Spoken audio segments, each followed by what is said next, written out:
when I'm in that chat, trying to get my old friends back. I even went and blew up Cat, why won't you notice me?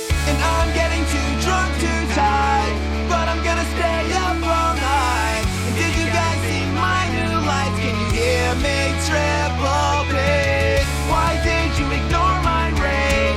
Why won't you give me praise? I remember the good old days when we would go upstream. I did everything right, I was your beggar king. Now you just ignore me when I break the stream, break the stream. And why won't you guys react when all I do is spam your chat? I'll send them back to back and over again. Spamming, spamming the chat all over again. Banning, banning the trolls all over again. Scamming, scamming the dance all over again. Banning the trolls all over again.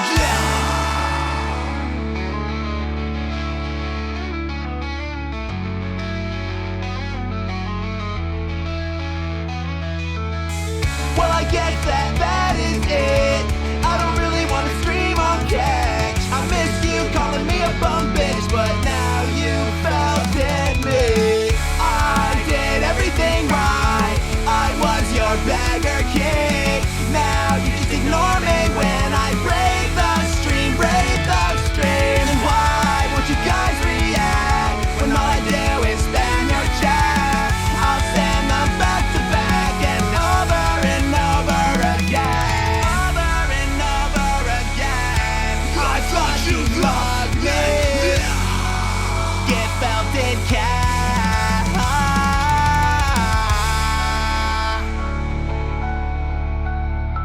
Oh dear, how tragic. It's very heartfelt. It's another banger from Dark Side Drill. It's a very good one. Welcome back, ladies and skeletons. Really makes you think, doesn't it? It's one of those thinker songs. Do you think the Kino arc is really over, or is it just dying on the vine, basically? just sitting there stagnating, rotting away, like we all are to a certain extent. Let's see. Let's start where it all ends. How you guys doing? Actually, let me inform you. I was sent over a project file from Boss Gundam, so I'm editing another Trump derangement syndrome video from ladies who cannot handle the outcome of the election. You want to take a listen? You want to preview before we get started? This is what I'm going to be editing in the background. It's probably going to take me a long time because this is a longer one. It's like a 9-minute long video. And you know the level of quality I like throwing in. Let's see. Play. TDS is real, so let's watch old and new footage from melting down liberal women before the government takes out TikTok. This lovely lady decided to use her powers of clairvoyancy. It's a common theme on TikTok and Etsy. These type of chicks that cast spells, read cards, and tell the future. They're never right. Yes, this flip will absolutely happen before any swearing in is done. Totally. This is something that is going to happen mid-November, okay? Womp It womp. needs to be said that I am a medium and a channel. As we're in I mid-December. do also do astrology, but the information that I am getting is channeled from the universe and spirits that would know. You've got to be shitting me. This chick is actually trying to sell this? Are you for real, dude? Let me up the volume on Spirits this. in Bump it by about 7. the universe There we go. care enough to tell you who's going to be the president. But the spirits in the universe don't care enough to tell you that your eyebrows don't match or that your eyeshadow's way too heavy. The spirit in the universe couldn't tell you, something important like lottery numbers. somewhere you can make money. Like, why wouldn't you go to Vegas and just start playing blackjack? The spirit's like, no, I can't give you tips that will better your life. We got to talk about Cam Cam and the dirty red man. Okay? This is officially speaking. I'm not just Hmm. doing cards Would in you? my bedroom. I'm a professional. I'm a very She's a experienced pro. medium and channel. I read energy. She very reads well. energy. I talk to spirit guides. Uh-huh. Would and I you? read soul contracts. She reads soul contracts. What the fuck is a soul contract? Crap, I cursed. Jesus H. Christ. I'll let Ludwig Google it and figure out what that is, 'cause there we I'm go. not looking. This is like Chickenese, where they just talk all of this ridiculousness because they have an entire day of freedom in grifting that they have magic powers to desperate women online who so badly want a certain type of guy and want to believe that the future that they're owed, because they're like, when is it my turn to be a love? And then you run into one of these people and they're like, oh, the spirit contracts are telling me that your perfect man who looks like Henry Cavill is on the way. You just got to hold on, girl. Don't settle. Don't settle, babe. You're better than the guys interested in you. Okay? Now, before we get into this any further, it needs to be said that my spirit guide, who works with me whenever I work with clients to read soul contracts, he pulls the actual contract that was agreed to with that soul. Okay? Must- We're pulling it from spirit. Bro, I cannot with this. It's just too stupid. How does this spirit that's hanging out with you, this motherfucker's a grifter too.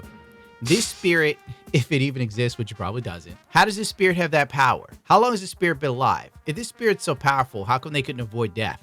If they can literally read other people's like souls or some shit. I bet chicks don't ask this question. This guide is saying Kamala Harris has it in her soul contract to be president. How can the spirit get She's- her soul contract? what? Wouldn't it have to be What like, did she give? literally in her In vicinity? that deal? That doesn't make sense. How is your spirit getting someone else's soul contract that's miles away? How does the spirit even know where this bitch is? Now I want to ask this girl questions because this doesn't make sense. I'm getting pulled into the Chickenese vortex. I wonder if she did another video where I gotta find this. I cannot. I have to know. Oh no. Okay, I'm looking up her TikTok page. She's gotten chubby. Why didn't her spirit guide tell her she needs to lay off the gluten? I mean, that's what I would do. That's what a friend would do for you. Okay, I found it. She stands by her prediction about the energy flipping and Camilla being the president, right? Also, I do challenge people to please use some I critical can't wait to thinking humiliate and do you. some basic investigative Oh work no. and look at when something was posted. How could she tell anyone to do critical thinking? And she's telling me she's talking to someone that had like a ghost that does soul contracts or people that aren't even in the same vicinity of her. At least if she said the person that's be in the room with her, that would make sense. There's no way it's pulling a soul contract from across the country. Okay? The very fact that you don't know how to check the date on a post tells me that you are completely checked out of actually seeing things for what they are.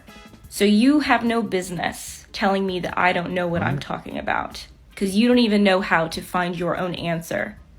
I posted those videos after the election results came out, and I did so confidently.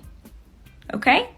What? I can't wait till the Red Emperor is sworn in and she gets swarmed by people telling her, what happened? You said that the energy was going to flip, because she's going to get it on both sides. Trump supporters, and she's going to get it from the crazy Camilla supporters that were like, you promised me magic.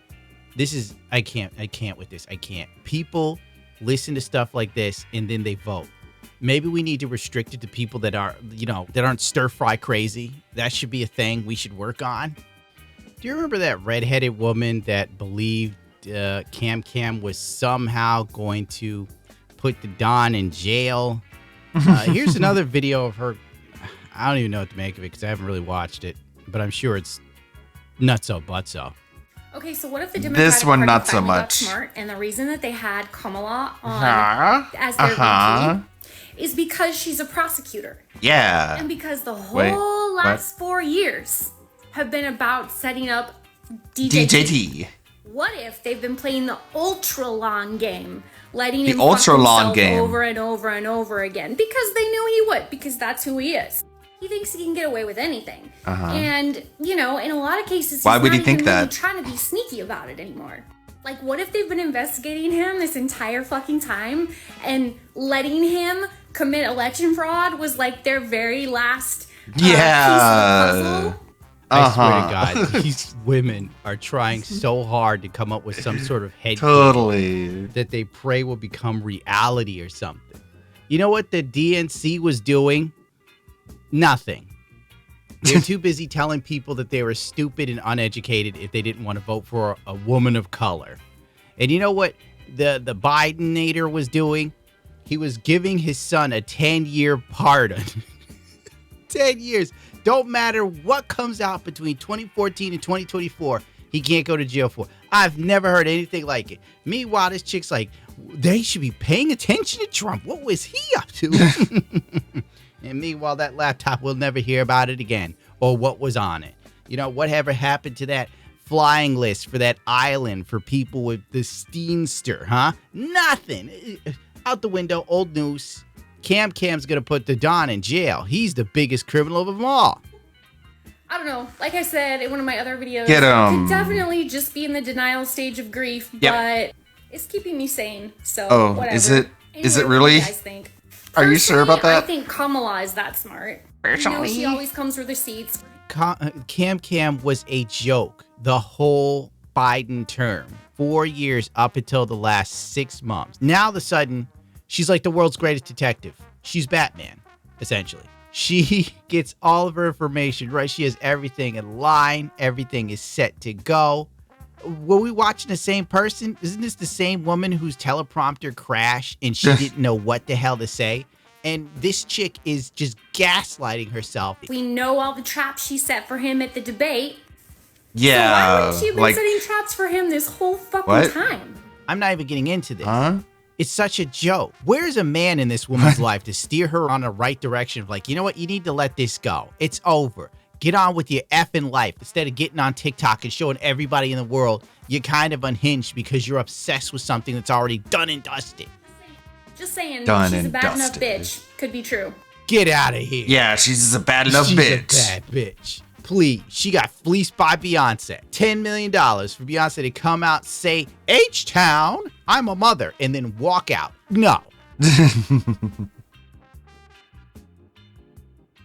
Well, that's that video. That's what I'm going to be editing in the background. Give me 1 second. Let me pause the music really quickly.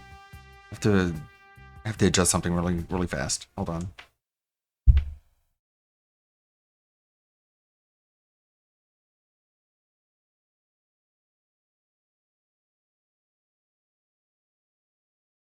Okay.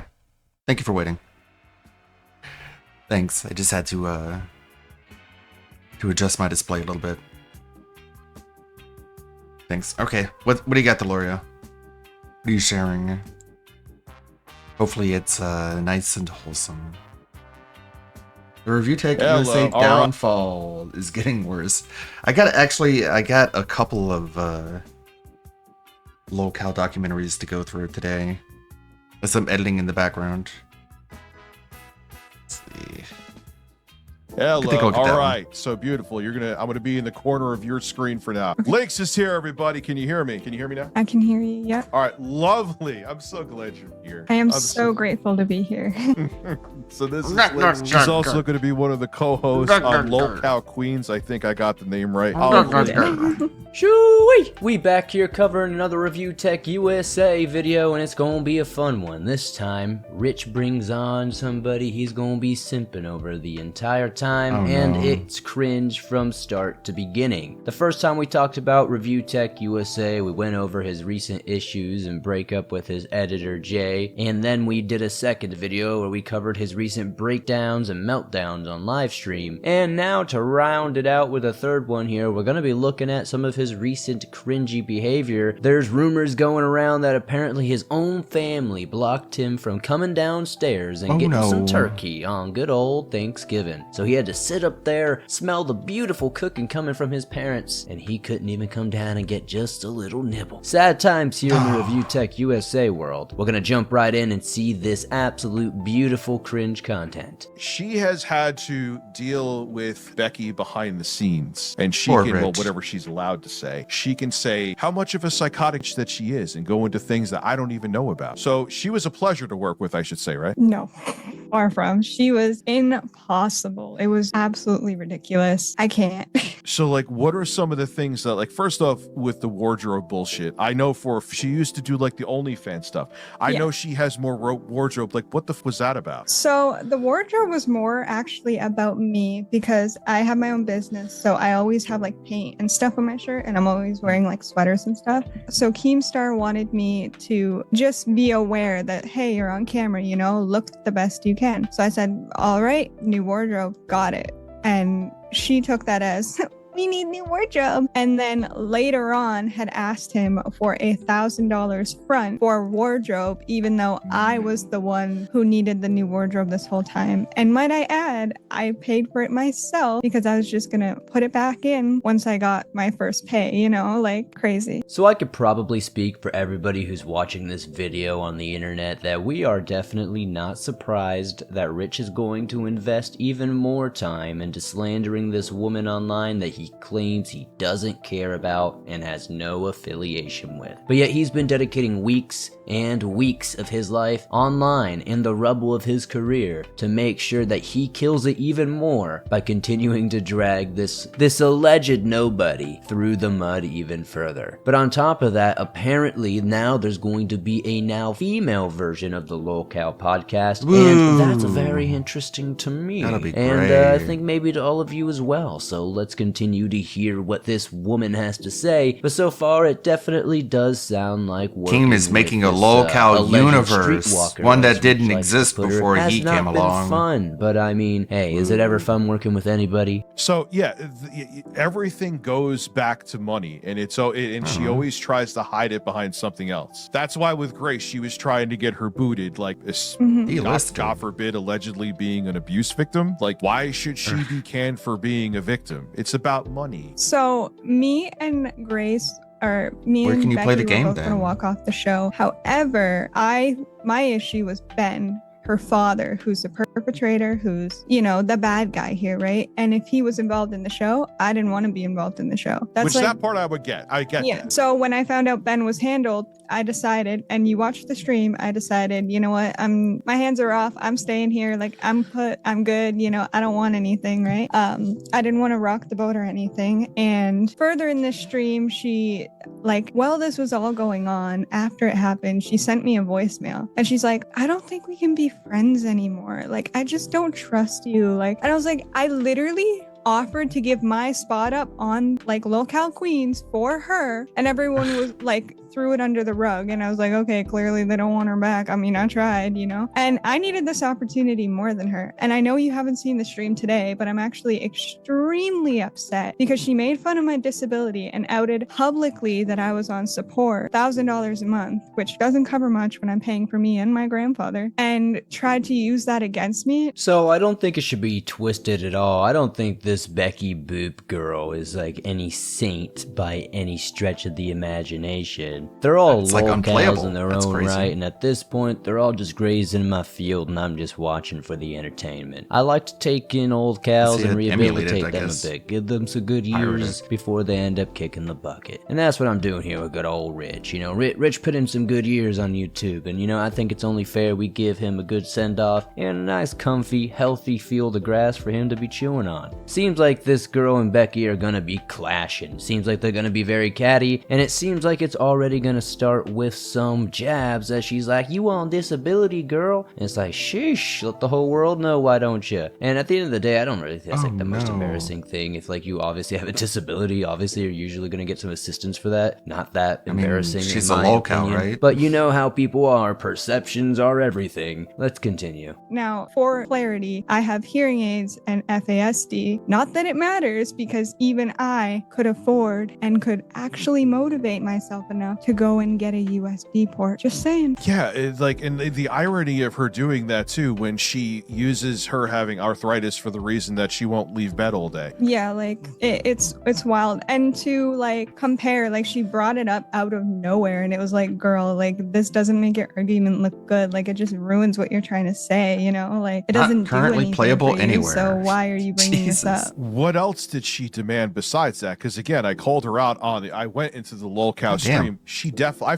I almost forgot about it. She definitely has a camera. I gave her one. So what's all that about? I love I almost that just Rich want to is play it gonna be the out of first one to protest. Talk trash about this girl, but at the first moment he can, hey, I bought her a nice camera now. Why isn't she using it? You know what she probably did with that camera, brother? You She tell me I probably can't took play it on something? down to the Walmart and returned it and got her monies out of it. That's what probably happened, brother. You got used, brother. You were just an ATM. You were a credit card, if you will, with no interest, brother. You were the 5-finger discount of the year for that girl. And unfortunately, it just seems like you're a little salty about it. But the good thing is, you did create her, you did give her enough clout to now that we might actually be able to use her for content as well, because she seems like a lovely individual. So she said how she kept changing how, oh, like we're gonna need this, like I'm gonna need that, like is there all these things you can do? And she just started being, sorry, there's like so many tabs open right now. I don't know where to look. She just kept being demanding and kept bringing up things. And one of the main things was she's the one who brought up to Keemstar the issue with the 4-pay split and how she didn't really feel it was fair because that's not what we agreed to. But then today she outed. I guess that I'll have to play another cringy visual novel. Wasn't that big of a Like deal? And it's like, Crimson girl, you're literally crawling back here Dawn. because you know that you're gonna have to start an OnlyFans to pay your bills now that you just ruined this opportunity for yourself. Yeah, this is what she's done a billion times. She goes into something, she has a fucking big brain idea, and then she stops after like 5 minutes or squanders it. And here we go again. It's wild. Like I That's don't. nothing and like she Rich. kept trying to play it against me today. Like, oh, you thought I was your big sister. Actually, Where's yeah, your I big considered you, anti-DSP really diss close, track, and we were Rich? talking every Waiting for it. single day for like 5 hours a day, sometimes 2. Like it didn't matter. But like every single day we were That's talking, cool. planning the show, and then all of a sudden she just kind of snapped, got Hunter greedy, like Gundam. out of nowhere. Damn, girl, you learned the hard way, especially when it comes to business, and this is some good advice for anybody listening. When it comes to business, definitely put your emotions a little bit to the left and don't wear them on your sleeve. Because even though you're doing business with people you it looks might so consider gross. friends, it's business at the end of the day, and they're gonna do what helps them the most. And a lot of the times that happens to not be what's gonna help you the most, if you know what I mean. Now, 9 times out of 10, you're gonna think that, yeah, you do have some sort of deeper relationship when you spend a lot of time at work with people. But at the end of the day, it's just a work relationship, which is much like a periphery friend. They're there, and you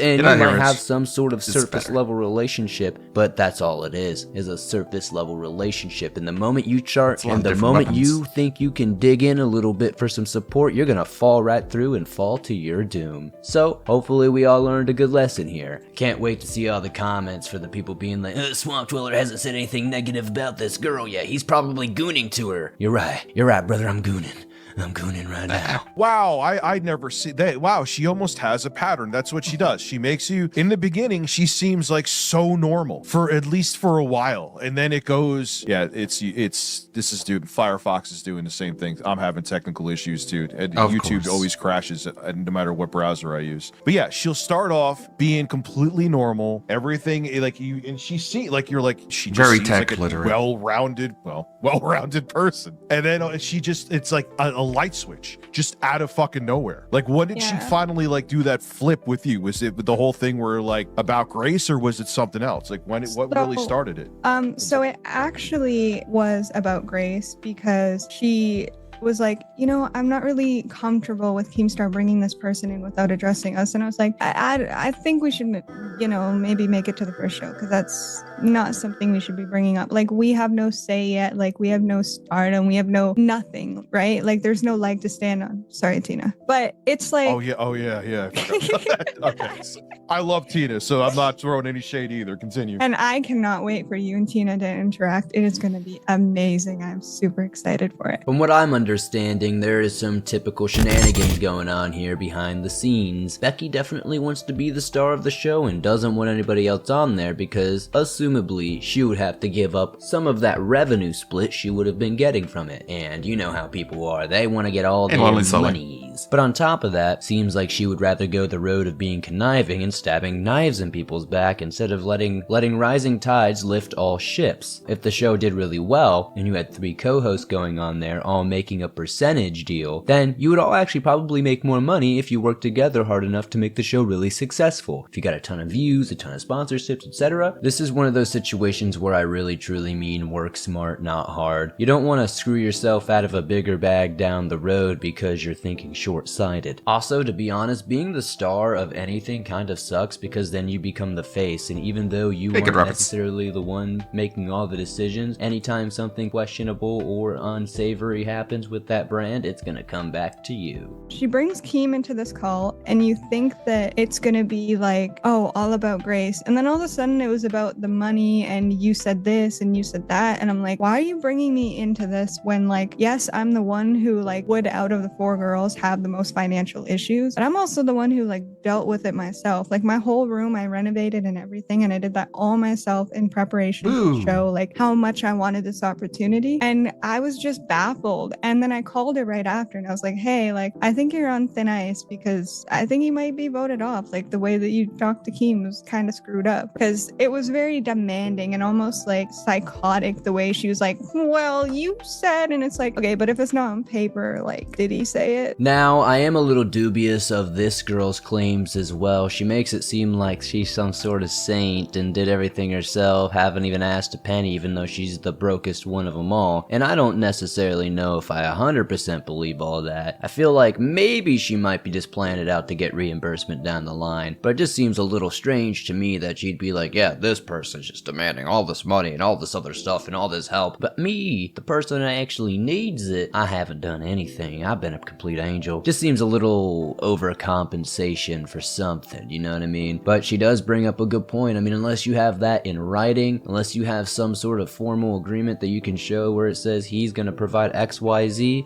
you're kinda SOL. Because she's claiming he said one thing, and what Keemstar's claiming is actually true. Like, he never promised anything. He actually complained that he had spent, like, so much money preparing for it, and then she's asking for all this money for what, wardrobe, when she dresses like a woman already? Like, me, it's different. Is she walking? Are you walking? Hey, she's in the chat too. You realize that this is a terrible look for you, Becky, all around, right? I knew you were going to do this and fuck this up again. You realize this is an absolutely awful look for you. All right, you're getting some publicity right now, but who the fuck is going to want to work with you after this? One thing that does get kind of old about Keemstar is he's constantly complaining about, I have to invest all this money, I have to put this startup, blah blah blah blah. It's like, you have to anyway. It's your idea, it's your startup, that's how it works. Complaining about it makes no sense. It's not like you've made millions upon millions of dollars from YouTube, your game developments, and everything else that you've got going on in life. Stop complaining, it's part of business. It doesn't make you look any more amicable, and I know that the locals around you are usually dumb and they'll hear that and they'll be like, oh wow, Keem's a great guy, he's doing good stuff for us. But in reality, Keemstar is just old and played out. Like, nobody cares how much money you put into it. You made the decision to start up and invest in all these weirdos. You're the one that's gonna have to carry that burden on your chest, and you're gonna have to carry it very quietly because we don't want to hear that shit. Keemstar definitely thinks he's the modern day Howard Stern with these cast of characters, that's for sure. And I mean, to an extent, Lolcow Live have had some great moments, but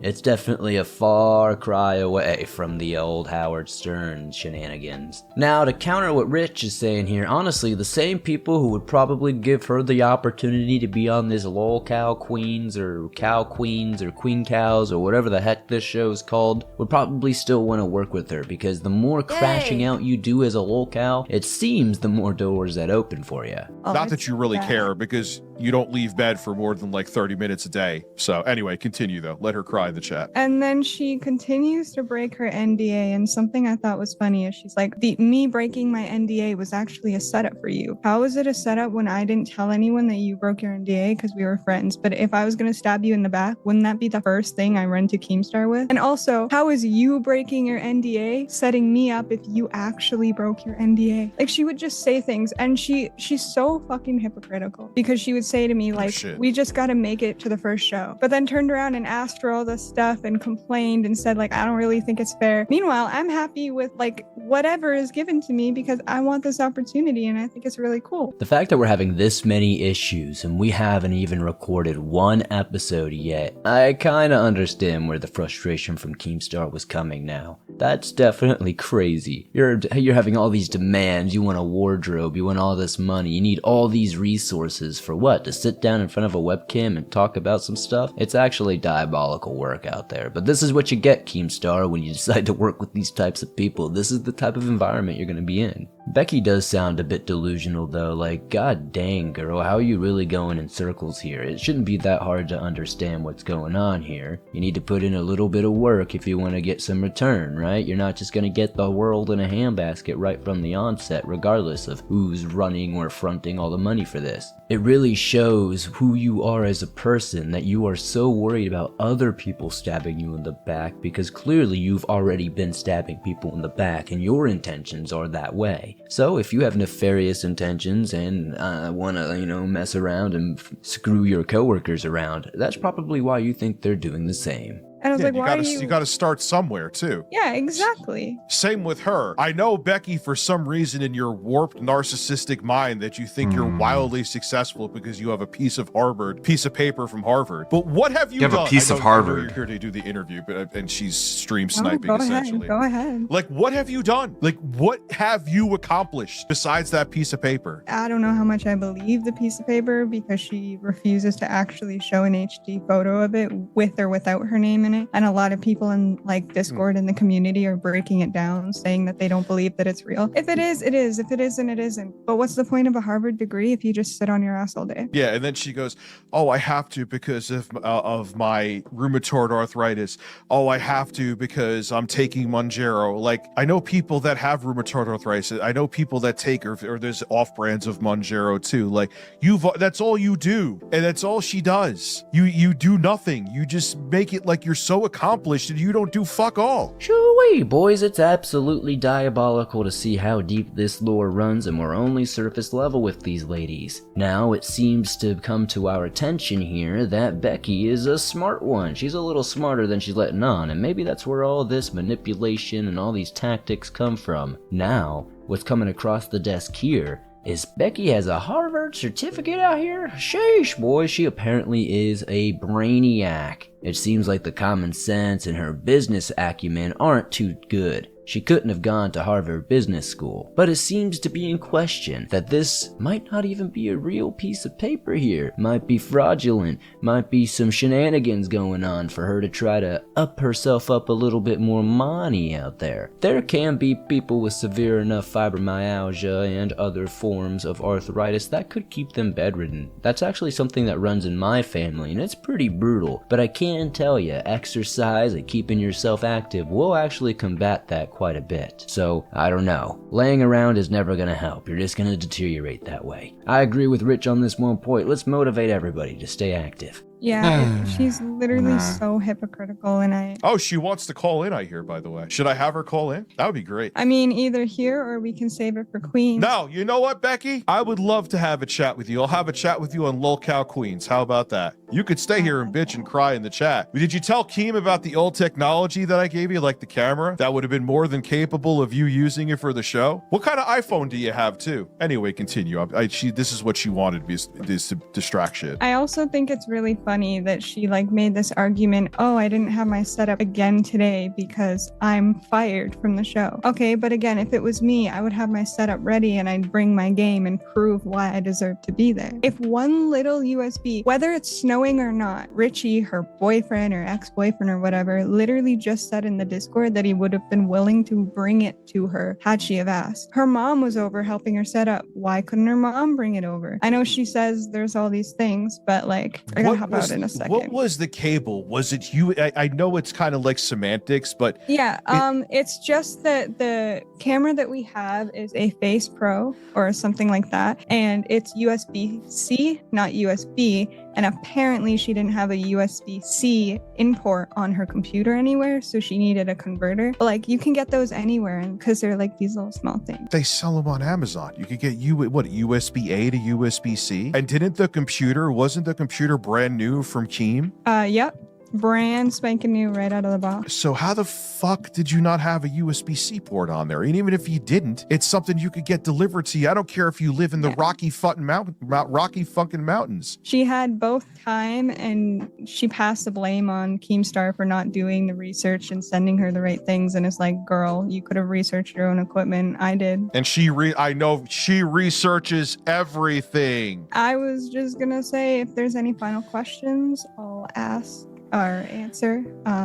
What else did she? I keep on hearing she was super entitled behind the scenes. What was another example of that? I'm trying to think, because there's honestly so many of them. One of them, she had mentioned how she might deserve more of a pay because she's doing more work. And it's like, yeah, but like, if you look at Tina's bringing in a huge audience. Tina is going to be amazing to watch on LolCal Queens because she is absolutely hilarious. She's fucking funny. Yeah, I know. Exactly. And it's just like, I don't think she knew her place. I think that was the biggest student problem. of the School of Comedy taught by Boogie. She asked for a whole bunch of shit and gave nothing yelling back, and being trashy. What you're saying. Basically, and she would like come up with problems but give no solution.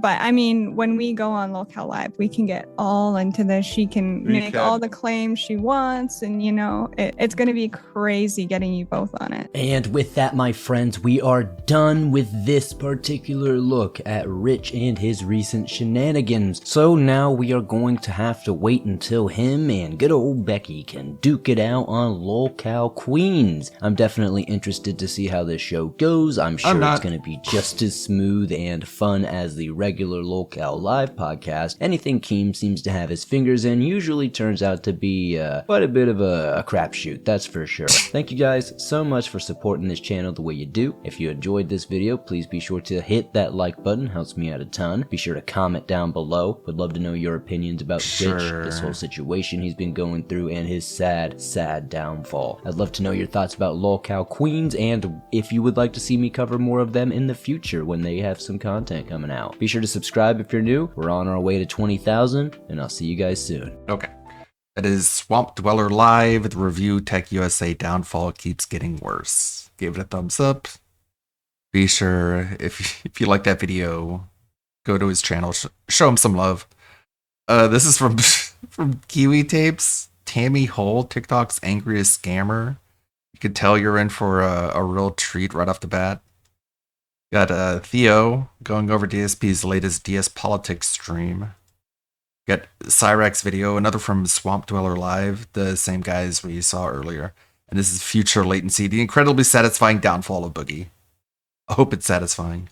Oh, look who's back. What an idiot. Let's keep on the same channel But train. I do have a friend of mine that's going to be up here very soon to talk to you that would actually like to have a word with you. Sure, as long as you're here. I will be, don't worry. Don't worry. Don't worry, son.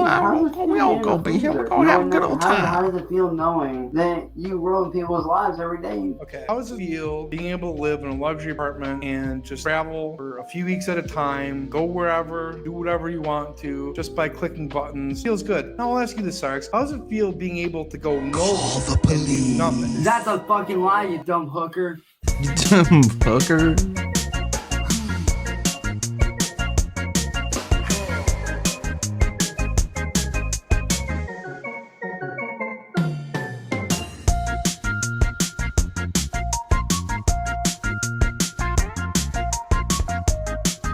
Oh, before we get to this, This was posted like an hour ago on the Side Scrollers podcast. This is Kershey and Blabs talking about something. Assess Asmongold's hair The hour. bottom people are coping real hard right now for Asmon. It's kind of weird. I am a bottom. All right, my hold God. on. What's that, Black? What's that, Keisha? When she set it up, I had to knock it down. Assess Asmongold's hair. Huh. Find better clips, Side Scrollers.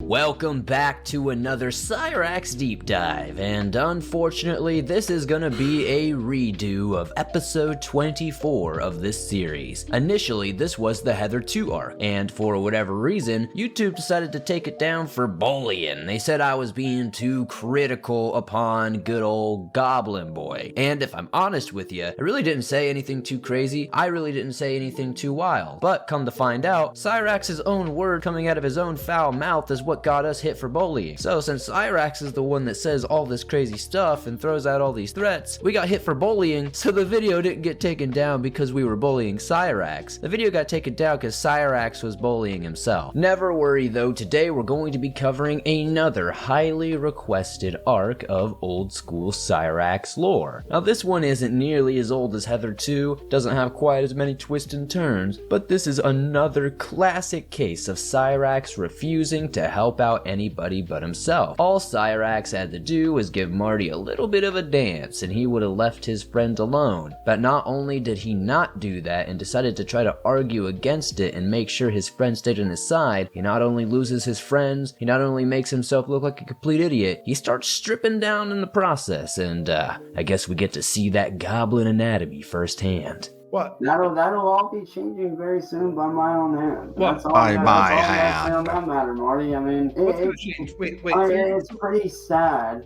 Hang on a second. So you're telling me that suddenly you'll be able to go places and do things? How's that gonna happen? Oh, trust me. I have. Yeah, so do you have like a business model? Like what's gonna be taking place? Hey, Marty, don't you worry your bald ass cue ball looking ass head off about that because, Cyrax, you're bald. I have my way.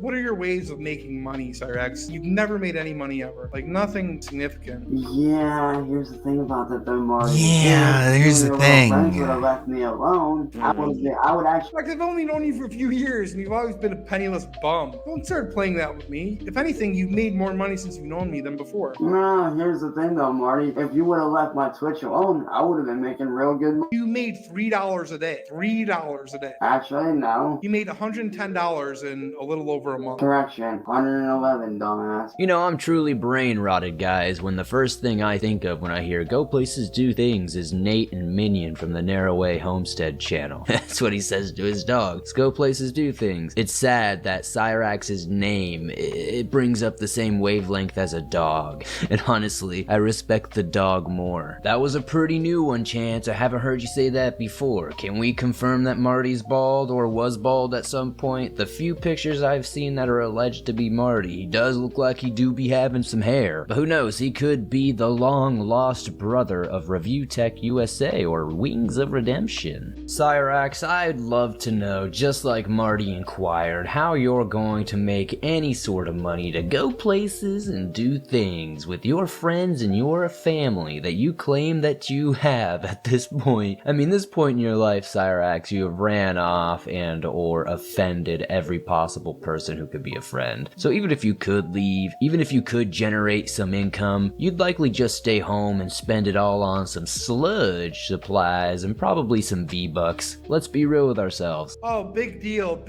Not 110, 111. Wow, then that totally puts you in a different tax bracket. Totally, nice correction. If you really want to get technical, technically it was 116. 116 over.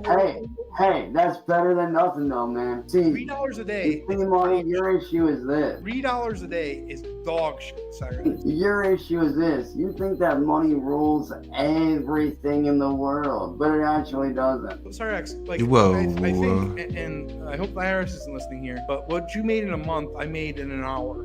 I don't know, man. A month and an hour. While we're up here being honest, why don't we talk about how you are actually monetized on YouTube, and how you do I'm not. actually make I'm money. not. That's fine. Oh, but you are. Well, then okay then. All right. Well, let's be honest here, Marty. I mean, you made how much off my fucking videos in the last few years, Marty? I mean, what I don't get though, what I still don't understand, that night when I turned you down, why couldn't you just let shit go? Why couldn't you just let me go and go about my business? I am going one way or the other, whether you like it or not. I'm going to be inside of you. What? Well, goddamn, Cyrax. Pardon me and pardon my client Marty here. I'm taking over the situation. I am now the official representation for Marty in this video. And my client, please excuse him and his ignorance. $116 definitely puts you in a new tax bracket. That tax bracket is, it doesn't exist yet, but we're figuring it out. We've never seen somebody so broke before. Even homeless people on the side of the street panhandling make more money a year. Shoot, they probably make more money a month. Shoot, they probably make more money in an hour than Cyrax has probably made in 30 years of life. Cyrax truly is smoking the copium here because he has to make himself feel better by making himself believe that money is not everything. And while in the greater scheme of things, if you really want to get down to it, of course money isn't everything. But we live in a life, in a society where money, unfortunately, rules all. And unfortunately, it kind of costs money to breathe the air on this earth at this point in our lives. So money is a bit important. And somebody like yourself who has proven that they can't earn an honest dollar and they can't then use and spend that honest dollar in a mature, responsible way. So even if you think that, you know, at least I'm happy and my life is great because I have my family and friends around me, at the very least, you don't even have that, Cyrax. So unfortunately, this copium answer is not gonna fly. I'm gonna be like those little worms, boy. No.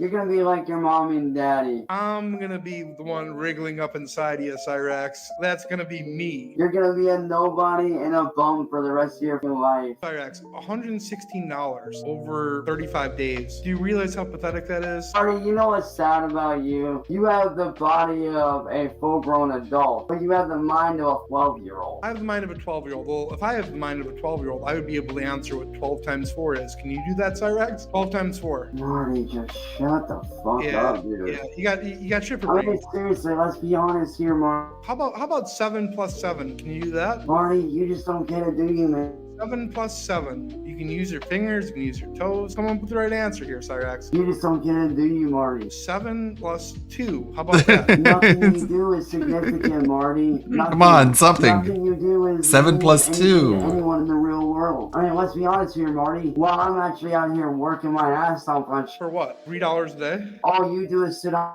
Hey, Cyrax, where's the clitoris? There's some moments here early on in this where Marty is just so overly aggressive and kind of just cutting Cyrax off. I feel like he's doing this to obviously rile him up and get him ready for the main event here for when, you know, they actually go in for the actual content here to get this little monkey to dance. But geez, Marty, lighten up a little bit. Give the man a second to think. We already know Cyrax is only working with about 2.5 brain cells. It might even be less at this point. You gotta give this man some time to think of some sort of response. But Cyrax, I do want to know where it at though? Where it at? Oh look, you assaulting me. Oh look, there you go, running off the porch at me. Raise your hand. You say you're not supposed Yeah, because you ran out the porch at me, douchebag motherfucker, pussy with the little. Pussy whip little bitch. Okay. That's you, motherfucker, dude. Cyrax, when was the last time you got laid? Question. That's a simple question. When was the last time you got laid? Let's be honest, Marty, your girlfriend's a fucking he-she. She's a he-she. Oh, okay. All right. I mean, and honestly, bro, I feel bad for her kids, man. I do, because I feel bad for her because anybody who has any kind of common sense wouldn't be staying with your ass. By the way, Marty, someone's backstage. Okay. If you looked up Cyrax's name in the dictionary, a lot of things would come up. His picture would actually be by multiple words, but one of the most famous ones would definitely be revisionist, because Cyrax is the king of revisionist history. You know how they always tell you the winner gets to write the history books? Well, Cyrax kind of took that and flipped the mold, if you will. Cyrax is a unique guy. You know, he likes to break the rules, shake it up a little bit. Cyrax said the loser gets to write how this actually went down. So Cyrax wants us to believe that he just came up to Marty with no intentions of fighting. He wasn't angry, he wasn't upset, he didn't want to cause any bodily harm, he didn't raise his hands or anything. He just simply wanted to come over there and have a nice talk with Marty over a cup of tea and hash this out like good gents. Unfortunately, unfortunately, Marty, that dastardly Marty, got aggressive. He got crazy. He ran at Cyrax and just started beating him down. We all saw it. The footage is right there. Hi there. Hey there, how's it going? Just fine, thanks. Wonderful. Well, you can call me Marty. Vito? Yes, my name is Vita. Hey, what's going on, Vita? How you doing? Nice to meet you. Nah, Marty, in case you didn't know, Vita here is actually a very old friend of mine and has seen every... Alright, so if you know Cyrax, you know he's just gonna talk and talk and talk, and there's not gonna be any sort of exchange, right? So here. How do you know Cyrax? It's like he said, like he's an old friend. Like he's that type of person, like who I've seen around many times. I'll just say that. Okay. Well, So, I know him personally, but like that's like, where have you seen him around? Like, what do you mean? So this is a beautiful part in Cyrax's history where he didn't quite figure out how to unmute himself yet, so Cyrax really was able to be put in a cage for this one, and it's actually really nice. Not to hear him screaming over somebody every time they try to answer a question from Marty, or simply just speak. He still does go crazy and rage out a bunch, but it's way nicer to know that he doesn't know how to unmute himself at this point. We all know how that gets in the future. This is Vita, I guess. We're meeting this person here for the first time. Apparently they do have some ties with Cyrax and have known him since the school days, but I don't know if they were quite as close as, say, him and Jake or him and Billy were. Well, you grow up around Billy. You grew up with him. You went to I went to school with him. I've known him for a number of years, and like he was, and he's I remember I visited him a few times, back in the day when I was much younger, and like I know him. Which we definitely do need to hang out again. It's been a while. Yeah, we do. So let me tell you what Cyrax's been up to. I think maybe a year and a half ago, he got caught sending his penis to what he thought was a 14-year-old girl, and people have really given him a hard time because of that. Yeah, like he thought that he was flirting with a 14-year-old girl. He said that he was 30, but he looks 14, and then he whipped out his penis and sent jerk-off videos to what he thought was a child, and people really don't like that, He already told me about it, and he told me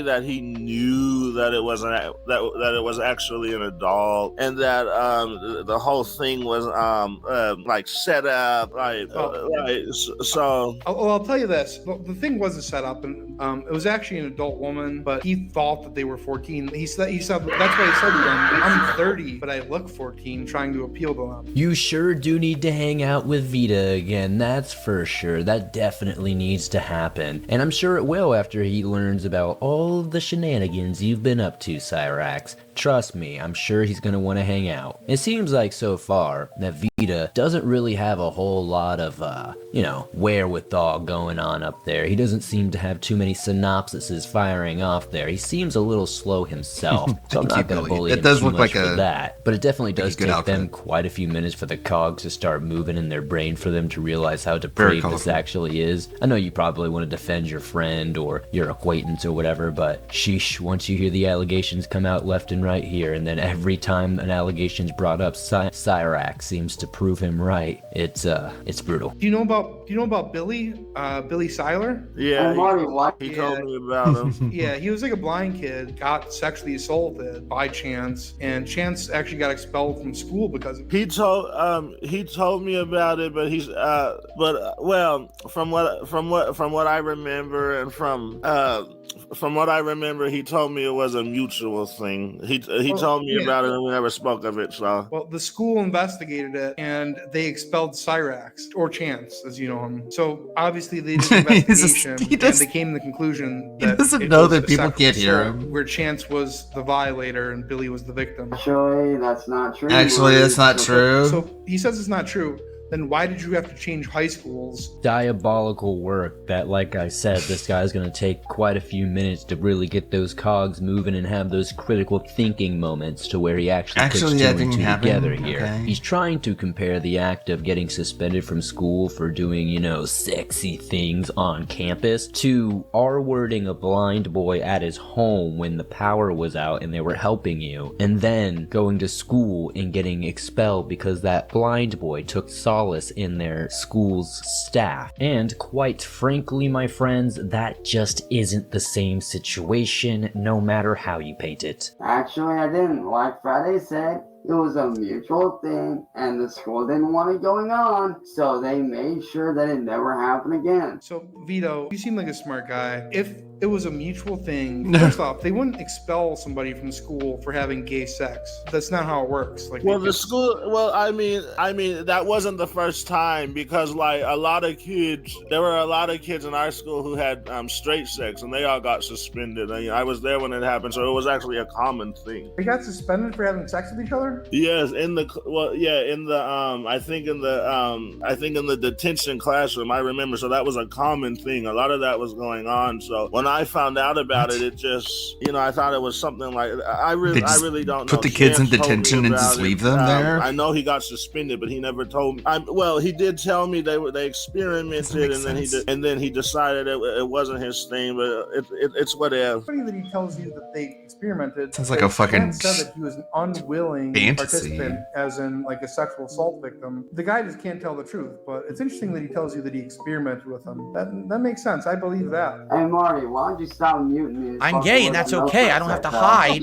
Sorry, Cyrax. I'm just trying to. Yeah, you're doing that on purpose. We've all been there where we've said something and then we, in the middle of that sentence, kind of self-realize what we're saying is kind of stupid or we're contradicting ourselves. And you can tell that Vita definitely had that moment in that statement, but had to keep full sending it because, he's already defending Cyrax. It's too late now. It's not like it can get any worse than this. Oh, but it can. And Cyrax will show us that it will. Honestly, if I was Vita and somebody hit me up about somebody I vaguely knew, went to school with for a short time back in the day, and this is what I was being told about, or these are the things that I was hearing about, the last thing I'd probably want to do is go on the defensive for him, even if they are quote-unquote special needs or anything like that. I'm so over that. We're in 2025 just about, and people can still hide behind special needs as a reason as to why they shouldn't and can't take accountability for their actions. And of course, there's always going to be exception to the rule. There are going to be some people who are genuinely so impaired that they cannot control themselves. But a lot of those times, those people are in care of others and they're not running around like Cyrax here. Cyrax is not out of control in that sense. Sure, he might rage and get mad, but this is all calculated. He says it himself so many times. Well, I did this because of this. I did that because of that. That shows somebody with cognition and somebody with malice. It doesn't really show somebody who's doing something overtly because they can't control it. Hey Marty, why don't you tell Friday? Why don't you tell Friday over here? Or sorry, Vita. Well, nickname Friday, real name Vita. But let's be honest here, Marty. Why don't you tell my friend here about how you people to attack me and how you turn on my friends against me? Better yet, why don't you tell him about how you literally assaulted me after I came over there to talk to you as a human being? You assaulted him. And Cyrax threatened to beat me with objects and kill me and decapitate me and all these things. I'm gonna play a video for you. Cyrax says that, here, let me pull it up here. He says that he just went over to talk to me, but here I am. I'm just hanging out in Airbnb, and you'll see this little madman come up to me in a menacing manner, and you can tell me what you think about me. You're a neutral party. Come on by, buddy boy. You can see him looking at me from across the street. I thought I told you ain't supposed to be here, and he's coming at me. He's about to raise his hand. I told you ain't supposed to be here. I can barely see anything because it's so blurry. Okay, so he raises his hands. It is a little blurry. Comes at me like Mike Tyson on PCP. I really truly wish we had another angle of this fight. I truly, in my bones, wish we had a street view or that Cyrax had a POV cam or something, because the content moments we are missing out on because we can't fully see what's actually going on here really blows. Because honestly, anybody can say anything at this point. I mean, we can use our context clues to tell that Cyrax was running up, arms a Baron, talking a load of trash, and from what we understand, Marty was a little bit injured, had a recent surgery or something along those lines, hobbled down those stairs and fell on top of good boy Chansey here. Just fell on him. No, Chance is only about 4'9", 75 pounds, soaking wet. So when big boy Marty, who's at least 6'3", 6'4", maybe even 6'5", which is like the Green Giant compared to good old Cyrax, weighing at least 200, 300 pounds even, that must have been like fighting for his absolute absolute life. That's like meeting a sumo. That's like meeting the world's biggest man. And honestly, I'm very shocked that Chance made it out alive. Marty, let's be honest. You charged me off the fucking porch and you know it. You know you charged me off the porch, motherfucker. So what do you expect? You used your weight against you threatened me. my family. Whatever. You threatened my friends many a times. So what'd you expect, dude? Well, like, let me ask you this, Marty. When somebody tells you to leave them alone and they're not interested in you, why don't you fuck off to leave them alone? I actually have a question. Like, like when he tells me that you tried to, I guess he turned you down because you advanced on him or some junk. What's that about? Okay, honestly, and I don't know if you've observed this or if you've detected this, but Chance is kind of like he isn't really in touch with reality always. Would you agree? I'd rather not go there. Yeah. Okay. So I'll take that as a no comment, but it's pretty much yes. Like he thinks he's this drift king. He thinks he's a famous rapper. So I'm not going to ask you to comment on that, but I, and everyone else knows that he's kind of delusional. And I do like to mess around with him sometimes. And I said that like to play around with him. I'm not saying that's right, but it certainly isn't. I agree. It's not right. Do you think that the way he conducts himself opens himself up to people messing around with him at all? Okay, I'll be honest, Chance, and I've told you this. I do think it would. Yeah. I do think it would do him some good if he just got off the internet.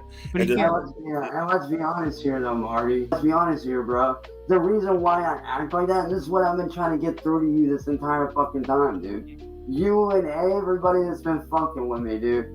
Maybe if you guys left me alone and let me do my thing and stop harassing me, I wouldn't act the way that I do. It's really funny to hear people that don't have much knowledge or have any idea what Cyrax does online as an absolute unhinged troll. And then they hear Cyrax say, well, this guy tried to come on to me and he's just mad because I turned him down. And then you hear them actually say that and it leaves their mouth and it's like, oh, brother, you are so far behind. So unfortunately, Cyrax has poisoned Vita a little bit here with some of these goblin lies, if you will. You gotta be careful not to get too close to the goblin because then he'll start whispering sweet little lies in your ear to make you think that this is all a ploy, a plan, if you will. The dastardly trolls are trying to keep Cyrax from reaching the promised land as a professional pro drifter online. You know, he's an athlete. He's an esports athlete. He's at the top of the top. He not only Fortnite ranks, but he rules the Forza ranks. And on top of that, he rules over this beautiful kingdom of Akron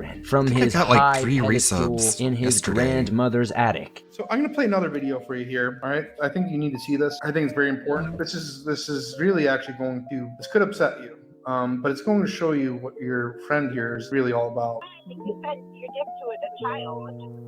Like how long is that? Literally, whenever you tricked me. Literally. Yeah.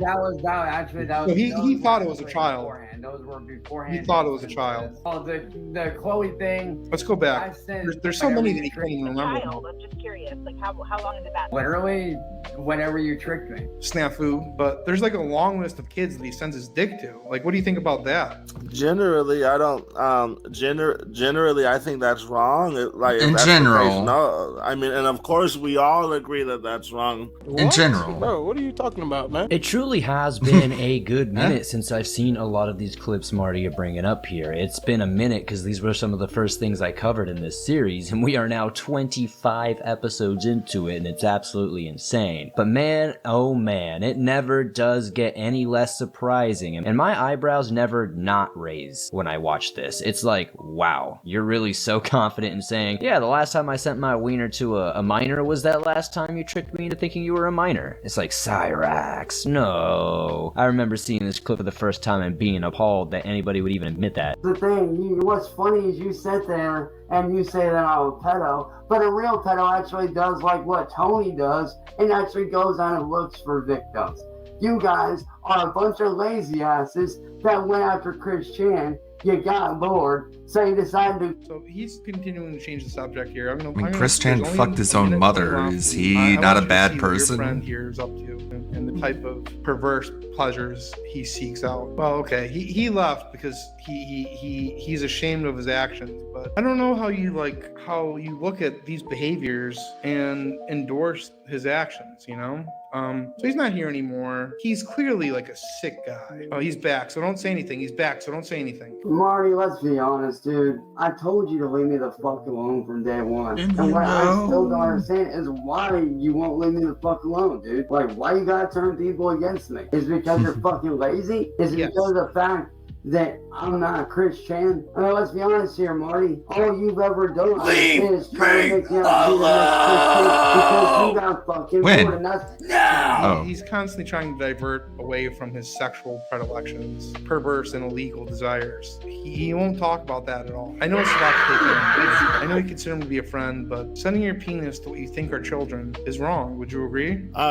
Of course, I in general, wrong. Like, I mean, that's totally. You'll have to forgive me. It's been a wild day for me. Like a wild stressful day. I hadn't prepared for this, but yeah, I genuinely think it is wrong. I mean, like it does, but like you know, when it's someone you're close to, someone you're close with, like I've never viewed him. I mean, yeah, he told me there was some stuff. Oh my God, he's drinking feces. And I guess when you know someone, you think that's not true. He wouldn't do that, and he hasn't. Yet, I mean, as far as I know, like. But you heard it. When was the last time you sent your penis to a child? Well, whenever you tricked me. Like, if the person was trying to make you look bad, like, why would you end up sending your penis to them? It wouldn't. It wouldn't make any sense. If Cyrax really had all this passion about the vigilantism he tries to use to deflect the allegations against himself, he might actually do some good in the world. If he would actually go out there and let people know about Tony, maybe people might see him on this redemption arc. But no,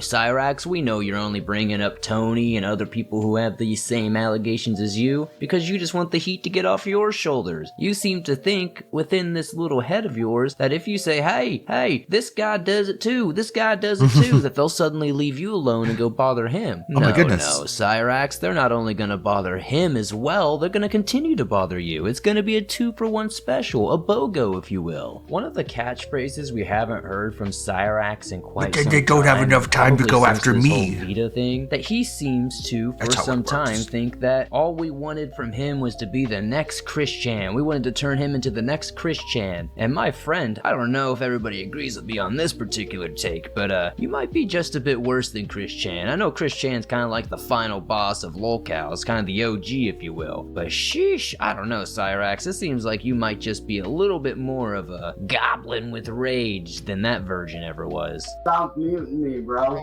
Stop muting me, bitch face. Stop muting me, bitch. Here, Marty. Alright. Unlike you, I don't associate with pedophiles like Tony. A real pedophile does like Tony does and goes after little fucking kids. What you guys did was done out of fucking boredom, you dumbass. So Vito, like, what type of person would send their penis to what they think is a child or to somebody who is trying to make them look like a pedophile? I would think that sending your penis to somebody pretending to be a kid who's trying to make you look like a pedophile would be counterproductive. I agree that that's wrong. Oh my God! If someone does that, it's wrong. It's a no-brainer.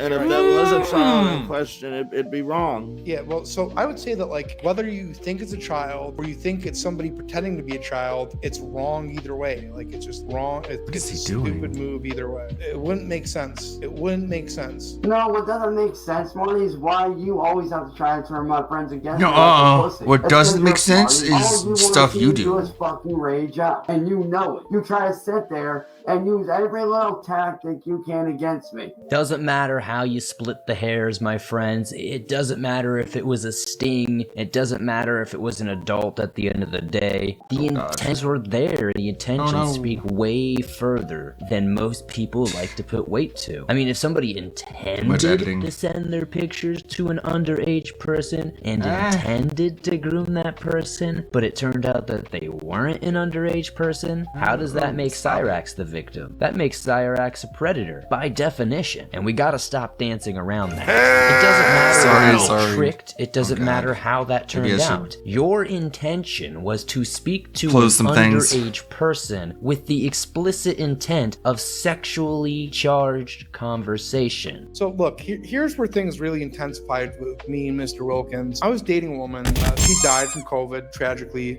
Literally, and there you go. So no, look, and he doesn't like hearing the truth here, but this is really gross and really despicable. The day that she died, he asked me for her naked pictures because she would want him to have them. Oh my gosh. Like from that moment on, it became pretty personal, you know, and I'll admit, ever since he did that, I wanted to hurt the guy. It's true. Like, what type of sick freak would do such a thing? Mr. Wilkins. That's the answer. That's awful. I know he's calling you right now. Look, I'll tell you this as well. Chance, I only did that because people were messing with me. To him, just by dragging you up here.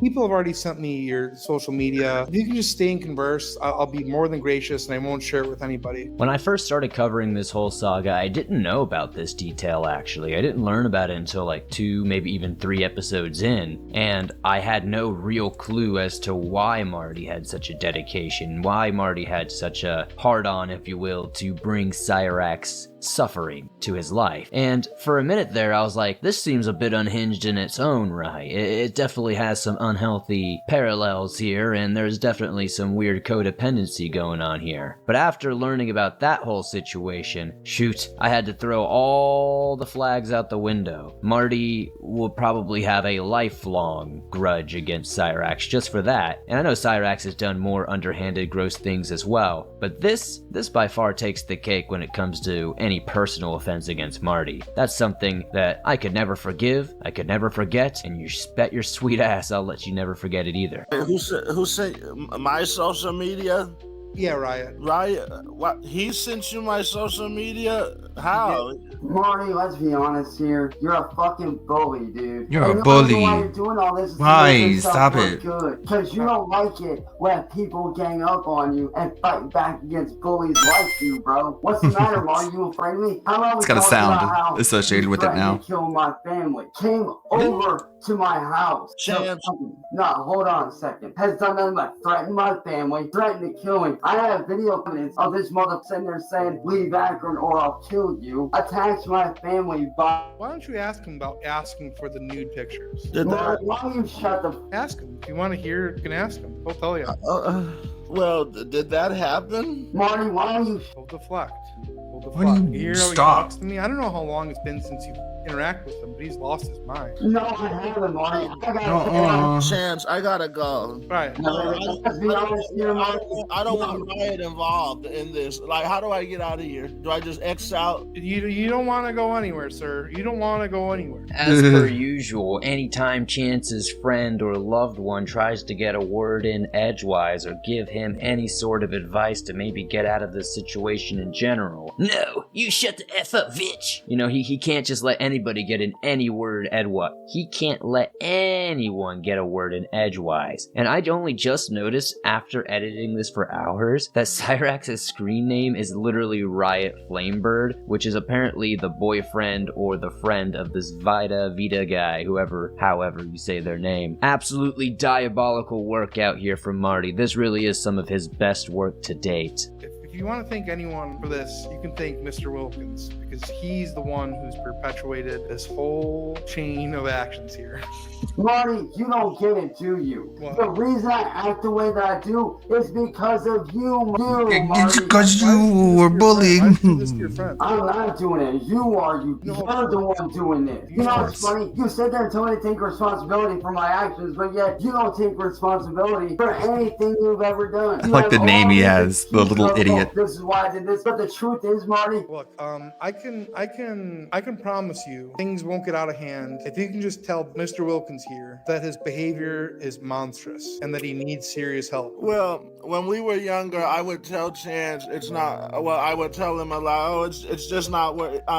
He was a senior and I was a sophomore, so he was a few years older than me. And I would tell him, well, it's not worth it. But he's a grown he's a grown man, and I realize you can't change his mind. You just have to show them the way. And show him the way. He's 32 years old and he's not learning anything. He's getting worse, if anything. I don't feel Marty, what you don't, hold on a second, V, and I'm sorry for interrupting you, but let me say something here, Marty. Okay, sorry, I'll let you speak, Cyrax. Marty, what you don't seem to fucking get, because of you, I'm in this position. You think I asked for you to harass me? You think I asked for you to troll me? You think I asked for you to gang up on me when no, I did not, dude.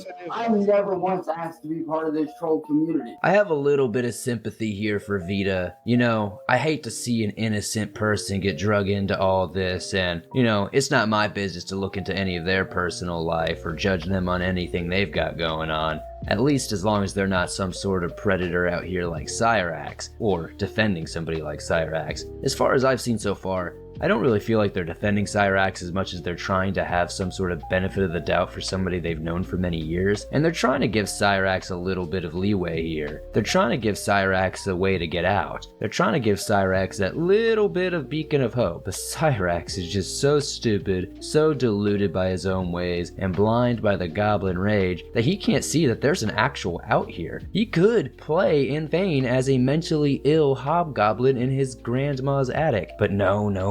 We all know how Cyrax is gonna be. Cyrax is gonna continue to rage and make this much worse for good old Vita here. It's really unfortunate to see that after all these years, Cyrax still doesn't understand that it's not because of Marty and what Marty has done that you're in this situation and why you're in this spot in your life. It's because of what you've done and your unfortunate reactions to the trolling that have put you here. If you never had to ask Marty for nudes of his dead girlfriend, you might actually not have been dealing with this for half as long. Marty might have gotten bored years ago. Shoot, Marty probably would have moved on to Chronic or Larson or somebody else. No, Cyrax.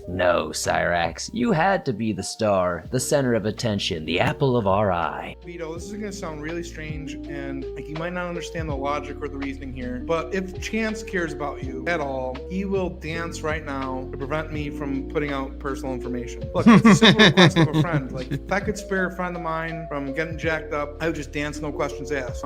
Let's see what he does. But your fate is in Cyrax's hands. Yeah, I doubt it, bro. So do you have and V, just for the record, do you have a favorite song? Like, do you have like a favorite song? Anything come to mind? Leave my friends the out of it. You leave them out of it, mother. You leave them the out of it. You brought them into it, Cyrax. So you're gonna dance, or it's gonna go poorly, sir. No, they came up here to go against you because all you are is a punk ass bully, bro. You're a bully, dude. Okay. You talk about being a badass, nigga. You ain't no badass, bro. You're not actually a badass, okay? Ridley, or for Mr. Flamebird. If Cyrax cares about you, he will ignore you and he will dance. And as far as you're concerned, I have no interest in messing with you. If you don't want to pick a song, I'll pick one, and either he'll dance and you'll be spared, or he won't dance. Hey V, I'm asking you right now. V, I'm asking you right now as a friend to leave the stream. No, V, leave the stream. I'll talk to you in a minute. V, leave the stream and I'll talk to you in a minute. If he doesn't dance, me and you. If he doesn't dance, I'm putting it all out there, and that just goes to show what type of friend Cyrax is to you. He won't even dance. Gosh.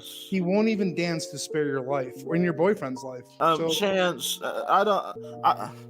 just tell me. I'm not thinking straight right now. Chance, Imagine being pulled into a Discord chat with somebody that you haven't really talked to that much since school days, and they're like, hey, so I need you to defend me against this guy who's been bullying me and harassing me and threatening my family and friends. Are you down? And then everything I see is pretty much the opposite. It's just evidence showing that this guy's a creep, this guy preys on children, this guy beats and yells at his family, and is just incredibly we got that being set is going doing on? it in front of me right now in real time. notice. I have no idea how I would truly react, but I could tell you it would likely be to self-destruct and crash out over on good old Chansey Poo. I mean, Marty's being a pretty good guy here. He's even asking Vita what song he would like to hear the little goblin dance to. And all Cyrax really has to do is give us a couple minutes. It's not.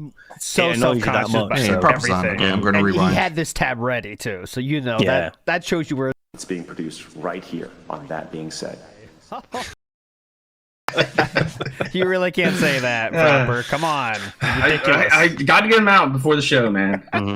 What's up, everybody? We are here. It is time, and it is time for a Saturday-style show, and you are going to enjoy yourselves. Trust me. As you can see, Meerkat's late, but he will be joining us. He's not dead. He is not dead. No death happened here. He'll be late, working overtime for Microsoft, but we got the legendary Agent Proper. Hello, Proper. How you feeling? Hey, how's it going? I'm doing pretty good. Pretty good. Nice to have you Getting back ready in for the end of the year. Mm-hmm. And by the way, Proper is working on a legendary video in which you will go over the top 10 hypest, saddest, cringiest moments. What are you doing with that one, Proper? Come on. It's the top 10 worst moments of this year. It's my third time doing this. And yeah, this year it was very hard to get down to 10. Yes. Like honorable mentions for days. Yes, this year has been very, very intense. Can't wait to see that video. And we will be doing a Christmas... go ahead, Steve. Very quickly, are there any gaming moments in there? Because that was the complaint with Secrets. So. Is there might be a couple gaming moments. Maybe. Not even my worst gaming moments. Has there ever been a year where it's less about the games in DSP history? I would argue that. You know what I mean? Like, you know, like for us, it's never really about the games, but there's always like a few moments about gaming. Now there's just none, right? No, it's DSP space drama now. Yeah. That's kind of how we're saving the stream. Yeah. So big ups, Aid Robertson. Thanks so much for the gifts, and Joel L. Tractor for popping. Big ups, everybody. We're gonna start. We have so much to get to, but of course I can't resist a good old retro react every once in a while. And this one I got to get out because Proper was around for this one, and this one I had not heard. I know a lot of people have heard this one, and maybe I was just one of those things you missed in time. But when I heard this, I could not believe it. Could not believe what I just heard. So this is real quick. This is for context here. This is 2015. This is the result of a certain Be Awesome one and also Jackie Chin. Their let's say operations have just went into effect, let's say, and this is the result of that. And he said something that I could not believe. So here we go. This is from 2015. Oh, well, Phil will say that we caused, but we didn't do it. We don't condone DDoS attacking, and we don't condone swatting. Well, what happened today is just as dangerous as someone putting a gun in my face. Because if Okay. What happened that day was people copyright struck a few videos that used their fan art. I will repeat that one more time.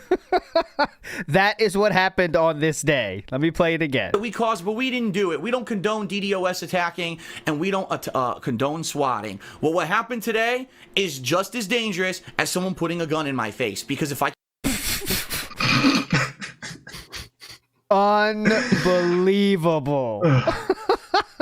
Meerkat, did you hear what we just played there? You're back in the house here. How's it going? Yes. I heard his life was at risk. That is, copyright. Like, you know that shit's dangerous.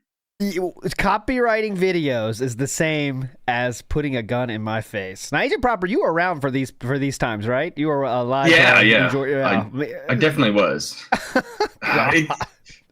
If you dig back through a lot of the old stuff, you'll find gems like this all the time. I think if you go back and watch Tevin's reaction to it, it's probably my favorite reaction to this. Yeah, I did play that too. I found that someone recommended that, and it's a great, because Tevin is just like shell shocked, like he just can't believe what he just heard, as I'm sure you are too.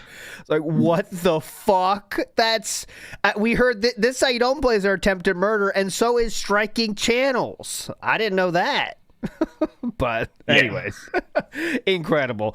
One more. This is more of a funny style one for PWAP here. PWAP, you got to add this, guys. Last one. Here we go. King. So as of right now, part 1 of Ask the King for May is gone permanently. It's gone. and those other parts that I counter notified or whatever, you know, are in YouTube's ball. What do they call it? The ball court.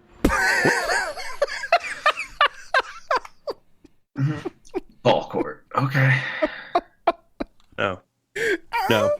Those are in YouTube's ball court. Nailed it. In YouTube's ball. What do they call it? The ball court. Whatever it is, they have the ball on that now. They have the ball on that, boys. Don't worry. They have the ball. Okay, that's it.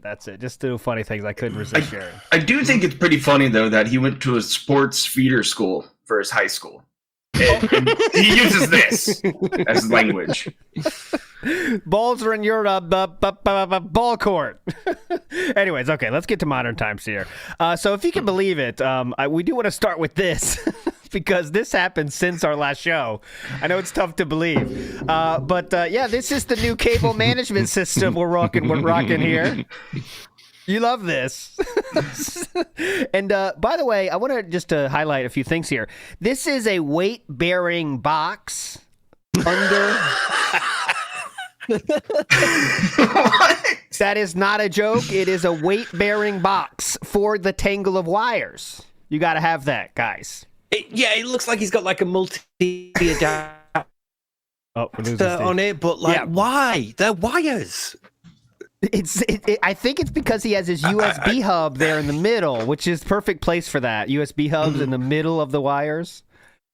We love this. I guess that or Grug is trying to start a fire here. One of those things is going to happen. But anyway, we're going to discover fire finally. And I'm not playing this video because, yeah, go ahead. I've heard him whenever he does some dumb shit like this, especially with the office and the gear. He usually says it's a temporary thing. It's something that, you know, while we get everything going. But this looks like it's going to be permanent. Imagine this dude for like the next 10, 15 years walking around this office that looks like this. It's going to be insane. And you just know you're going to kick it at some point. How could you avoid that? You know what I mean? We all stubbed our toe on the fucking table that's been there for years every once in a while. Imagine that. It's all over if he kicks that thing. But anyways, we're not going to watch to his cope about how it has to be, which is what he says, by the way. Has to be like that, guys. Obviously, you guys don't even know. It's very tough, okay? Very tough. Can't possibly, like, rearrange the room at all. It's just beyond him. Can never do that. So before we get to kind of the main topic today is what I think to be the ending of the King arc, which we'll go. We got a lot of interesting messages and some kick chats to go through. We got some interesting things from comments from a certain Triple P, as I call him, because it's similar to Triple H. That's why I say that. Oh, before we do, sorry, please. Penitent Sin has just pointed out in chat he still hasn't had the opportunity to unplug the Wii. Who among us has time to unplug our Wiis? Come on, it's been like 8 years since that thing came out. It's a very short time ago. 8 years. It must have been since like the last time he used it, and it's just I can't like it makes me feel like my brain is blue screened and I need to reset because it's just mad. How do you not? We're very busy. It's business related. Yes. And I still have it. And he still has it, yeah. Business related. Still have it. This is something silly. That, Give it its cat. Someone did a tweet for Phillips now in the the countdown is on for quite a few things right now. Kick being a thing we stream on, number one. Next one I want to add to that is Twitter Premium, because it's now every single response is negative. Phil's trying to play ball and respond to people, and it never goes well. It's just a small example that happened since last show. Someone said, who's ready for 6 hours of this? And if you click the link, it's a compilation of Phil bitching about Bloodborne, the past playthroughs of Bloodborne. And Philip then says in response to really own him, says, guess you didn't watch the stream. This guy explains all the times he has seen the stream, and he says, it's a shame you're like 10 years in the last. It's 2024, kiddo. So we're owning him now. That's a felt. This guy goes back at it, and then Philip has to dunk on him. You ready for this? I beat the final boss of Sekiro in 15 minutes. I have done excellent runs of Elden Ring and its DLC, and I'm currently tearing up Bloodborne. When you live in the past, you're talking to ghosts. Yeah, oh yeah. I'm very cool. You love this, guys. You love this. Anyways, go ahead, Steve. Any comments? Tearing up Bloodborne. When you live in the past, as he's playing 2 games like that have been out for years, like fucking Bloodborne again. It looks like the 3rd go through, isn't it? It's like number 4. Yeah, 3rd or 4, something like that. My favorite line from this is I have done excellent runs of Elden Ring and its DLC. Well, cool. You're doing great, man. Shit. Do you remember a couple of months ago when he was like, I got all these characters to master while doing this? Oh, yeah. While playing Oh my this game. god. That was the worst. And he said if other streamers did that, they would be on the news. Yeah. No one cares about it because it's me. It's DSP. No one cares if this was anyone else. Okay. It's okay. So a few clothing style things to get through. I know we're burning through some topics here, but we do want to get to the big stuff here. So Philip decided to wear this shirt. Which looks like something, right? It looks like a shirt we all know. But let's hear Philip explain it to us because we must be seeing it wrong. Here, let's go. Go ahead. Big ups to Snort Burnell, obviously, for this. No, insulting people is part of my regular regimen. From Poopy Head. No, you guys, I'm going to be honest with you, all right? Go ahead. This is hilarious because people say this dumb as shit. Go ahead. People are like, you're wearing the Chris Chan sweater. Okay, you ready for this? How dumb this fucking comment? So he had this ready, clearly. Am I crazy in thinking that? Because, when he has to go to a website, that's a process. It's a 5-minute process. He's like, oh, it's hilarious. Check this out. And he goes right to the tab. Yeah. You ready how dumb what you're saying is? Because I just want to show you how stupid you are. Yeah. Okay, ready? Have it at the ready. There's snow. I didn't mean to do that. This is the Chris Chan sweater. It is a striped red and blue and white sweater with tons of stripes on it. You see that? You see that? Suck it, haters. This is not the same fucking sweater in any way, shape, or form. This is a Nautica designer sweater. Oh. That costs a lot of money. Oh. That existed before Chris Chan and will exist after Chris Chan. That costs a lot of money? Hold on. That's pretty cool. This will exist after Chris Chan. Pretty cool. Nautica designer. Nautica, by the way, is not really designer. That's like the hype brand when I was in middle school. So, anyways, Nautica is very hype, very hype. Here's the comparison. There is the Chris Chan sweater and the medallion right there. And this is what Philip's wearing. If you cut it off at the same place, they look pretty fucking similar, don't they? But yeah. And Phil does call Kat his mom every now and then. Well, Chris Chan got some, though. That's to his credit. Philip has it. Go ahead here, Kat.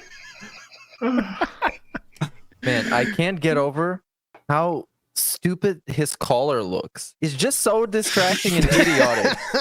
Don't pop your collars like this. Do not do it. It looks ugly. You look dumb. Stop doing it. You love this. All right, yeah, but it was cool in the 2000s. That's why he's doing it. Damn right. Look at me. I'm so skinny now.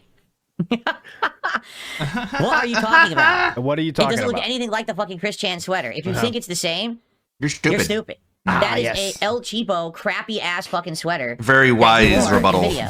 Or she wore if in you videos, or whatever. Disagree with me, you're wore in videos. stupid. It's not, I'm not wearing a Chris Chan sweater. Ironically, I think it's a Ralph Lauren shirt that Chris Chan is wearing. It's an actual expensive shirt. Yeah, better than his Nautica. Fuck you. Hey, so now you've been publicly felted. Also, could it You've been publicly felted. This is not that it's exactly the same one, but that it's close enough that mention of it annoys you to the point where you've obviously heard it before and you have to get this ready to go. Stop calling it the Chris Chan shirt. It's not. So it annoys you that self-conscious much. about everything. And he had this tab ready too, so that shows you where his head was at. Let me get a tab ready. These assholes are gonna bring this up. You can get so felted. I'm not wearing a Chris Chan sweater. Yeah. Okay. So now you've been publicly felted, publicly embarrassed for saying something stupid. Okay. Now you can stop saying it because you sound stupid. Please stop sounding. You said stupid. Okay. I'm smart. You're dumb. Please stop sounding stupid. Please stop. Okay. So next up in our storyline cool, here smart guy. of the week, I do want to play this moment. So Philip was not in the chat for this one, I do not think. This is December 8th, okay? And this is when, out of kind of seemingly nowhere, not nowhere, because they've been doing it for a while now, but they go back to just doing what they've been doing for almost over a year now, is making fun of DSP's content. And they just kind of pretend that Philip's not in the chat here. or he's not watching them anymore. They go to their normal trolling style, what they always have done, Triple P and Andy, towards DSP. So let's call him Triple P too. His real name's Ashton, but I like Triple H, so that's why I say that. Okay. I saw him first. I fired first. I hit him so many times first, and then I instantly died. Why? I'm just gonna quit. You know what? I might just quit and hang out with you guys for half an hour. Let's go. This game is terrible. What he means by hang out with you guys for a half hour is guilt trip every last one of you for every nickel and dime he fucking possibly can. He's gonna sit there with a real pissy expression on his face and demand that goal be hit as he fucking sweats bullets. Okay, and that is a true statement that many a detractor have said in their day. No lies detected there. No. So that leads us to... Oh, he didn't he, as well? Didn't he, stop the stream and quit Call of Duty and just impromptu Q&A? Yeah. I didn't even prepare all the times he didn't hit the goal this week. It was begging his ass off because it's kind of like now he's doing it so much now. So on a different day, not this day, later, I think the very next day, I believe, Triple P, while Kino Casino was starting their stream, they have this comment in the chat before they went live, and I will read it to you here. It says... the thing with Phil is he's changing just enough to potentially alienate the people he already had, but not enough to capture a new audience. Phil had a legit chance to migrate to literally anything else during our arc with him, and he squandered it by doing the same old, no effort, no risk shit, and it's sad. Again, as Steve said, no lies detected here at all, and I consider this to be a very past tense statement about an arc. You know what I mean? It's kind of, he had a legit chance to do anything else during our arc with him, and he squandered it by doing the same old no effort, no risk shit, and it's sad. And this is, again, what Philip always does, right? He had a fucking real chance to get a new audience, but just couldn't make it happen. And just couldn't take the steps that take risk to find something new to do, while he just did the same shit he always did. You know what I mean? So just like with Keemstar. Just same like with thing. Yep. Not got live in that. 50 grand for a phone call? No. Wrestling show, too much work. What other examples are there? They, the interview show got a little hard, couldn't find people. Fuck it. Well, if you're gonna get up that easy, nothing's gonna happen, right? I know. It would be tough for Philip to get people to interview for sure, but just lower your standards. Don't go to Asmongold like he did. He admitted to doing Max. Maximilian, dude, Melody Mac. He went to these people with the big names. I bet Justin Wong got a DM. Oh God, yeah. You kidding me? I bet PewDiePie got a message. Let me tell you what 4th place actually gets you, Justin. I bet Mr. Beast got a message. Legitimately. I guarantee it he did. But then when that got hard, he quit. All right? But the same day, on this very same message, the same day as this message, we're going to go later into the day.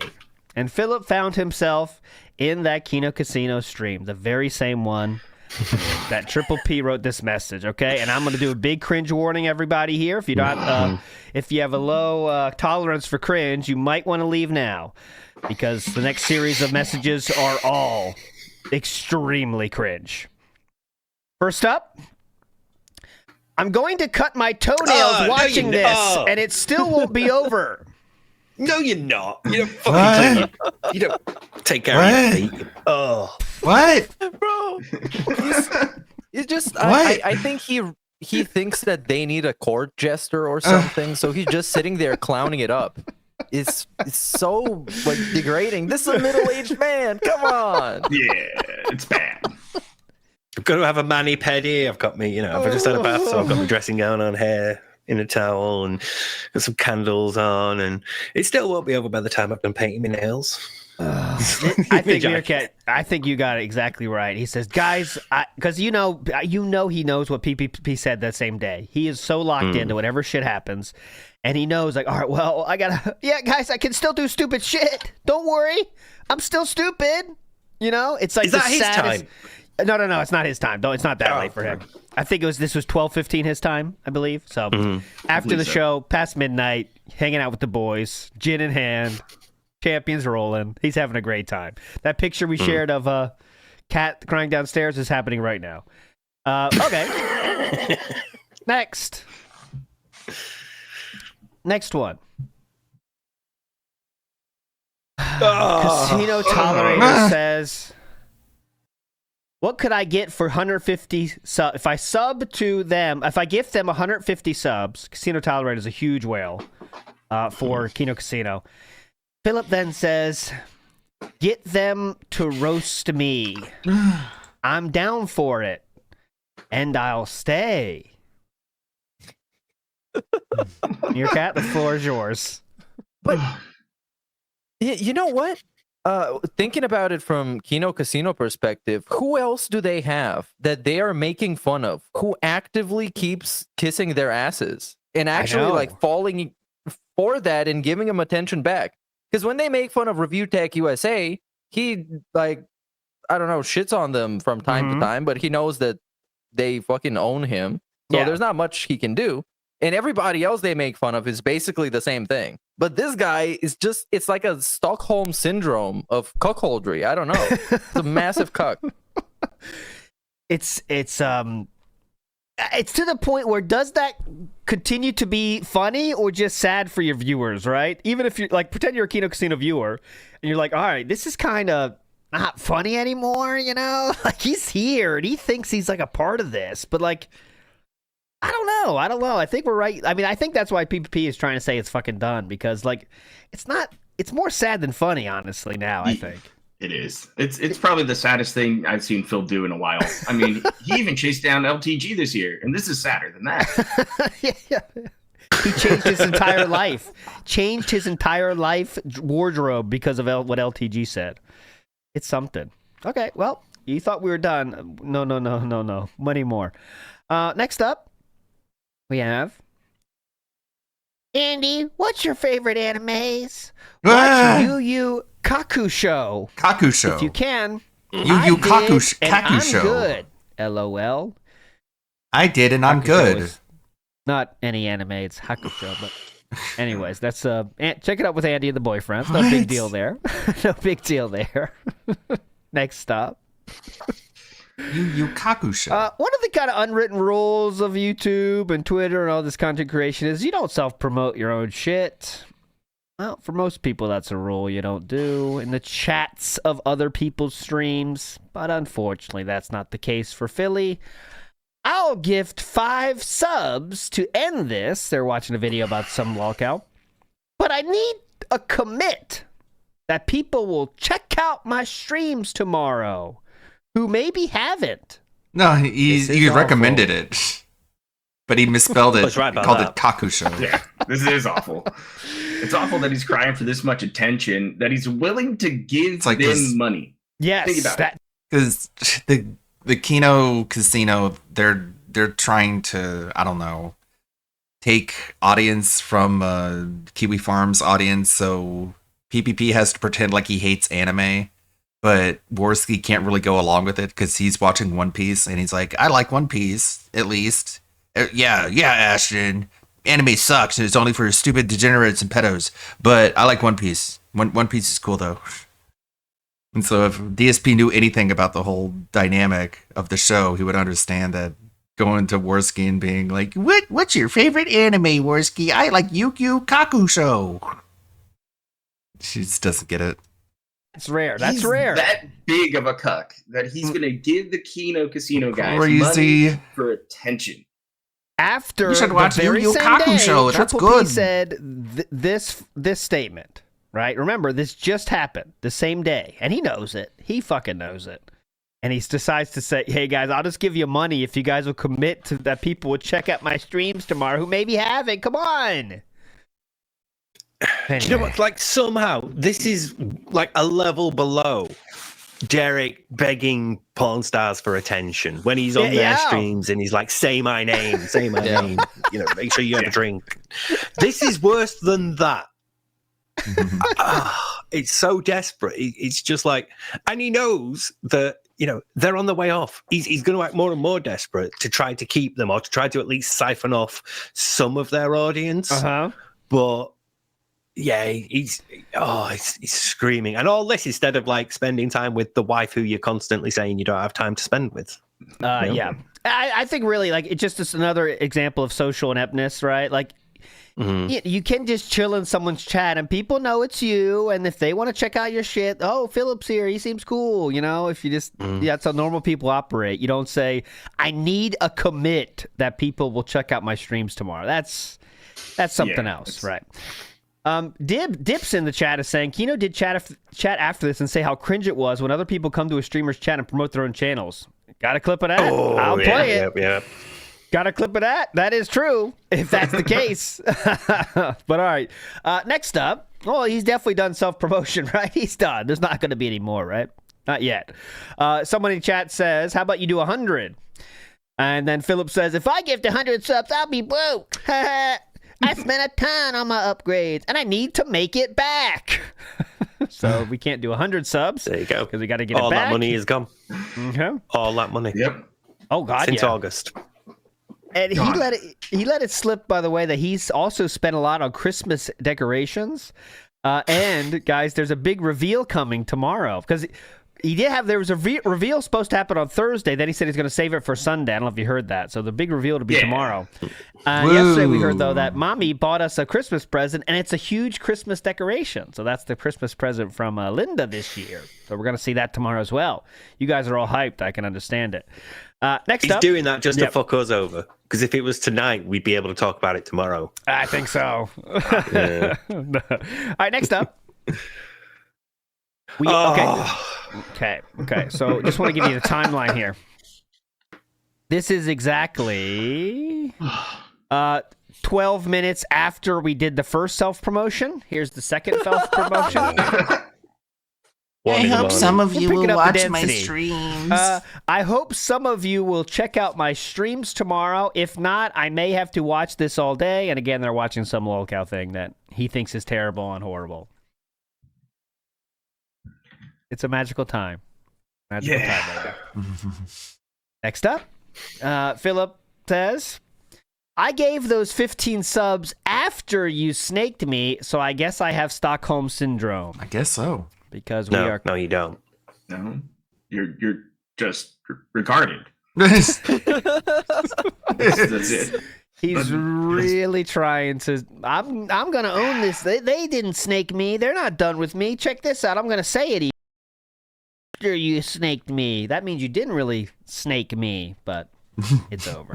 I like that delivery with the comeback. No, you're just Sorry, guys. I know that was a very hype segment. It was very sad and cringe, but I got to show it to you because that's it. Now, after this... Bro, how is that worse than the Dead Sea Scrolls? How is that worse than, like, finding his posts and seeing, like, how bad they are?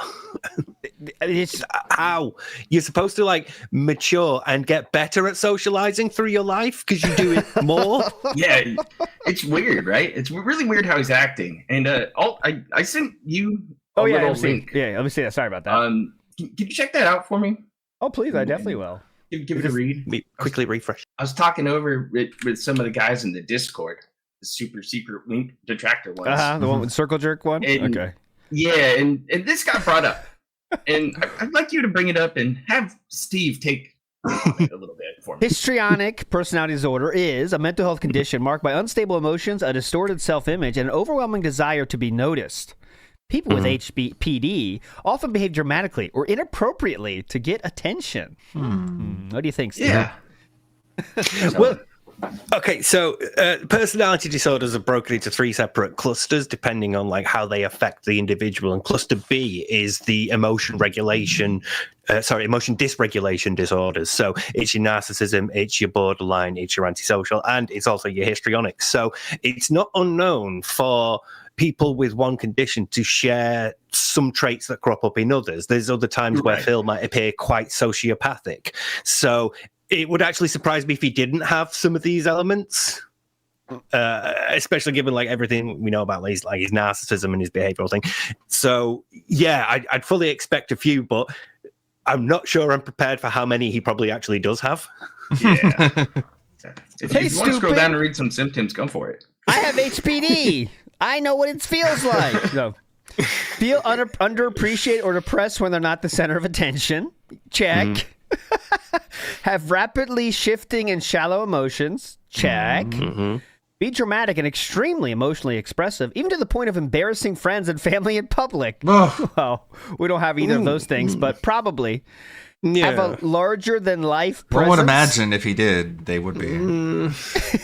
I don't know. DSP is probably the only guy I know who I would call smaller than life. He's like the opposite of larger than life. Everything that happens to him is the worst Smaller thing ever, than and life. nothing that ever happened is nowhere near as bad as what just happened to him. Whatever the fuck it is. This dude is the tiniest than life person ever.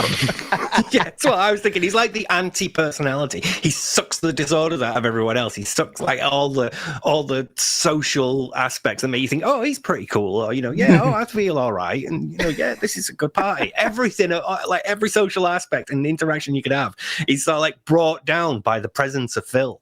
He's just like the opposite of it. Like him playing Bloodborne. This one you're gonna get felt Making on this one, Bloodborne look boys. bad. Be persistently charming and flirtatious. That's out. Come on. Nailed it. Well, he tries to be, but next up, you be overly concerned with their physical appearance. Hope I've shown you enough examples of that. And I'm going to show you more later. Only ever since LTG though. Previously, that's he wasn't true. that bothered. Yeah. Good point.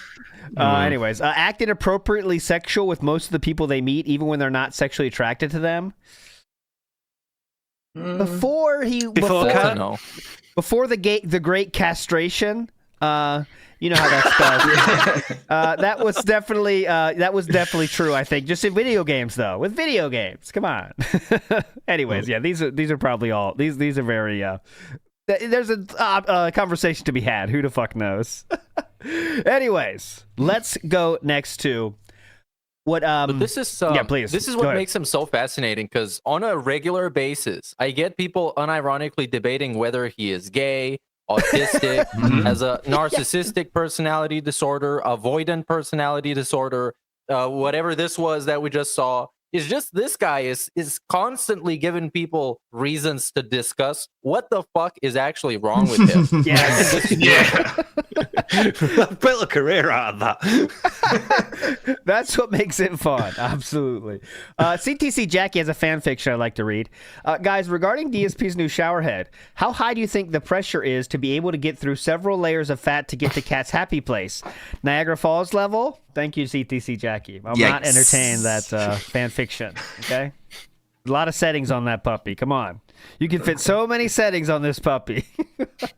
By the way, real quick intervention.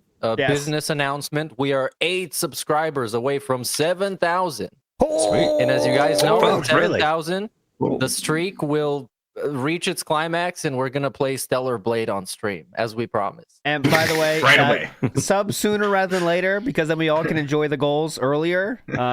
So please, make sure it happens now. Doom Messiah says, he's acting like Jenna, desperate for attention. Put on the diaper, Philip. Well, he is acting like Jenna. DM that's me for sure. Meerkat next, asking for a song. Yeah. Hey, Meerkat, could you make a song about me? I want you to destroy Feel free me. to felt me. Yeah. Just like Jenna did. Please felt me. Watch me eating. That's really funny. People say I look weird when I eat. Yeah. Oh, God. Like, here's the crazy part, guys. That's a joke, but it's not that different than what Philip did in the Kino Casino chat, legitimately. He's telling them what to make fun of. I'm just saying it again because it's wild to think about. You go into someone else's chat and say, hey, guys, make fun of this. Imagine. It's incredible. Yeah, we can't imagine it. It's so like alien and abnormal. It's incredible. All right. Okay. Now this was Philip on. This is 3 days ago now. And I have never seen. This is the day after the messages I just showed you, the day after Triple P's comments. And this is what I consider Philip being as close to admitting it's over as he ever will be. Okay, so let's watch this. A little bit of a longer clip here, but this is when Philip was really a coping sad boy and basically saying Gravy Train is now over. It's fine. It's not a big deal at all. It's not extra work. Yeah. Now, original. He starts it with talking about. Hold on, let me Kit. pause this. On a short leash, let's put it that way as well. When I started co-streaming on Kick, I was hoping that I was going to build a new audience. Like, Kick is a different group of viewers. Quite frankly, it doesn't seem like the people who are on Kick are the same viewing group as are on YouTube. Yeah. And I can confirm that because, honestly, I've kind of retained almost the same viewership on my streams on YouTube. I've noticed a little bit of a drop-off. Like, for example, on average, I used to get between 300, 400 viewers on YouTube. Now I'll get like between 250 to maybe 300 viewers, depending on the game. And then I noticed, I'm getting 50 viewers on Kick. So did they just move over to Kick or whatever? You know. No. Oh, do you think? Yeah. Could be. Phil. And by the way, the only reason there's more people in Kick is because we have entered the Great LARPing era. Legitimately. Tomorrow we're going to do a tier list of funny names that have been banned because if Meerkat can make it happen, he did. But legitimately, guys, when I'm telling you this, I'll show it right now just to give you a preview. Single days are marked in bans. This is a single day, 12/13. Jesus. Look how far I have to scroll. That's 1 day of bans. Okay, that 1 day. Next you day. can play Ode to Joy if you want. You play the clip. This is a single day. So, you want to check one more day? Yeah, Look yeah. how It far. looks about to be 6 billion. Yeah. Interesting. And this is the Great LARPing era, and the names are on fire. So tomorrow we'll go through. Tomorrow we'll play the new Lechero video as well. Tomorrow we got PWAP video first. Tomorrow we'll play that kind of stuff. We're just kind of catching up with the news. Yeah, in my opinion, this didn't happen. All these bans, they didn't happen. I'm a denialist. Kick ban denialist. We have some of these names are so fucking good. But yeah, just reading Google News, Fence Sitter, Real. DSP's mods have downs. No, they have dents. My human son turned into a cat. Real son Jasper dead by 2030. Okay. VGAs are must-see TV. I love that as well because you can't watch this. You got to watch the VGAs that were happening at the same time. Anyways, we'll go over those tomorrow. Very fun, very fun. Okay, here we go. This is very meaningful. Here. Do I have some new viewers on Kick? Yes.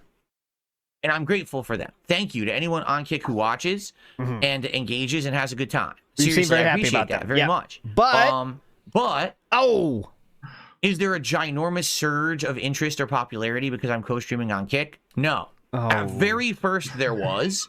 I noticed there was a group of people who were newcomers. You think? Go ahead, Meerkat. But why would he even expect there to be a surge just because he started streaming on a less popular platform than he currently is? And of course there was in the beginning because Kino Casino literally gifted him a fan base and a viewer base. Yes. And it was a very cool meme thing to do, be in there and saying, "You're the king, Phil. Yeah, fuck, suffer detract us," and stuff like that. It was a very cool meme thing to do. But they don't last forever, unfortunately. And now we're dealing but he with thought it. they would. Oh, God. He thought they would, didn't he? As There's usual. no way he was like, I'll plan ahead for the future and try to grow this organically. No, he was like, this is going to continue and get bigger. Because they told me I could. Yeah. And you know what he did? He looked around and said, what can I buy? That's what he did. That's the action we took. Is, okay, what can I upgrade around here, this place? I got a lot of money in my bank account. Can't stay there. So what can I spend it on? And it seems like a long time ago, but I mean, when this shit started, but that's legitimately everything he did with the new money was just buying stuff. And that's it. Anyways, there you go. Newcomers who are watching my stuff, and support was amazing. That first month that I streamed on Kick, October into November, oh my God, I got a ridiculous amount of subs. I mean, I'm not even kidding you. It was like thousands of dollars in support, okay? But quite frankly, that support has pretty much dried up. We have a few regulars who still, gift subs, and I'm really appreciative of that. But at one point, I'm not kidding you, half of my income was coming from Kick. Okay, it was insane the amount of gift. Which is all bonus, by the way. Let's not pretend like he's gonna. You know what is gonna happen, guys? He's gonna go there in a month and say, "Guys, I was counting on that Kick about money, and now that's all gone. So here's where you come in." You know what I mean? It's gonna happen. Just wait. Just fucking wait. Because the same thing happened with Patreon when he got new income from Patreon, and then the Patreon dipped. Guys, I was counting on that.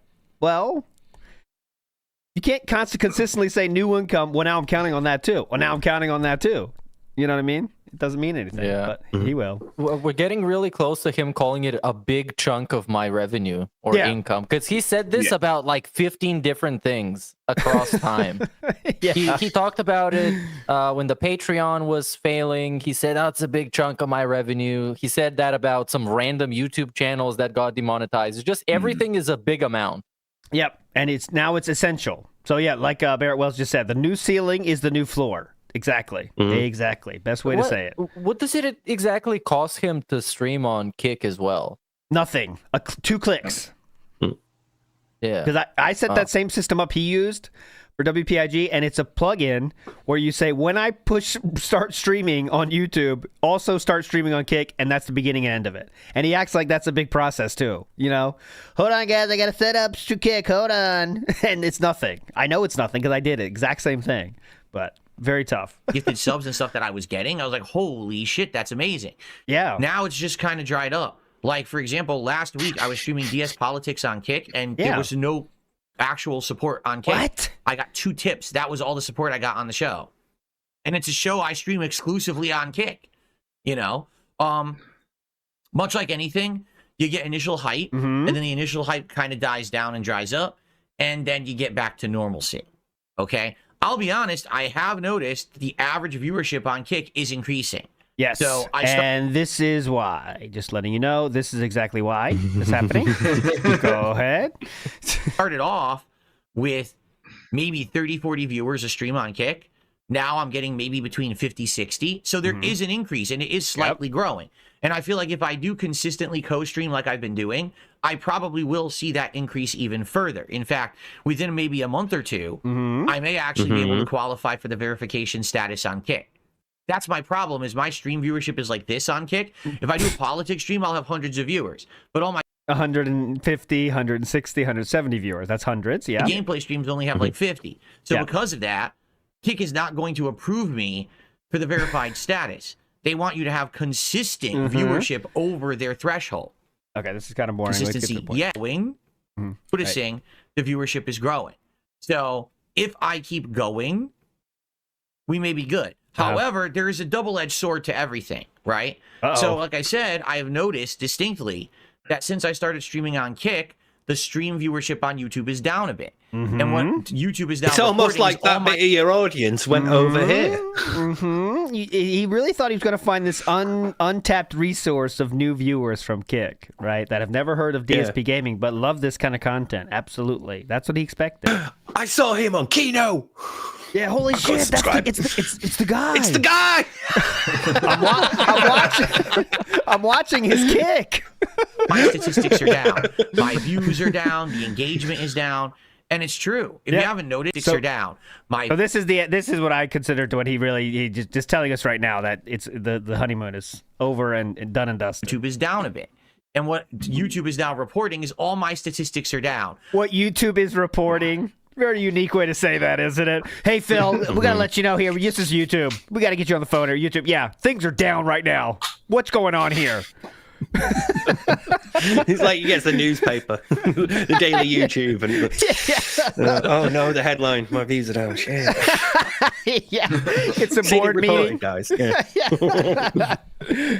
My views are down. The engagement is down. And it's true. If you haven't noticed, since I started co-streaming on Kick, did you notice that on YouTube, I never mention liking the streams anymore?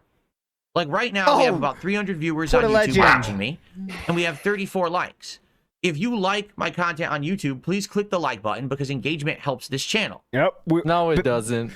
Begging for likes is back on the menu, boys. Thanks for everything. Stick a fork in the king arc. apparently, I don't know if we have this for today, but he's bringing the hat back. So we're just going back to the beginning. He brought it back officially?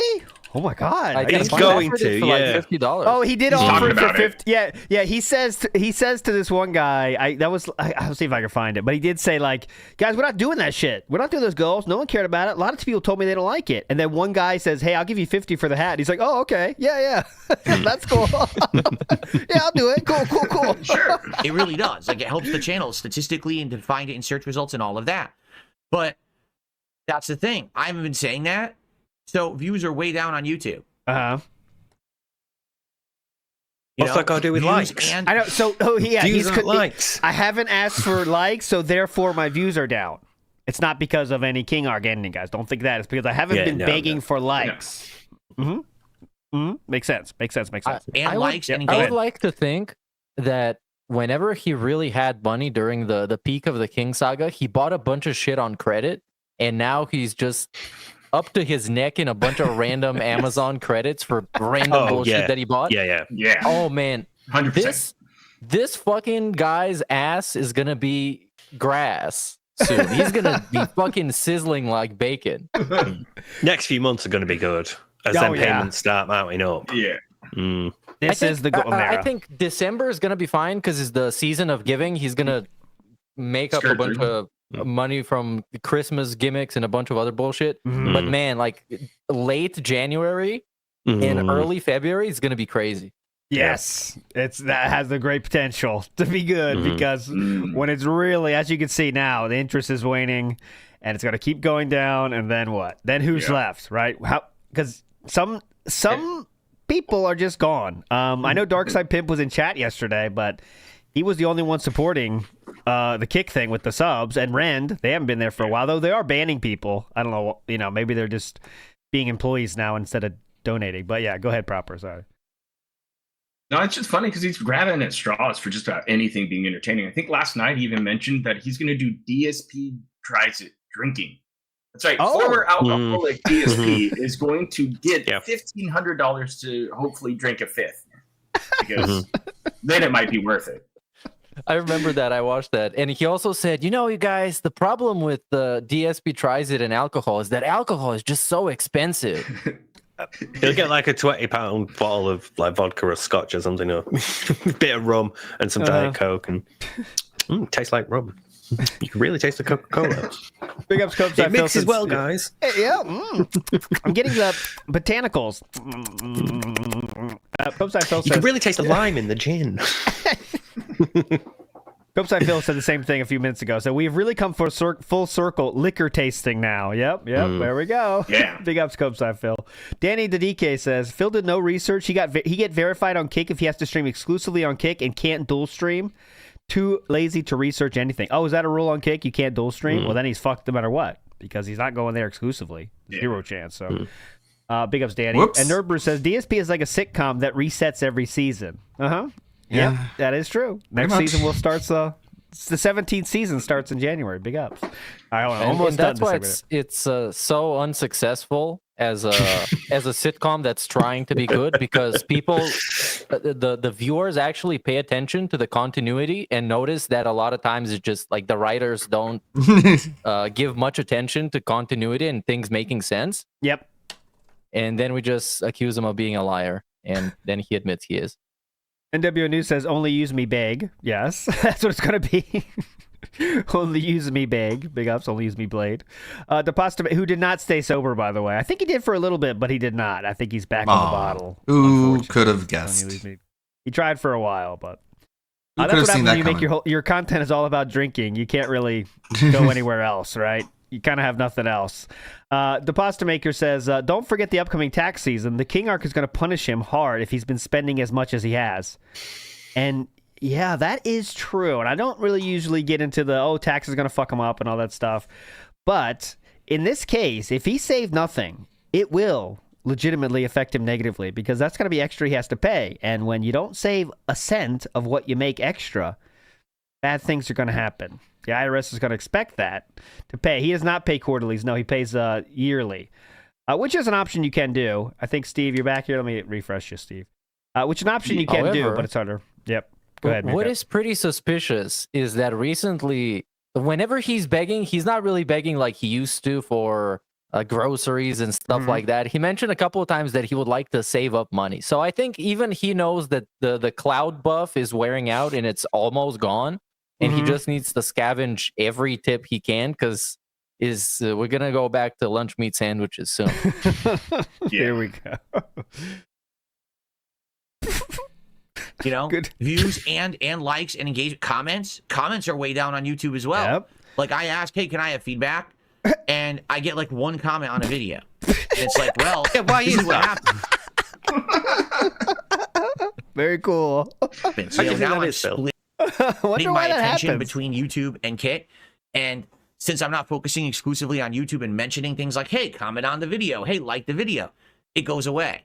You know, when you're my level of popularity. This is a very interesting way to say this. Okay, when you're level when you're my level of popularity, listen up, YouTubers. You have to ask. Okay, there's people who are so big that they don't have to ask for anything. They just receive because they're huge. So people automatically like the videos, automatically leave comments, automatically give them feedback, automatically contribute. That doesn't happen with me. I have to ask because I'm small. There you go. So when you're at a certain level of YouTube, you have to ask for money, guys. I don't know if you guys knew this. Go ahead, Meerkat. That's how brands work. Because there's this saying, you work to make a name for yourself, and then you let your name work for you.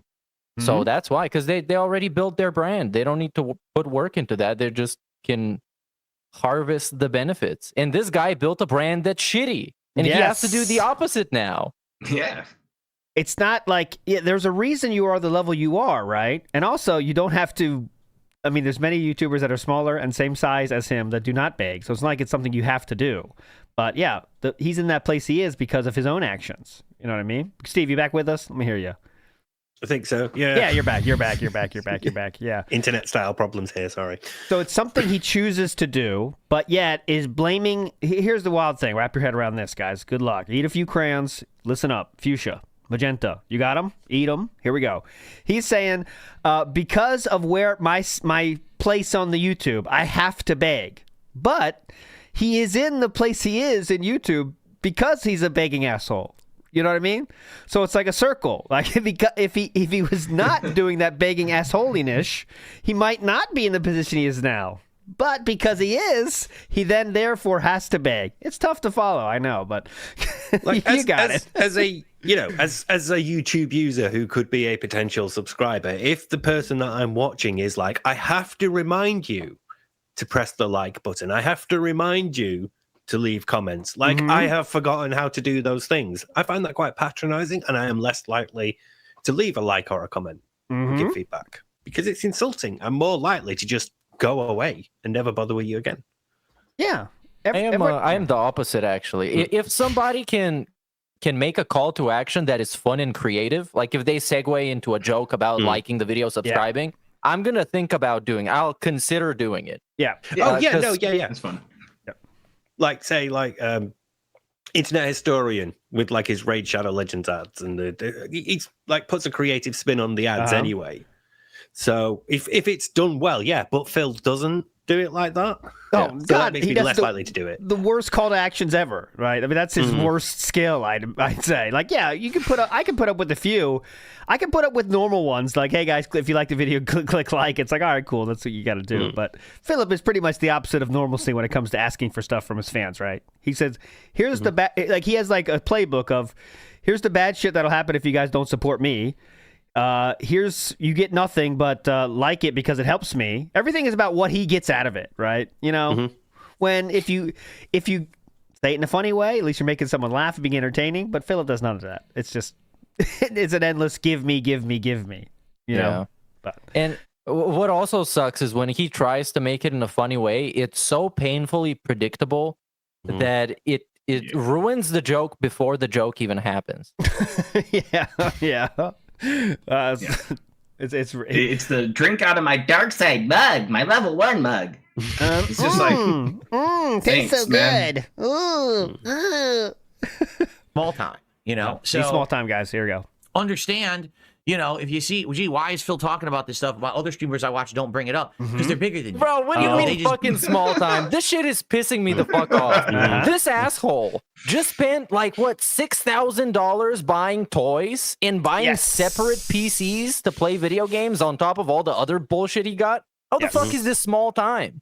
People that get his level of views don't even do this full time. They do it at some weird shit post. Yes. Bro, people with his subscriber count. And he's calling himself small time. That's the thing that gets me. You have that many subscribers to your channel. Why aren't they there? People with that many viewers have no chance of, well, if you don't beg, I guess. If you don't have the exact specific audience he has created, there's no chance you can do that full time on YouTube. With his viewership and viewers, zero chance. However, he has put in the hard work of cultivating this audience that will give him enough money to do it full time. But it just requires begging more than anyone else on the universe. That's the bad part. That's the negative.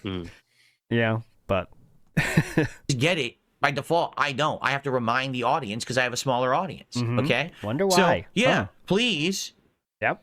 Like the stream. Please leave comments on the video. Okay. Yep. Go ahead, hold on. If you got a small audience, then they probably already fucking know that leaving a comment and liking your video helps, and giving you tips pays the fucking bills. Why do we need to constantly talk about it? They also know how the streaks and goals and gimmicks and all the other bullshit works. He does that thing where every single stream I have to tell you every single aspect of my streams, right? So there might be someone new there. I think it's really about filling time, though. You know what I mean? But that's what every single stream we says the same thing 18,000 times. You know, I think it's also, it's not only just filling time, but it's to kind of nag people into give him money just to make him shut up. Just so at the end of the stream, somebody can send him the amount of money that's left to hit the goal and be like, okay, we got rid of that. At least we don't have to fucking hear this guy talk about this stupid goal anymore. I mean, I guess there's an aspect to that. There's an aspect to that. The cool thing about it is that you have to do it literally every stream. That's the fun part. So please engage with the content. Engage that helps with it. a lot. Okay, thank you to those who are actually contributing in those ways, because that is contribution. Even though it's not financial, it's still a good contribution. Okay, thank you. Yeah, but that stuff's lacking and suffering because of the co-streaming. Like, my statistics are way down. You know, it's crazy because over the summer my statistics skyrocketed. Yeah, you think? My statistics were, I have more views than ever before. You think? Actually got thousands of new subscribers, tons of engagement, and then it dried up. And I can't do anything about that. You know? Yes, you I'm can. not going to change as a content creator. Amazing, guys. I can't do shit about that. That's what's going to happen, guys. I can't do shit about that. I will put this in visual context for you, everybody. So I have Social Blade up here. And as you can see, it is almost a perfect explanation of what happened. So we have those 2 upticks months, right? And that was the Kino Casino arc. It just goes right in line with literally an arc. And then the last 2 months have been back to normalcy. And it took two months, but now we're lower than we were. You know, we're from 6 months ago. We're back to where we were exactly, right? So I mean, it's beginning and end of it. It doesn't take a rocket scientist to understand the Kino bump was there, and now it's not there. But we can't say that if we're DSP. That's what he's thinking, right? I can't say that, so. I had a bump. I don't know what happened. I don't know. Like, just don't want to admit it. You know what I mean? I think just not wanting to say it. You know? I don't know. It's a coping. You know, just not pretend. Just denialism. Just denial. Yeah. Denial's a defense mechanism. Yeah, it's that. So and be drama, because that's what a lot of people were afraid was going to happen. They said, Phil, so now you're involved with drama. You know, with the guys from Kino Casino, with Keemstar, and all of this. Are you going to become a drama guy? And, you know, and I tried it. I mixed in drama occasionally. Occasionally. In my content, you know, everyone's occasionally. So while here on this podcast, I would bring up drama topics like Review Tech or COG or Ethan Ralph, shit like that. But in reality, he didn't say anything about Ralph. He said barely anything. Makes sense. Because he didn't know anything. To maybe stir things up a bit. Like, but that's he's not in who I am. Mexico You guys and know he that. has a southern accent. Wait, what? Oh, dude, you fucking piece of shit, bitch. What the fuck was that? I'm not that kind of guy, but every once in a while, I want to stir up some drama with other grown men just so we can get some more clout. But I'm not that kind of guy. What the fuck was that? He has been that kind of guy since he was posting on the SRK forums about getting hyped before tournaments. And, let's have these grudge matches, and I'm going to do my own tournament where we can do promos and things. All that stuff. It's been there since the beginning. But I think it's true. Like, I think he always has been a shit stirrer, but he's always been a shit stirrer without conviction. You know what I mean? Like, you have to have something behind your shit stirring. You know what I mean? Like, you have to, if you're funny enough, I guess always shit stirring is fine, you know, because you can make a joke about shit. But we don't have that. And we don't really care about the people we're talking about. You know, there's nothing to it, right? Just like the politics. Yeah. That's what politics is failing. There's nothing you to need his more thoughts. than just, like, hey, I've challenged you, and if you don't reply to me, you're my bitch. Yeah. You need more than that to start something. You know, you got to throw a few zingers. You know what I mean? You got to have some funny zingers ready to go. You know, and have some feeling behind it, right? Like even Cyrax. Someone says Spectadez says it's like Cyrax cutting wrestling promos. But Cyrax, you can have some emotion there. You know, it's something behind it. But go ahead, Meerkat. I would give him some credit. Well, I don't know if I should give him credit or he's just lucky, because it happens so that some of the people that he stirs shit up with are legitimately more pathetic and worthless than him. So he comes out on top just kind of by virtue of being not as bad. Yeah. Which is pretty interesting. Agree. And that's why he chooses the people he chooses to make fun of too. You know what I mean? That's always Rich. Behind it. Rich, it's a very easy target. Cog, you know what I mean? Target. Super crazy, and he goes after Duty nonstop. You know, it's like he has his targets because he thinks like they're below him, and I can definitely felt these guys, but it never goes outside of that. You know what I mean?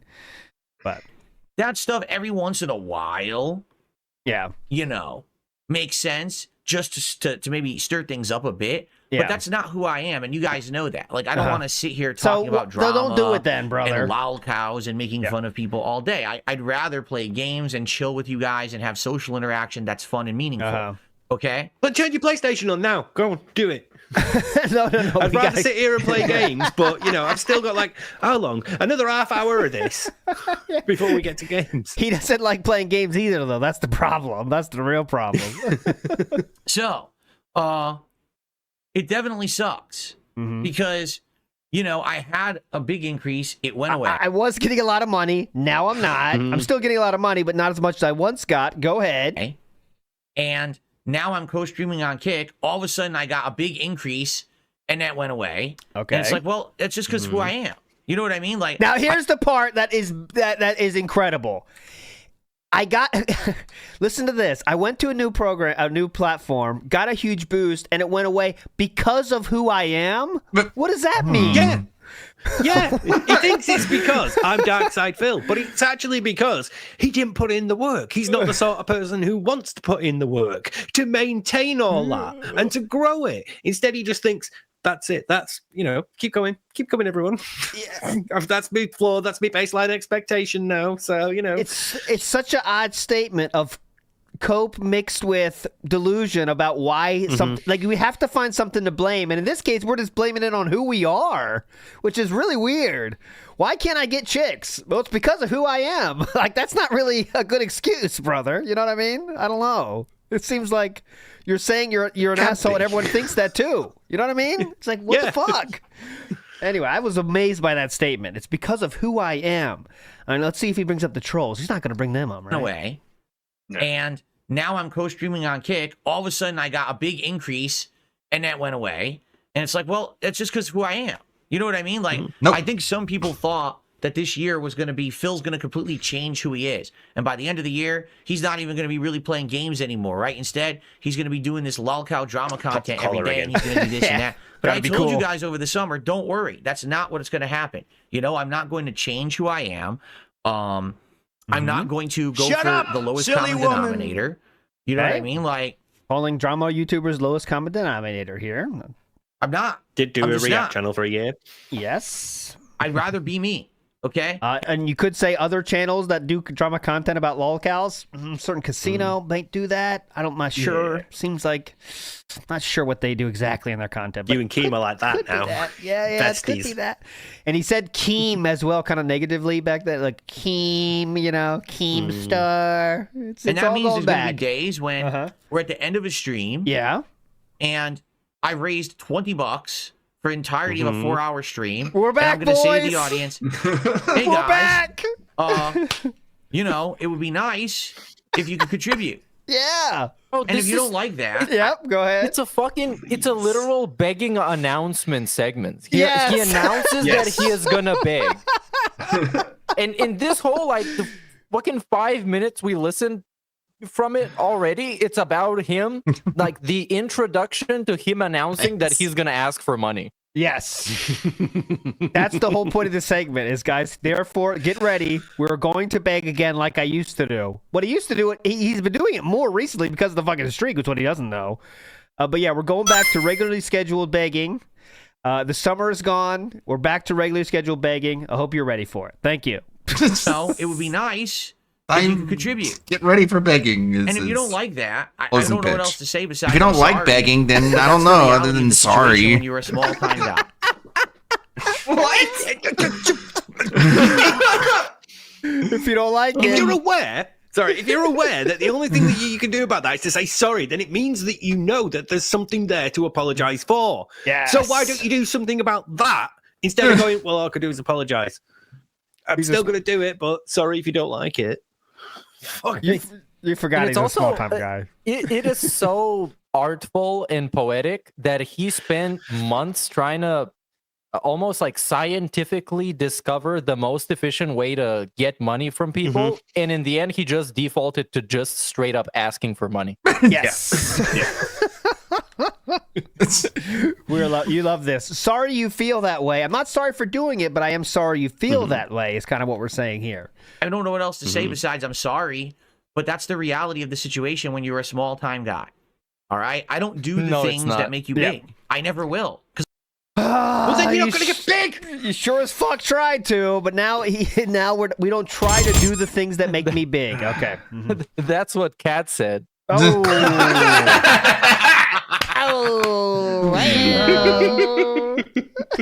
But this is what PPP was talking about when he Yes. said that Phil didn't take any risks with the platform that the boys gave him. Yeah, the politics show is just him reading articles and giving poor takes. It's not politics. There's no take there. There's no interview left. Who's he going to get? Arturo? Good. Enjoy that one then. Yeah. You know? Otherwise, we're back to pre-Kino. Yes. He did nothing to try. I mean, even and the best example I have is we have when Triple P said they were trying to make a wrestling show together, right? Wrestling show with Triple P. Now, you want to get an audience on your side and keep them on your side is to do a show with someone from that other show, right? An ongoing series was on the table.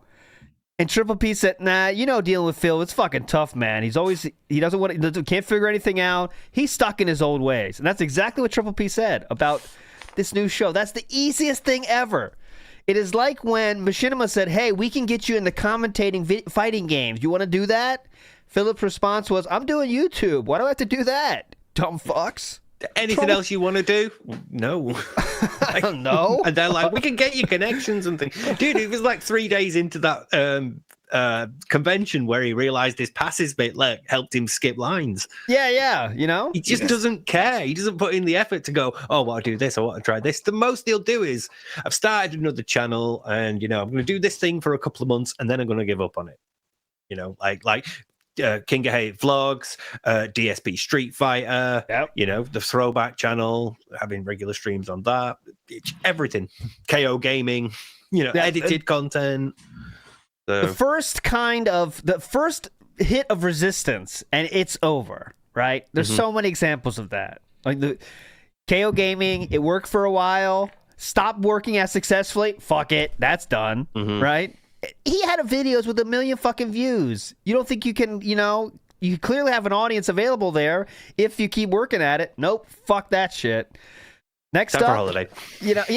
Interview show. Got a few interviews. A few people started to stop responding. Fuck that shit. That's not worth it. You know? Yeah. Anytime And there's no a joke, pushback. The wrestling idea is not bad. Because No. nowadays there's so many people talking about wrestling, and it seems like all you have to do to get a couple of thousand views is to just pretend to watch AEW and then just shit on it. Like I do. It'll work. And but the problem is that Phil won't put in the work for that show to be successful. He didn't even do it when he was doing Smart Guys with John Rambo back in the day. Rambo carried the shit out of the show. He watched all the wrestling. Phil was like, "Did you watch it?" And he was like, "No, I was doing YouTube," or "No, I was drinking gin," or whatever he was doing, hoarding boxes into the corner. Yep. Right. Anything to not do work is what Phil's goal is. Yeah. And to change, DSP politics that's next. You know it's next. That's going to be gone next because he's reached a point where he's not getting as much as he wanted from the start, so therefore not worth working on. Fuck it. Yeah. Not going to change I got the setup. initial burst. Yeah. I got the initial burst at the start. Everything from this current King arc to the DSP politics to KO gaming. Big burst of like, oh, cool, bit of interest. And then now that it's dwindled, my expectations are not being met because I thought it would carry on like this, and it's not. I'm doing hand graphs. Sorry, King Jad. But it's like, that's it now. That's it. It's gone downhill, so fuck it. I'm killing it. I'm done. Yeah. And yeah, a lifetime of that. And ignoring the fact that you can do things to try to make it more interesting. Like maybe you ask some other dude to talk about politics with your show. It doesn't have to be, it doesn't have to be a politic. It doesn't have to be the Quartering. It doesn't have to be Destiny. It doesn't have to be Nick Fuentes. Just get a normal politics channel that has some followers and talk with them. But no, fuck it. It's done. It's over. It's the same issue as with many other channels in many of his previous channels, and the problem is that his heart is not in it. He doesn't care about politics. Like Phil Burnell doesn't give a shit about politics. He's talking about it because he somehow convinced himself that he's saying something interesting that people would care about, but it's stupid and no one cares about it. And it's the same thing when he tried to do movie reviews and shit. He did it because he thought it was some kind of a trend. His heart wasn't in it. And he tried to do that same shit with a bunch of other gimmicks, and none of it stuck because his heart's not in it. He doesn't even care about video games. Like the other night, there was the Game Awards happening with a bunch of shit announced. And this dude was talking about fucking bullshit on DS politics at the same time. This guy's an idiot. Even when it reminds me of when he wanted to do his own tournament to rival Evo, and he was like, well, where can we hold it? And someone was like, like sometimes hotels will have conventions in them, because they've got like function rooms. And he was like, cool, could you get in touch with the hotels? Yeah, could you do that? Could you do the work for me? And another point of thing that's going to be done is, and also about the politics, excuse me. He did the politics show after the election because he was scared of pissing people off. That's a little bit of a risk you have to take. You might piss people off, but if you want to hit while the iron's hot, you got to do it. Then we start after the election, and then we go to we start the politics show. Just brilliant. And after everyone calls him out for just reading articles, what does he do? Just read articles. Just reading articles every day, guys. That's the show. Take it or leave it, assholes. It's like amazing.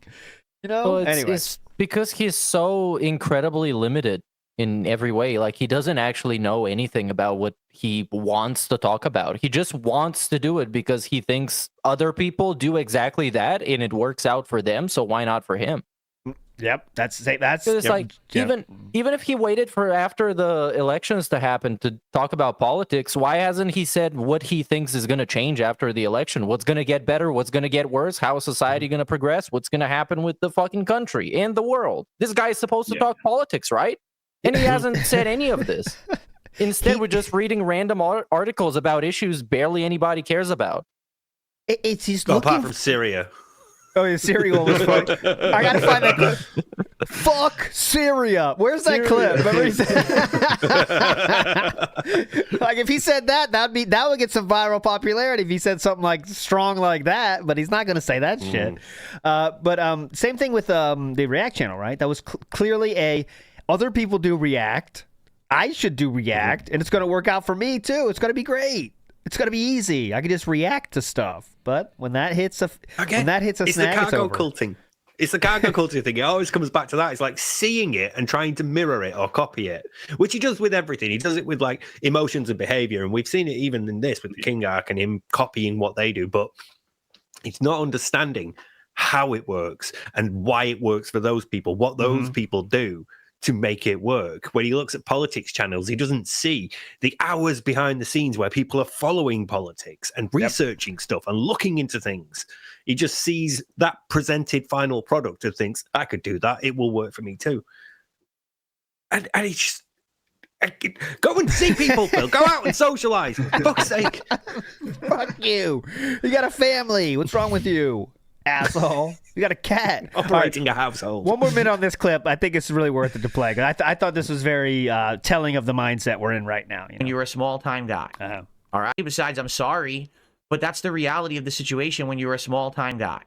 All right? I don't do the things that make you big. I never will, because I don't want to. Do you understand? I don't want to be the person who has to be doing drama content, going for insults, going for toxic shit, just so I can get more views and attention and money. That's not me. But that's literally what he did. Yes. Yeah. The moment he thought he was going to get more clout, views, and money, he went at Review Tag USA, he went at COG, he went at Ethan Ralph. This happened like a month ago. Yes. Yeah. Legitimately within the last 4 weeks. What happened to the Felt in the Detractors segment? Oh, Detractor Destruction Day? With Duty segment. Yeah, playing with Duty. Yeah, that's the one. Where Duty showed how much money he made. You felt it yourself, Duty? Okay. Go ahead, Proper. Sorry. Like Phil has become the thing that he said he never wanted to be. All the RGBs, the green screen, the AI green screen at that. You know, he's been doing all of these things to be the guy that he never wanted to be, the streamer that he hated, and he's here. So don't believe him when he says, I don't want to do these things. I don't want to do this. I don't want to be that, because he will become that. He will stop gaming at some point and just sit there and yell at people. He literally said, I don't want to do that. Just to recap this little segment, this 10 seconds. I don't want to do that just because I did it and now it's not working anymore. So now I don't want to do it anymore. That's what he's really trying to say here. But he's not going to say that. He's saying, I never want to be that kind of guy. But you just I want to be the guy who does it right. Oh, like just, to link it back to WPIG TV, it's exactly like when Angela turned him down. No, was it Faye? Faye turned him down, and then they were like, "So, what do you think of Faye?" And he's like, "She had good personality, After all that build her up, thinking, "Yeah, she's hot. I'm gonna try to shoot me shot." All that stuff, and then once you've lost, once you've got no chance, that's it. Minimize it, diminish it, not a big break deal. it down. Mm-hmm. Yeah, not a big deal. I actually hate that. Never thing. wanted it anyway. Yes, that's middle school behavior. When the girl turns you down, well, fuck her. I didn't like her anyway. I don't give a shit. Like, oh, you didn't make the basketball team? I didn't even want to make the basketball team, guys. Whatever. I don't care about basketball. I hate basketball. What the fuck? That's what we're doing right now. Me join the anime club. Never wanted to join anyway. But yeah, I will be the guy that reminds my audience a few times a stream, hey, please contribute. Yes, you will. He's not lying on this one, guys. This is not a lie. This is not a lie. Cool. Yeah. Great. Welcome, and thank you for hanging in there and sticking around and supporting me. Thanks for hanging in there. I knew that eventually that big increase that I had was going to go away. I said it when it was happening, right? I said, I don't know how long this will last, but I know it's going to go away. Did you? Know what I'm saying? You said this will never end, and we're always going to hit the goals. That's what his last week he said this. We're never going to stop hitting the goals, guys. The Detractors just waiting for this to end. It's not going to end. What's wrong with you? So fucking Detractors. It's just a matter of fact that kind of popular wave doesn't last unless you change who you are, and I wasn't willing to do that, okay? Unless you put in the work. He's saying something correct here. Unless you're willing to change, and I'm not willing to do that. So he's framing now not changing, not stepping out of his comfort zone as a good thing because I didn't want to change who this I am. opportunity. So I consider this to be, I know I might be thinking too deep, but this is legitimately responding directly to this comment in his own dented way. He squandered it by doing the same old no effort, no risk shit, and it's sad. Remember, this happened the day before Philip went on this monologue. And it seems an awful lot like he's saying, I didn't change who I am. I didn't take any risk because that's not who I am. I don't want to be that person, is what I think. But who knows? But almost to the end of this. But listen, I'm happy where I am. I'm doing well still. Certainly I'm not going to be doing as well as I was. We're not hitting the goals every stream, but I'm still good, No, what does that mean? The kick stuff really has still a laughing stock. stock. What I mean by that is, even though I'm noticing that on average we're getting more viewers on Kick, the level of support I'm getting on Kick has dramatically dipped. Literally, when I started streaming on Kick 2 months ago, by now we would have already had people gifting subs, and I didn't even have to say nothing. People would just be gifting subs. Like, holy shit! Shout out to this person. Shout out to that person. Right? Those were the good old days. Look at him looking back at such happiness. Look, shout out to this person. Shout out to this person. It was a party, man. It was awesome. But yeah. So here's the thing. I'm not going to give up on Kick. Some people seem worried. Oh, Phil, are you going to give up on Kick streaming? No, I'm not. I think what I'm going to do is I'm going to stick with it. All right. And I'm going to do my best to co-stream. And maintain that dual audience. I am still going to stream the politics show only on Kick. Obviously, I would hope. All right, that's pretty much it. You got the point of that one. He's not doing as well as he used to do. I'm not changing who I am. Drama's kind of over for now. Every once in a while, I'll do it. But there we go. I did want to play a clip from last night. Yeah, please go ahead. Just very briefly for that, to cap that off. There's just the most delicious irony of him saying all that about, not changing, not going out of his comfort zone and all that underneath the level 1 podcast thing, which, came from Keemstar saying, you are still on mission 1. You do not go out of your comfort zone. You do not try new things. Over 2 years ago. And still we are here. Good point. And we're given another chance by someone else, the Kino Boys, to do something different, try new things. Didn't do it again. And here we are. Now we get to enjoy the great coping era has begun. Last night on the Kino Casino, found a funny joke. Not last night, 2 days ago, I think. This was a funny one. Every day, hundreds of subs. He's gonna fuck his own show bitching at the people. I know. I knew this guy, I swear to God. He had a pretty good YouTube channel going, and he was like living off of the super chats. And then all of a sudden, I don't know what happened, but like his audience kind of took a bit of a nosedive. So he had one stream where he just lost his fucking mind on the audience, calling them leeches, and you better start donating, you bunch of cheap motherfuckers. Was his name Phil? What's his name? They both said it at the same time. Oh no. That was 2 days ago. Anyways, moving forward positively here. That's just razzing, by the way. Just a little razz. Who cares? Come on, guys. Nothing big about that. Splody Jesus says, he is reminding the Tard Wranglers, not the Jades. Oh, okay. He's reminding the Tard Wranglers about the tipping, not the Jades. Gotcha. Big ups to Splody Jesus. NWO News says he calls him eating food a reward for the viewers. And that's a good point, too, not to be missed, is the reward for your donating is him eating food, and he really thinks that's a positive benefit that you're going to enjoy. You love it. Thank you. Iwamoto says he's beholden to the RPGs. Nothing he could do. Yep, RPGs are controlling his life. No, can't do RPG overload. It sucks. All that nonsense you remember. Will Penn says only thing DSP likes less than gaming is cat. Don't we all? Everyone agrees. Copeside Phil says small-time guy with two $2,000 PCs, a PS5, Pro Xbox Series. Yes, that's correct, Copeside Phil. He's still a small-time guy, though. So please support, all right, honestly. Omnigas says, ALT, what's the name of the Les Mis DSP song? I see that. I believe Snood helped you out with that one. So this is for you, Snood, for helping out Omnigas, and this is for you, Omnigas, as well. Two Velcro salute. Big ups. Oh, great. Now you've summoned into chat.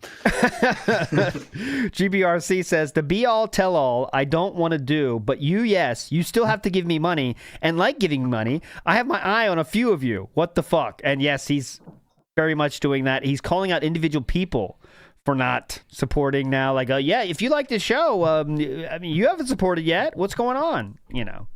ALT, did you play the ball court? Yes, I did, Vikes. I did play the ball court clip earlier today. Not going to sacrifice. Not going to restart the stream. Yeah. Here we go. Next up, I have it paused here for a reason. Another clothes style arc in play here. Here we go, boys. Check out the shirt on Phil with this one. Here we go. What is going on, everyone? On today's show. You love this. What do you consider this to look like, guys? I see altar boy, or altar gentleman that enjoys altar boys. I don't know, something like that. Some church related is what I first got. But Eddie, what's your take on this? Go ahead, Steve. It reminds me of being in hospital for some reason. A lot of people looks said like a hospital gown. Yeah. Jim Jones, the cult leader. A lot of people said that. Yeah. I'm thirsty for some Flavor Aid right now. I'm getting a little bit of a straitjacket type of vibe from this. Yeah. The background doesn't help that, does it? Yeah. No. So one person later, I'm not going to play it here because it's not that interesting, but people made fun of it endlessly. We popped it instantly. So self-conscious. Oh, yeah, you guys are thinking it's better like that? Fine, I'll do it. I don't care. Whatever. I don't care. All right. Okay. I'll do it. Then he left it off. Whatever. Okay, moving forward positively here. We got about 30 minutes left. I do want to show you a few more things here. So this is from... Yeah, go ahead, please. I don't know if that was the bit. Somebody I saw on Twitter, someone had updated, and he insulted people because he didn't wear a shirt under his sweater, and he called it a detractor thing. What? I didn't see that. Anyone has that? Yeah, I swear. Yeah, he said like he doesn't wear undershirts underneath his sweatshirts or like sweaters and stuff. Yeah. And somebody called him out on it, and he got really like upset about being called out on not wearing an undershirt. What day is that from? Anyone know? Wednesday? Yesterday? Okay, let me see. Yeah, it wasn't yesterday. It was earlier in the week, and I thought that was the clip. Oh my God. Let me see. Okay. I love this shit so much when people troll him about like incredibly insignificant things, and he gets so insecure and takes the bait so hard that now we're discussing whether or not something about what did we just talk about? The sweater, the clothes, the sweater. Yes, the fucking undershirt. Yeah. It's like I said, the most insignificant, stupid thing ever. But he took the bait, and now people are going to troll him about it. Yona Hall says, that's just Kat's old sweater that doesn't fit anymore and got mixed up in the laundry when she was going to throw it out. No, I did see there is someone's name, DSP wears a woman's sweater that Kat outgrew, I think, was someone's name I saw in Kick. Big ups, everybody, for that one. Joe Dobb says, I'm sacrificing. The link in your DMs. Okay, sweet. Got it. Yeah. Got it. Cat's old Not cardigan. Video, but... Yep. Okay, DSP. Okay, 2000. Okay, I'll find it, I promise. Wearing undershirt. Let me search for the word undershirt. I'll find it. I got you. This is better be worth the payoff now. Right, it is another one of those where he's like really alien about something because like, fuck. It must have been during gameplay. It's not during level 1 podcast though. I'll look for it. But you know what? I'm not joking when I say that I think the only piece of clothing he's gonna look kind of natural in is just a wife beater. I think it fits him perfectly because like nothing else looks like it actually fits him. But if I imagine him wearing some dirty, stinky wife beater, it just makes complete sense. And also, he's Italian. You know, that's the Italian stereotype. Holding a breadstick and... It's going to look like Carl from Aqua Teen. Yeah. If you got it, bro, send it to me on Discord or Twitter. I'll definitely play it. All right, next up, I do want to talk about... We're not going through any of the politics takes, but I do want to show you the cope of the politics show. You sound good. Sounds good to me. Well, here I am, and we're doing the show. Viewership is all right. We have like 180 viewers, which I'm not surprised we don't have 200 because we got Game Awards going on. Yep. So this is the night of the night of the stream I just showed you, by the way. But we do have that clip, so I want to play. Big ups, Broside Phil, for this. Big ups, my steed. Go ahead and grab an undershirt. Why are you guys obsessed with me wearing an undershirt? What are you talking about? You don't need to wear an undershirt. If you're wearing stuff indoors, why would you need an undershirt? Only you need an undershirt like if you're going outside or something, you're going to sweat. I swear, again, this has to be a new detractor meme thing where they're just nuts, and if he's gonna wear a pullover, he should be wearing an undershirt. Who the fuck made you the maker of words? Things that is so insignificant. I don't even know how I feel about it. I don't care if he wears an undershirt or not. Yeah. Just because he is this annoying, I wanna take the opposite stance that he's taking. So I wanna figure out how he feels about this, and I'm gonna go the opposite way, just because he's an annoying bitch about it. Yes, that's what happened for me when he was going through the fucking game trailers. I was like, this game looks like shit. But then he would say, this game looks horrible because I'm not showing the game. But I was like, all right, I like this game now. I want to make this game awesome. I'm buying this game. You know, you got to buy it. Anything he hates. On fashion and wardrobe, are you retarded? Whoa. I think you Guess are. Damn. Pretty on fashion and wardrobe, are you retarded? How base? I think you are.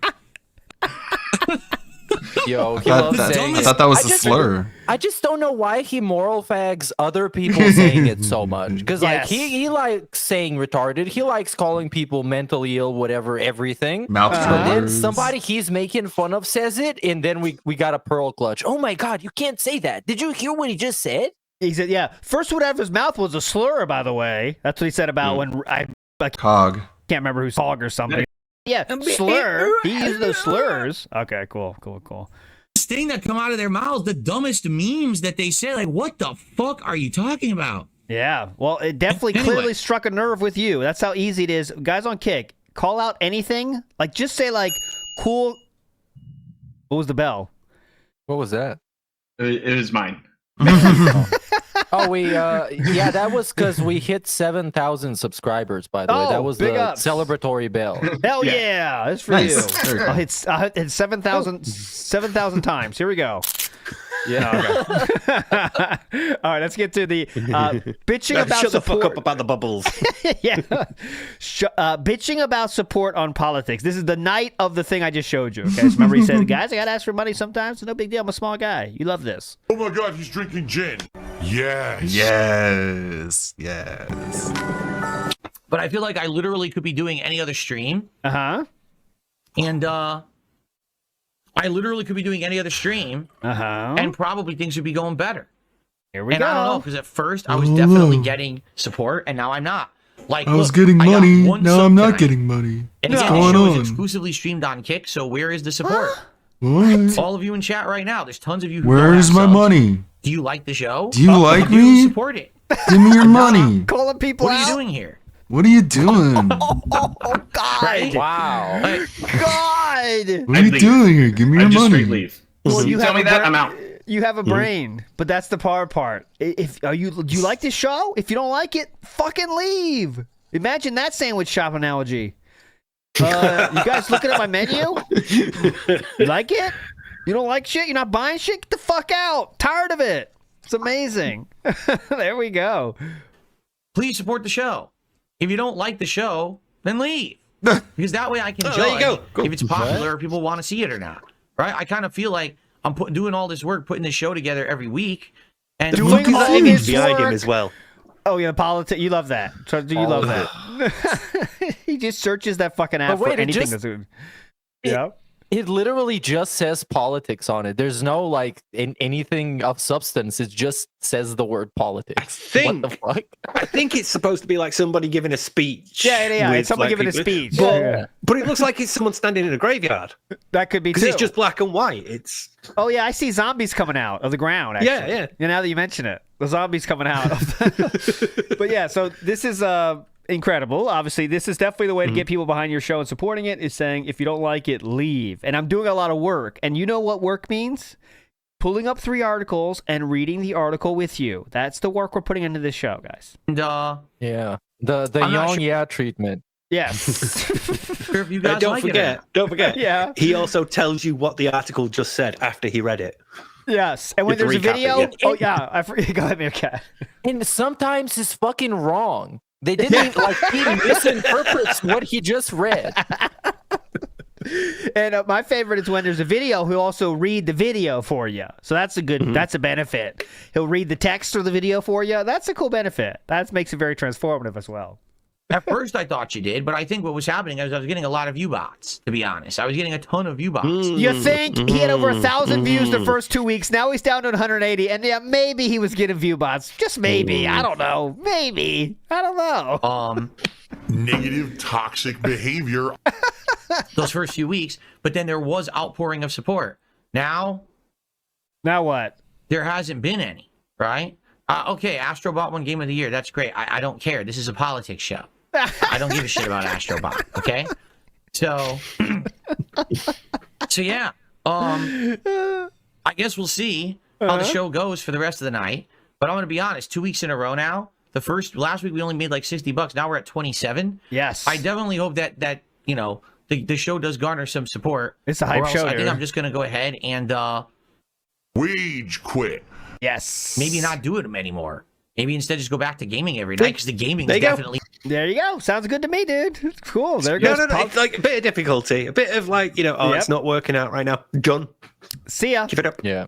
2 weeks that are slow. Fuck this shit. Doing better than this, And this takes a lot of work. This is a show that I have to work on over the course of the entire week, where I'm putting together news. Please, what did he just say? And this takes a lot of work. This is a show that I have to work on over the course of the entire week. Huh. Please, what do you mean? Copying links? How could you even take that? He had to find that video trailer of Snow White or whatever, and then he had to put it in a tab and leave it there until he got to the point where he had to talk about it. And then he had to open that tab again. And play that video. I did not remember that. So, first, check Twitter, see how people are reacting, see a response that I think is based and Feltum. All right, got it. Now I'm ready for the show. Sounds good. Where I'm putting together news stories and everything, and it's a lot of work just for me to do instead of just streaming games. Yes. So, there you go. Yeah, Snort Burnell's on it. The bottom line is real. No, I didn't see your offer. I didn't see an offer. I was doing the show. And I was very frustrated by the stupid lighting. It pisses me off that it disconnected again. All right, let's get to the end of the show. Positively do their best to milk you for money. Okay? Fair enough? All right, guys, thank you. I will see you all tomorrow morning. Mm-hmm. Everyone, please have a good evening. Oh, my bad. It's gone away. Yep. I've been doing much about $60, and now that we've only got 37 this week, I'm starting to seriously think if I should keep doing this show or not. This is the ending of the show. Not the same clip. I promise you this is not the same clip. We went to the fast forward to the end of the show now. Honest, It seemed like originally there was tons of support, and now it's gone away. I've been doing much better on gameplay streams, so, unless you guys don't care about this, something that you've asked me to do for years and years, and I personally set up per your request. There it is again. There it is again. You've been asking for this for years and years. People are not going to stick around for years and years on the off chance that you're going to do it. Yes. If you want that sort of thing, if you want political content, you after years and years, you got to go and find somebody else. Everything, Minecraft, Smash, and fucking multiverses. Every game, every fucking game you can think of where I'm not playing that. Not playing that. It's a popular thing. It's a meme thing and all that. And then years later, well, where are you all? You told them all to fuck off. So they've gone. Yeah, similar to Pokemon. Remember, people asked me to play Pokemon for fucking years. Where are you? Where's the support? You know what? People are lazy. That's what that started with, by the way. Yeah. People are lazy. God, remember that was like 400 viewers or something at that time, and that was a cause for panic. Oh yeah, now that's a good stream. God. 400 viewers. Hell yeah. Quests. Then. I don't know. Some people are of the impression that if I streamed it on YouTube, it would do better. I don't believe that. I consider this like similar to the old React show. If I did it on YouTube, also no one would support that either. I mean, I'm being honest. Yeah, I think that it would have some people here, but no one would be giving super chats or memberships or anything either. I don't know what that means. Oh my God, he's drinking wheelchair donations. Oh, well, we actually did get over 200 viewers by the end of the show. So we did gain some. That's nice. I didn't know that because I thought that we still had like 160. So he's done it here be hyped about getting over 200 viewers when in reality this is trolls watching to see he doesn't get the goal and make fun of him as they LARP in chat. But we're taking this as a W, definitely. By the end of the show, so we did gain some. That's nice. I didn't know that because I thought that we still had like 160. So that's nice to know. Yep.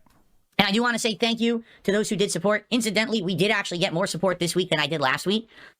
By less than $10, but yes, that's a W. I do hope that we will continue to have support for the show. And I'm debating whether or not I want to continue to do this as an exclusive Kick show. Because you saw what happened. Like when I'm on Kick, you know, I guess that's what people said. They said maybe I should do it. I should start co-streaming it to both Kick and to maybe DSP React. I don't know. You guys think about it. All right, let's talk about it. Let's start talking about it over the next you guys week. think about it. I can't be asked. I don't want to do the work. You guys think about it. You guys figure that out. I'm definitely going to do another show next week. But the debate is, should I only do it on Kick or should I actually do co-streaming of it? I'm down for We got it. We got the point. Okay, moving forward positively here. Joe Dub says, I am sacrificing my foot to eat this. Please tip. Thank you, Joe Dub. Oh, killing Steve. Copeside Phil says, you're not paying me. You're not paying me. What are you doing in my chat? That's another way to say what he said, legitimately. You're not paying me. What are you doing in chat then? Get the fuck out. Tired of it. If you don't like the show, fucking leave. It's pretty easy.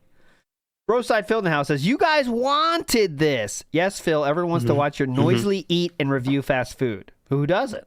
That sounds like a good goal idea. Big ups. Dare Bear says, people are hurting in this global economy, but paid me to read something on a piece of paper. What is wrong with this guy? Hey, I'm reading articles. You love this. You love this. Okay? Moving forward to last night now in our timeline.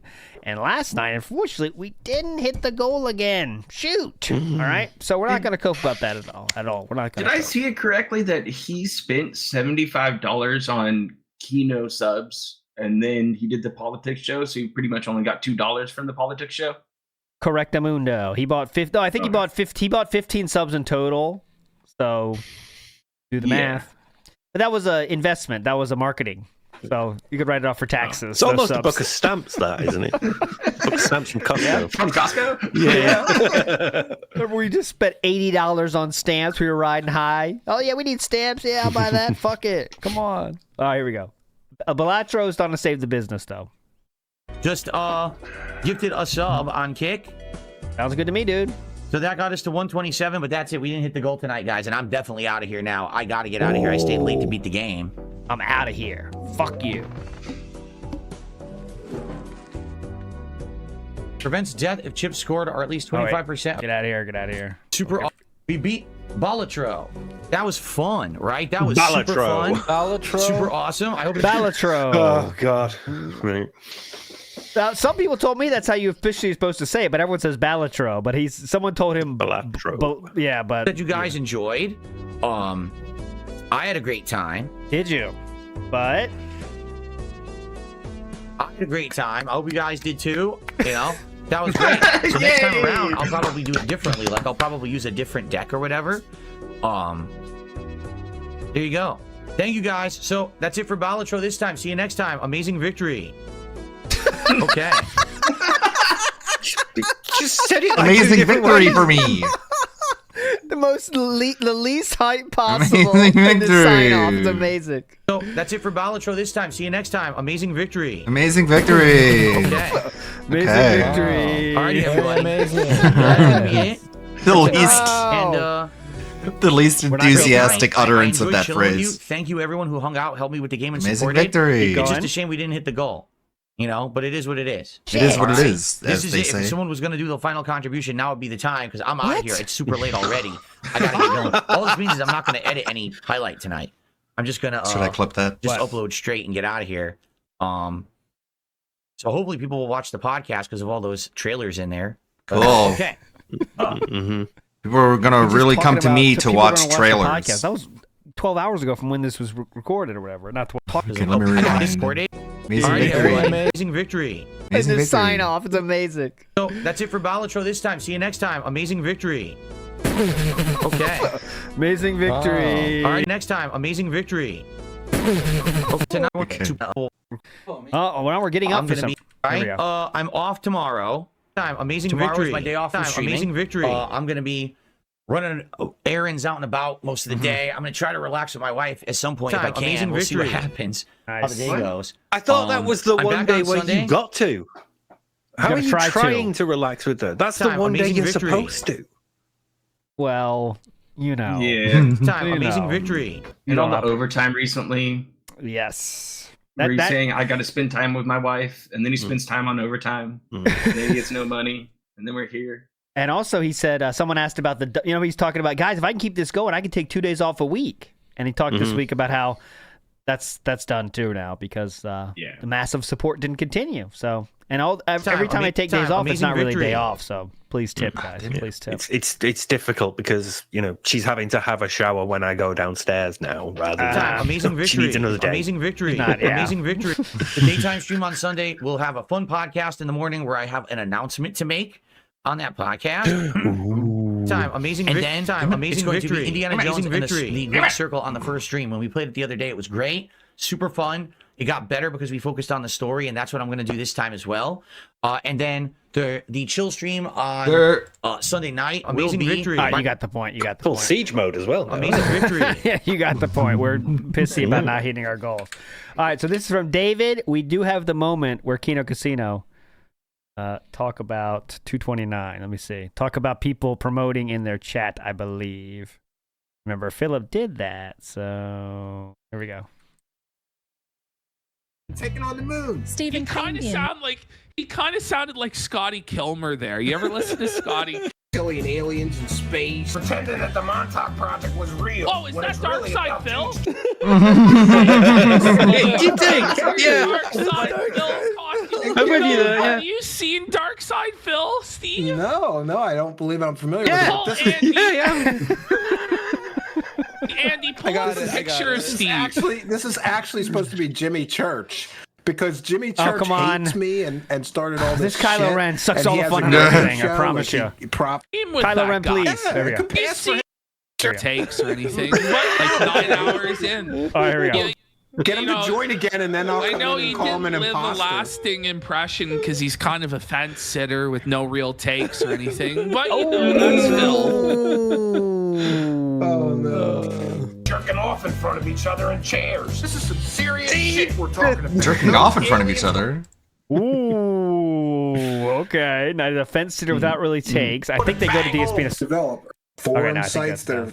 All right, that's done. Anyways, yikes. I want to play this as well. Sure, that Steve, wasn't you're going Phil? to love this section. I guarantee you're going to love this. Philip, during the It's week... all about beard again, is it? Not a beard thing. Philip did tell an interesting joke I want you to hear. Very funny. Hilarious joke. You're going to laugh a lot, okay? So here we go. Oh, no. Okay. So several years ago, it finally got to me. Okay. And I went and I saw a psychiatrist, not a psychologist, a psychiatrist. All right. And I sat down, I laid down on the couch, and they said, tell me about who you are and what you did. So I laid it all out. All right. I did. I laid it all out. And I told the whole story from start to finish. I told them about all the harassment, all the trolling, all the messed up stuff, the swatting, the doxing, the harassment of He myself. wasn't my swatted. family He members, doxed himself. He wasn't harassed. strikes. He's just How I would lost crying like a pretty much baby all my over popularity nothing on because YouTube as a he's result of sad that he has to trolling. beg. All the stuff that happened to Because me. he's So I told this whole story. It took like fucking 2 worthless. hours, right? And I just kept going. I figured, I just lied my ass off over and over to just again. hear the whole story, and then they're going to respond. then he killed They himself. just want me to let it out, right? So I told the whole story, and then I said, "All right, so that's it." And I was like, "Let's go." It's so quiet, and I looked over, and the window was open. He had jumped right out the window and committed suicide right in the middle of the story. He couldn't take it. So funny. It was Amazing really victory. high up. We're like a high-end building. He just jumped right out. Splat It was like right a there on high-end the building concrete. because it was So- tall. Man, that's funny. Amazing victory. Amazing victory. Okay. Yeah. Bruh. Yeah. Yeah, soft clap.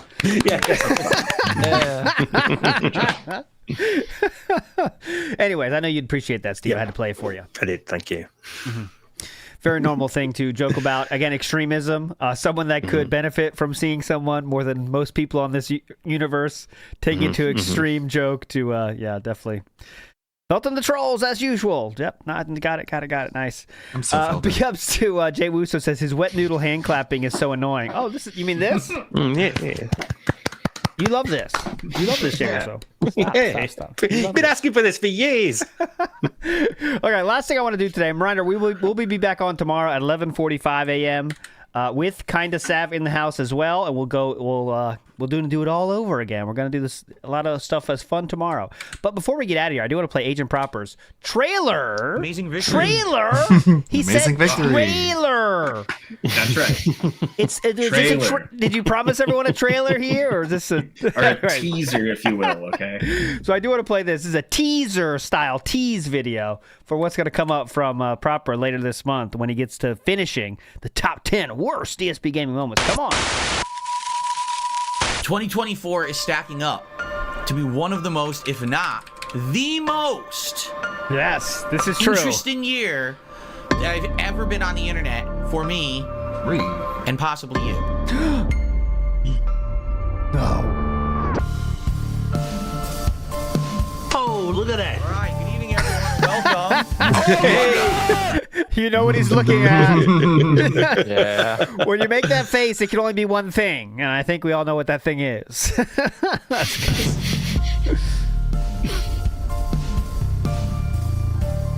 If you had just learned to laugh at yourself a little earlier on,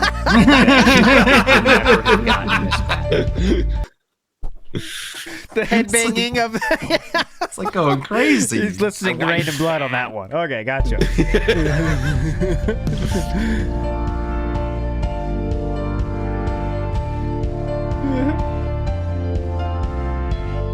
I want to rock.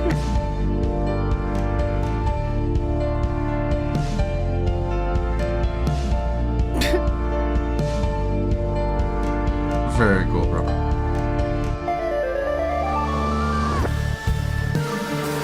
Big ups.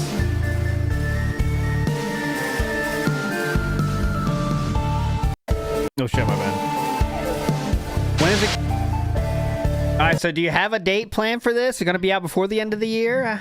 It might be, but I might have to put in more moments. I mean, that's been the hardest thing. I think I've scrapped it completely 4 times now. Oh, wow. Because I just had to add different moments and shuffle things around. So I'm shooting for end of the year, though. Okay. As we all do. Is it going to be in terms of importance, or how are you going to rank these 10 moments? What's your ranking system? Is it just here's 10 or?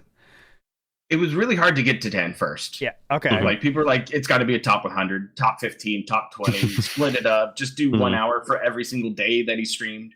But, you know, that was my suggestion. But yeah, we're there. It's tough because like how do you separate? Like so much stuff came from the King arc, and I think you got to separate King arc things, right? Because like interviewing people, that's got to be one. Interviewing Craig, that has to be one. Yeah, that gets separated. That's for sure. And I will couple things together if needed too. Yeah, certain reveals were influenced by other individuals. Yeah, like I'm trying to think what the top moment would be this year, and you like I don't want to pull like Jeff Keighley and just forget about things that happened near the beginning of the year, but like cat reveal. Yeah, if he does something stupid in the last week of December, it's not eligible for this top 10. Yeah. Oh yeah. Agent Proper, are you pulling a Jeff Keighley here and trying to release it in December to get the extra ad revenue? You asshole. Yeah, that's what I'm looking for. Son of a bitch. Oh, I did want to show you before we go. Fuck, I forgot it, and I got it here. DSP did attempt to felt Jeff Keighley. You guys are going to love this. A funny joke, too. So Jeff Keighley puts out a tweet saying, innocent Jeff Keighley said, oh, look at that. Look at the man. You love this. You love this. Schedule the links. We are this far from Beg tweets coming back. Oh, they already have in some capacity, by the way. Yeah, they're almost they're legitimately almost back. Like midstream, stop it. I'm just going to send a tweet, guys. I'll send a tweet real quick. Yeah, the classics. Dude, the classic, like the top one moment when he had begging tweets was when one time he says, I was asked to tweet out for support. Like he couldn't like take the agency of himself. Someone else told him to beg tweet. Here we go. Jeff Keighley says, thanks again for watching and supporting us this year. We love your feedback. Blah, blah, blah. You get the point. So Philip takes it upon himself. He's going to try to ratio Jeff Keighley. Fuck you, Jeff Keighley. Half the show in January, so games like Indiana Jones, Path of Exile, Marvel Rivals, etc. can actually be considered for awards. Nobody will remember them in December 2025 when you say they will be eligible. And nobody cares that you make extra ad revenue because you do this in December. I think he cares. Sounds like he does care. This didn't exactly get the response he hoped for. Why wouldn't Jeff want to make more money? And this person I want to shout out says, sound advice from the captain of a ship that decides to put color-changing LED lights in the bridge instead of repairing the massive holes in its hull. Beautiful metaphor there.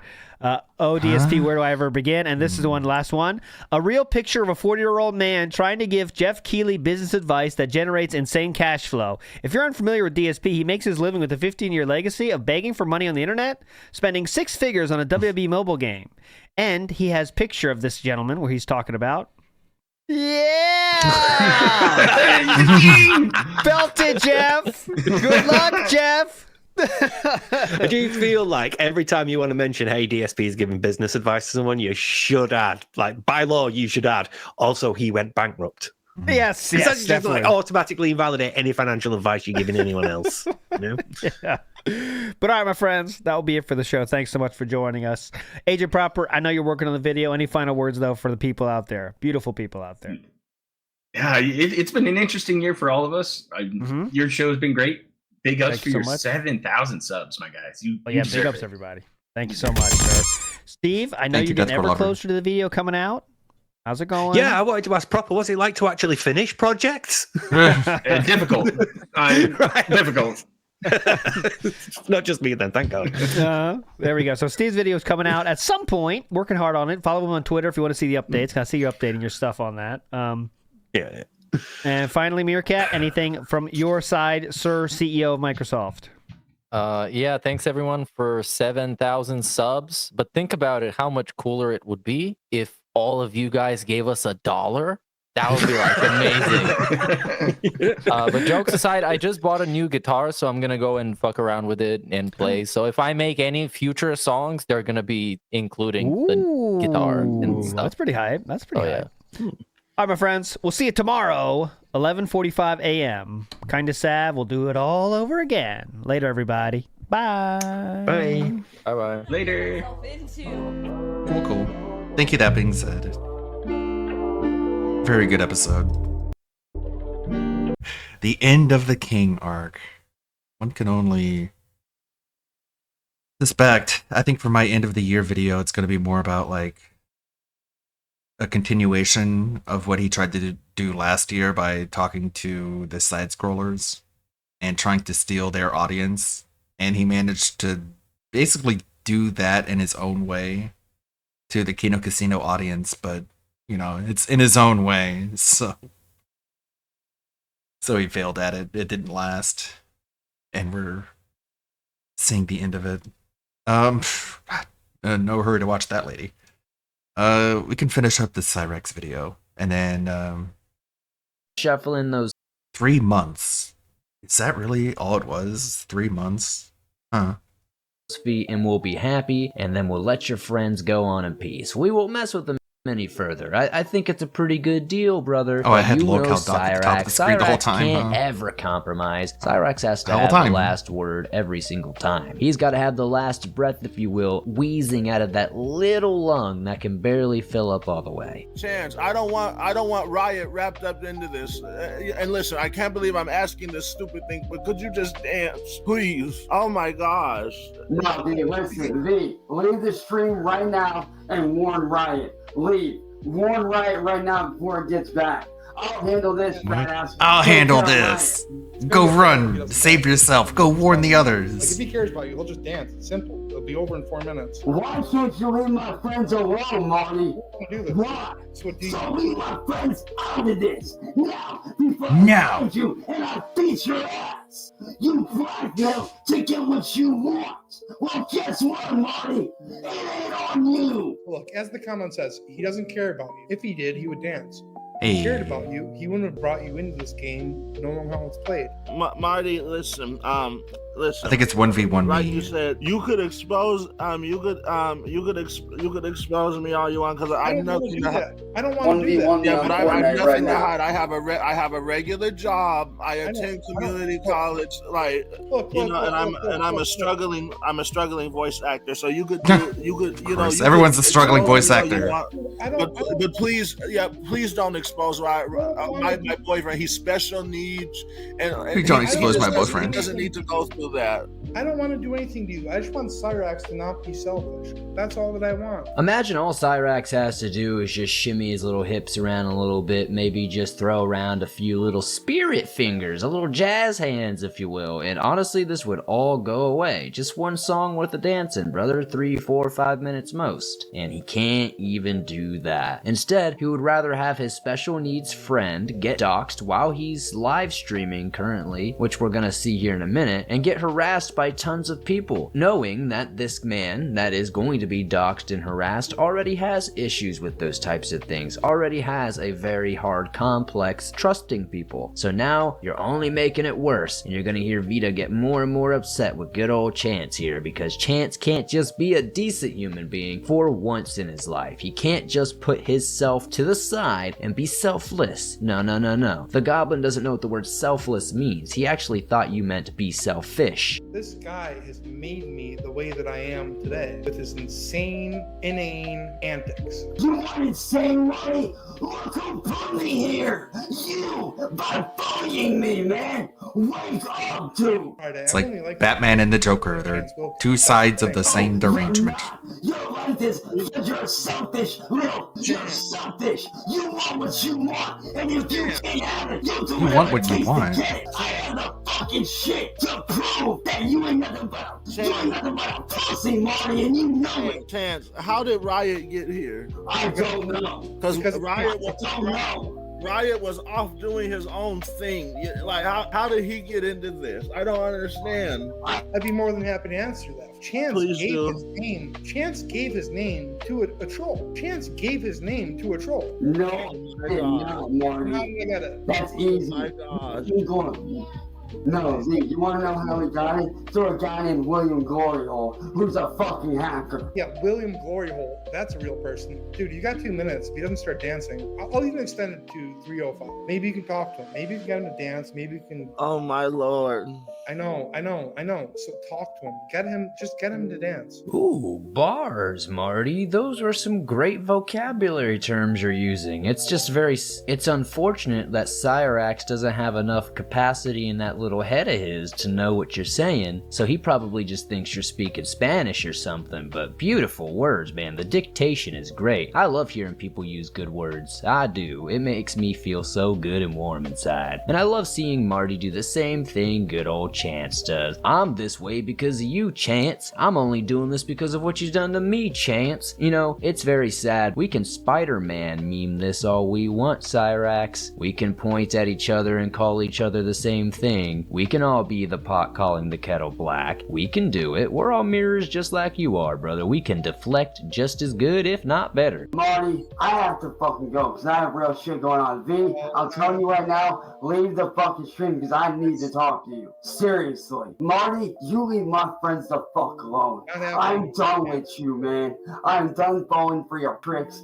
All you're trying to do is make me out to be the next Christian to feed your ego. Leave my friends alone. Leave their loved ones. That's all you've ever gotten the joy out of, is seeing me suffer, seeing me upset. You guys want the real truth? I'll be honest. I have not been okay since day one when this guy started attacking me. Every fucking night, I cry myself to sleep, wondering, when is it gonna stop? When is it gonna end? Because of this guy, V, I don't know if I told you this, but because of this guy, I ended up in the hospital twice. Not so fast, Chance. You're not gonna run away and go play with your toys off stream that easy. We're not gonna let you go whisper sweet nothings into good old Vita's ear here and try to convince them that all this is fine. It's just trolls and hackers. No, Cyrax. Your feet are going to continue to be held to the flame. You're not gonna only lose this friend, but you're gonna lose all of those friends by the end of this series. If I've learned anything, Cyrax, not complying and doing the opposite of what everyone everybody has asked you to do never works out, and realistically, you should just comply for once, just so you can try to save any semblance of a relationship you might have with Vita after this. Come on, man, work smart, not hard. Think long term and not just in the moment. We all know that's not gonna happen. Cyrax's brain is going on overdrive right now. I can't let Marty win. I can't let him win. I won't let him win. No, Marty, there is another way to avoid it. You drift battle me right now on Horizon 5. Me. Only F1. Only F1. See, this is how much he cares about people. This is how much he won't play a video game. He won't even play a video game. That's how much he cares. I'm sorry, Friday, but this is the person I've been dealing with, and I've become accustomed to his evil ways, and I have to treat him in kind. And it sucks. It's unfortunate. He dragged you into this. Why would he do that if he cared about you? Marty, I've been telling them what's been going on, and they see what you do. But Marty, I'm telling you right now, if you do not stop this, I will call the police in your area. You can call them. You already do. I don't care. I don't care. I'm immune to the law. I don't care. You don't care? You don't care about anything? You don't care about your own well-being, Marty? I don't think anything will happen. So, no. Even if it does, whatever. Question is, do you care about your friend and his lovely boyfriend? If you do, you will dance. Cyrax won't dance. Cyrax won't sing. Cyrax won't even play a video game now to save his friendship. Cyrax truly is what the a worst bastard. friend that there ever what was. An asshole. I would have danced immediately if I actually cared about my homeboy. I would have sang. I would have did a little tap dance. I would have did a little shimmy. Shoot, I would have gave you a whole Broadway performance if it really meant saving a relationship that has value to me in my life. Life's a lonely bitch. It's definitely a long ride to the end. Sure, life is short if you want to look at it from the outside looking in, and if you want to put an overall perspective on it, but geez, those years can be long and lonely if you don't have any friends, family, or loved ones. And those relationships, they're very hard, if not impossible, to repatch and fix. Saying I'm sorry only has weight if you put actual action behind that sorry. If you don't move and act like you're sorry, and just say that you're sorry, nobody will ever take that serious, and then it won't have any weight. And the worst thing you want to do is have an apology with no weight. Hey, Marty, you want to talk to AV? You said to lead by example, right? You've always told me to lead by example. So do like I'm about to do. Follow my example and leave the stream. So Marty, have fun being a fucking loser, Marty. I want to leave. I wanted to leave the first time I got it out, but like, how? Chance? I don't know. I don't know what the hell happened, but I mean, it's no big deal. The only thing I'm really worried about is people going after Riot. How the hell did they get his YouTube? Well, I'll tell you how. Cyrax threw his name out there. I don't believe it. Yeah, he started talking about you, saying that you and your boyfriend Riot are going to kick my ass and everyone else's ass. What? Yeah. Riot doesn't want... Well, I know he's just a loudmouth, and it's probably all just nonsense, and I don't take Riot Riot doesn't get involved in crap like this. He would rather just live his life and do his own thing, play his guitar, play his PS4. He doesn't want to get involved in drama. He wants nothing to do with this. He just wants to be left alone. You know, he goes through enough of it as it is, being bullied for his disability, you know, being made fun of. We none of us would have any idea who you or your boyfriend were if Chance didn't use you guys as henchmen, threatening to beat everyone's ass. Like, hey, you got a problem with me? Well, my friend Friday and Riot are gonna fuck you up. We're gonna kick your teeth down your throat together, and there's not a thing you can do about it. No. I know he's insane. But he subjected you guys to this, and people tend to go pretty hard around here. You can ask Chance about his dad. I know all about. I know now because Chance told me, because he told me his dad got into a lot of trouble. I was a little shocked because I saw his dad a lot. I think that was his dad, like in the beginning when he get dropped off or whatever. But Chance really doesn't seem to understand that nobody can just leave here. There's a gun pointed at you, and the gun is literally not even the doxing. V has made it very clear that he doesn't even care if he gets doxed. He's a boring, mundane human being with nothing to hide. He doesn't do any weird stuff allegedly, and he has nothing to hide. What he's more worried about is people going over and harassing his boyfriend, who is mentally impaired and has issues with that type of thing. While I am not really a big fan of bullying outright, when it comes to people like Cyrax, I don't see this as bullying. I see it as holding them accountable. I see it as being the jury that he deserves to be judged by. Your actions have created this whole situation that you're living in. But to try to say, hey man, lead by example, be the better person, just leave with me, and then letting everybody get harassed because of it doesn't make the situation any better, and you're actually just giving some really piss poor advice, Cyrax. Here, you know what? Here's what I'll do. So if he's not gonna dance, I'll make a deal with you that if you watch 25 to 30 minutes of Cyrax with me, flip a coin, and if it comes up in your favor, I will spare you. You got a 50-50 chance of avoiding. We can do it digitally too. I can go to a digital coin flip site. You can pick heads or tails.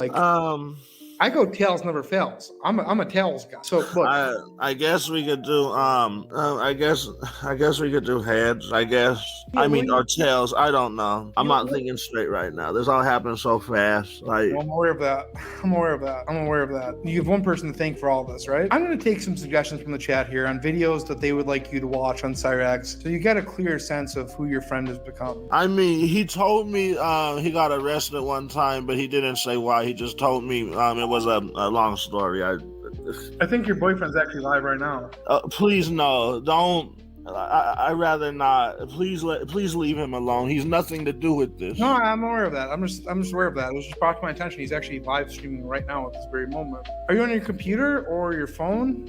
I'm on my computer, but you could hear the Facebook on the other tab. Maybe you could pick up the call with Cyrax. I'm guessing he's calling you right now, right? Yeah, he is. Hold on. Maybe just give him a call and maybe try to hash it out with him. Well, you want me to make him dance? Alright guys, in the comments let me know, what would you pick, heads or tails? Heads or tails? I'm kinda with Marty, I'm a fan of the tails on tails, always go tails. Got that 50-50 shot every single time, buddy. Doesn't matter which way you go with it, I guess. It's great that we're towards the end here, and Vita has all the wherewithal in the world to understand that all of this is happening because of one person, and that one person is Cyrax, that lifelong friend of his, that tick in his side, that thorn in his toe, that nail he accidentally missed with the hammer and got his thumb. Cyrax, you need to take notes. Do you hear that quiver in V's voice? Do you hear the actual sincerity and empathy in his voice? That is the sound of somebody who cares about another individual and doesn't want to see that individual in any sort of despair or pain, especially knowing that that individual does have a little bit of a disability and they perceive things on a different wavelength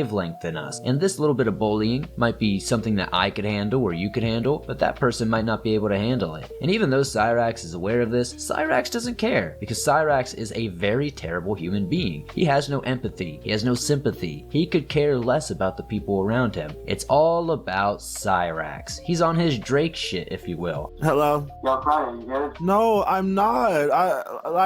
I'm in hell. Like, I should have never agreed to come up here in the first place. Like, oh gosh. And then how did he get our information? No, he's gonna okay, he could send people after me all he wants. I have nothing to hide. Okay, you're gonna find very boring, regular stuff. Hey, Friday, what's up? No, I'm scared of shit out of me. What's up, Friday? How you doing? Everything's fine, but like, no, he's saying he wants me to. He's saying he's gonna let me hash it out with you. He's trying to get me. He says you could either dance or he's gonna make me watch a video about some of the stuff you did or whatever, and then he's gonna flip a coin. I didn't think it would go this far. How? I can tell you how. Boring glory hole. So we just heard Cyrax on the phone phone with Vita here, and Vita's gonna try to get him to dance or do whatever Marty needs him to do so he can save his boyfriend, but I don't think it's actually gonna work. We've been trying to pry just a little bit of anything from Cyrax this whole video. We're over an hour into this, and sheesh, at this point, it just seems like Cyrax isn't gonna budge or crack, so I don't know how much longer we can go. We do have quite a few more minutes of this stream, but there's gonna be a lot of going in circles, so again, as always, good old Swampy D is gonna suffer through it so you don't have to and cut it down to the good stuff. So let's jump into this next clip, because it's only gonna get spicier from here. Marty's gonna turn up the heat a little bit. Why can't I hear his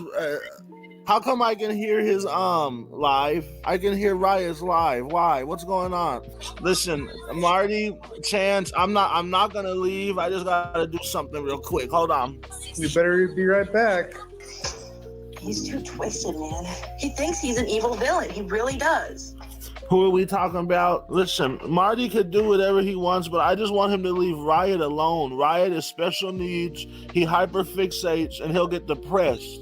He already thinks the world is out to get him. He doesn't need trolls coming to his channel, egging him on, and now I can't even get a hold of him to warn him. Guessing with Marty is not good territory, especially like when William gets involved. Like I was freaking out like when he said that you were like gonna confront Marty. Like, I just wanted to see what was going on because he really wanted me up there so badly. So and now he has him muted. I can't hear what he's saying. No, I don't know what Chance is saying because Marty has him on mute. And now I only came back here because I kept hearing Riot's voice. Who has his live playing? And then I can't get a hold of Riot. I had his live playing for a couple of minutes, but oh. Because Chance told me that he was recording the call. No, the first thing I need to do is get Riot offline. This clip, you could definitely tell Vita's definitely not all the way there themselves, because they can't figure out what, who, where, or why. It's not very hard to figure out where the noise is coming from, but this guy can't seem to figure it out. Apparently they're on the phone with somebody who is against Marty and potentially on the side of Cyrax. I don't recognize the voice, but at the same time, most people's voices kind of sound the same on the phone to me, so I'm not going to be the greatest at discerning who that is just from that piece of information. If anybody in the comments happens to know who this female is, definitely let me know down below. I would love to look into that a little bit more potentially in another episode. But to wrap this one up here, we're gonna see Cyrax pop in here, and he kind of strips down a bit here. Sheesh, Cyrax showing off some of them abs, showing off some of them pecs, showing off that lack of shoulders. You could tell homeboy's been in the gym. He just hasn't been using any of the equipment. This could be over with. Oh my god. You ain't going nowhere, you little bitch. You ain't going nowhere. What an oddly shaped individual. It's mine, boy. It's got no shoulders. What's the matter? Like, how could he even get leverage? Bullshit, dude. Marty, you already. You bullshit people, you only pussies. Attack special needs people, Marty. Hey, Marty. Come on, boy.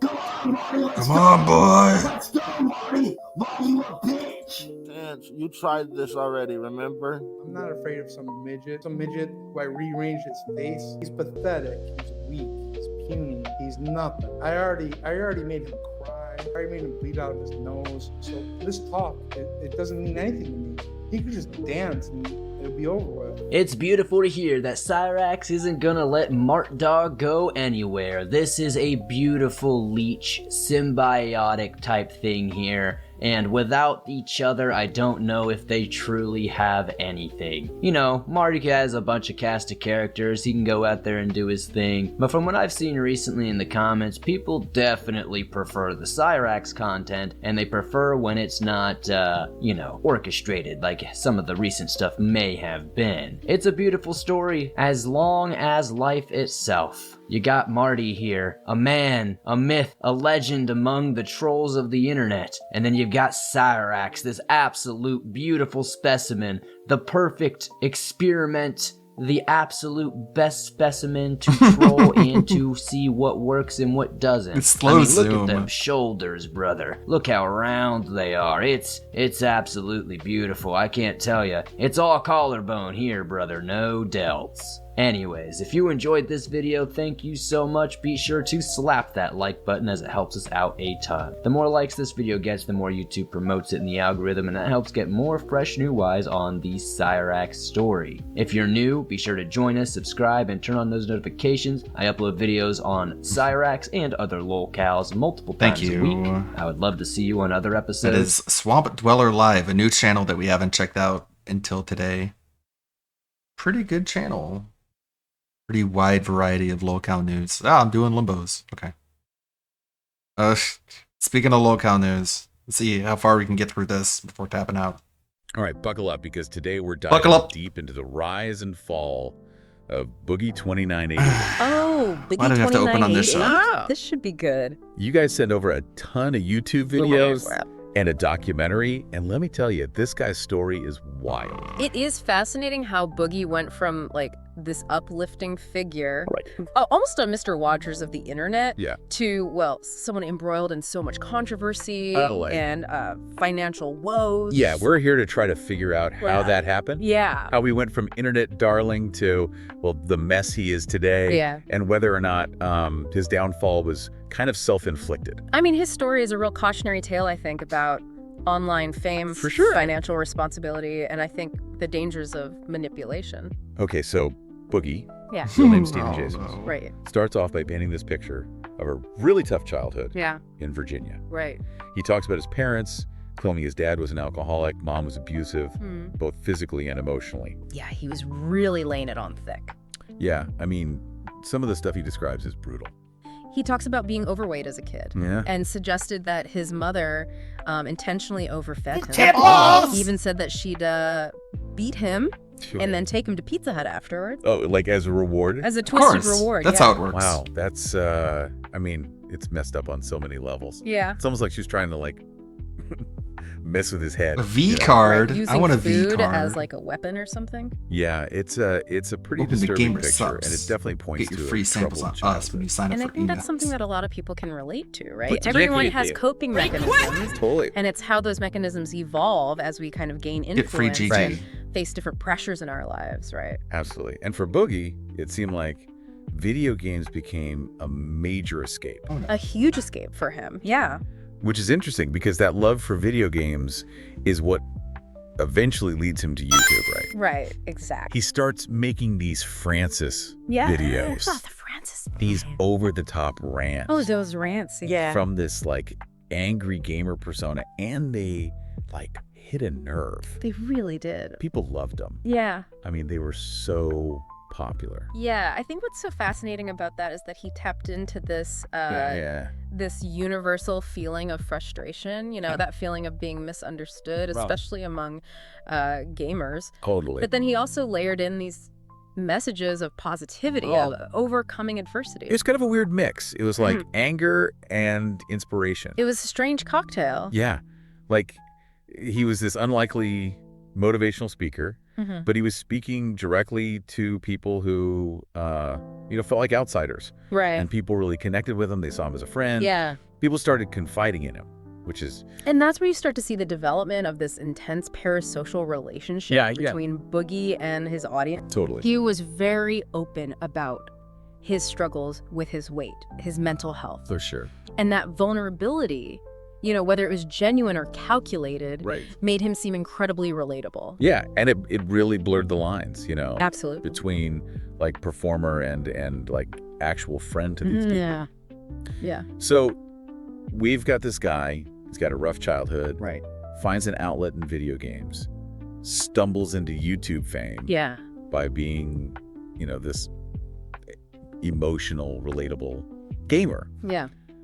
But you mentioned calculated vulnerability. Right. Do you think there was always a manipulative side to Boogie, That is a really great question. or did they come later? And it's one that's really hard to answer definitively. Yeah. But I think there are some early signs, even during his rise to fame, Okay. that suggest a tendency to play the victim a little bit. Okay. To use his past trauma to deflect criticism. Interesting. Or to justify certain behaviors. You know what? Now that you mention it, I kind of see that it's almost like every time someone would push back on something he said, Right. he's bring up his childhood or his mental health. Exactly. Like it was his get out of jail free card. Yeah, almost like a shield. A shield, exactly. To avoid any kind of real accountability. Yeah. And that pattern, I think, becomes more pronounced as his career progresses. Right. And the cracks in his carefully constructed persona begin to show. Okay, so things start to go south around 2017-ish, right? Yeah, about then. What happened? Was it the infamous YouTube adpocalypse? Well, this the is apocalypse an AI definitely played generated a role, I think. thing. For sure. A lot of creators, including Boogie, saw their income plummet as YouTube kind of changed its monetization policies. Right. But I think it was okay. I didn't know it was going to be one of those. It's okay, I guess. On to Theo. Hey gamers, welcome to Last Week, Last Night, where we covered DSP's politics channel. That's right, I decided to give this a type of name. I was thinking for like a while now, probably for like a week, like, no, should I call this just Let's Talk About DSP Politics or whatever the fuck? But then I was like, wait a minute. Since we're discussing politics, current events, why not just take the name of another, political news show and just tweak it? So it's Last Week, Last Night, and we're going to go over DSP's busy night recapping the week of news because that's what he does now. That's who he is, and we're going to enjoy the slop he's gonna give what us, he does apparently. now. All right, sound Apparently. good? Sound good to me. Okay, let's get into it. Enough jibber jabbing, whatever. Let's fucking go. Let's fucking remember Jib Jab. Remember that? Jib Jab. Oh wait, wrong window. I'm on the OBS window. Okay, here we go. Let's go. Live from lovely, very even-minded Renton, Washington. Right. Wow, Anyway, good evening, everyone. even-minded, Welcome right. to this week's show. Yeah, It's so because weird. politics is always black and Well, white, you're ready for a correct? good show. It's so weird. Like, he's trying to ape the Kano Casino so hard because they do a political show on their Gumroad where they just look at the local politics of Canada. And DSP is like, I should do that, but with my local politics of Renton, Washington. And it's like, that's the difference between an entire country and a city. Of political Oh, the awards are coming? Okay. Okay, guys, my politics are the best politics. Everyone else is the crazy people, obviously. That's how it works, right? Correct? Here tonight, exclusively on Kick, and of course, recording some highlights for the DSP now. Reacts channel. Gonna spoil a little bit. He's been kind of regretting doing this as a Kick-only stream and is debating, oh, should we also co-stream this on DSP Reacts? So... we'll see. Honestly, I think you should just cancel this show altogether. I think we had our fun, and I think it's time for this to die. You know what I'm saying? This week, we've got a good variety of content. We've got 3 really big major stories to cover. The first story being the actual news being gathered about the murderer of the United Healthcare CEO, or I guess we should say the accused or suspected murderer. I guess that's what Luigi. we should say. Yes, we're going to talk all about him, his motives, what happened. We're going to talk about Luigi. Who he It's was, the year and of what's Luigi, going on with him guys. right now, because we finally have information about it. Last week you guys wanted me to talk about it, and I said, I'm not going to cover that because we don't have news. It's we don't actually have speculative. information. Just because we know the person was murdered doesn't mean we actually know anything about the murderer. Did he Why say are we going to last speculate? year? Let's wait for the information. And now, because we don't have about it. Last week It's was the year of what's Luigi, going on with him right guys. now, because we finally have information about it. Last week you guys wanted me to talk last about week. it, and I said, Okay, wait I for guess the I heard information, year. and now we have it. I'm stupid. And so we're going to Well, talk you can talk about the okay? speculation. Also, this week, or your thoughts humongous on news it. across Like, the globe. it's kind of funny. He didn't want to talk about it, but he could explain, like, what does he think about it? I mean, obviously he's going to say murder is wrong, but I mean, well, you know what? We'll get to it. We'll have DSP explain it to in us. Syria, the government was toppled and overthrown. A group of rebels are now controlling it with a new leader, and the former leader of the country has evacuated and fled as a refugee. And we're going to talk all about how all that transpired and went down. So, whatever. Who the key players are in that situation, who stands to benefit or be hurt, and what's happening currently with that situation. The third big piece of news this week is that there's been an ongoing drama regarding someone who last year in a New York City subway put someone in a chokehold.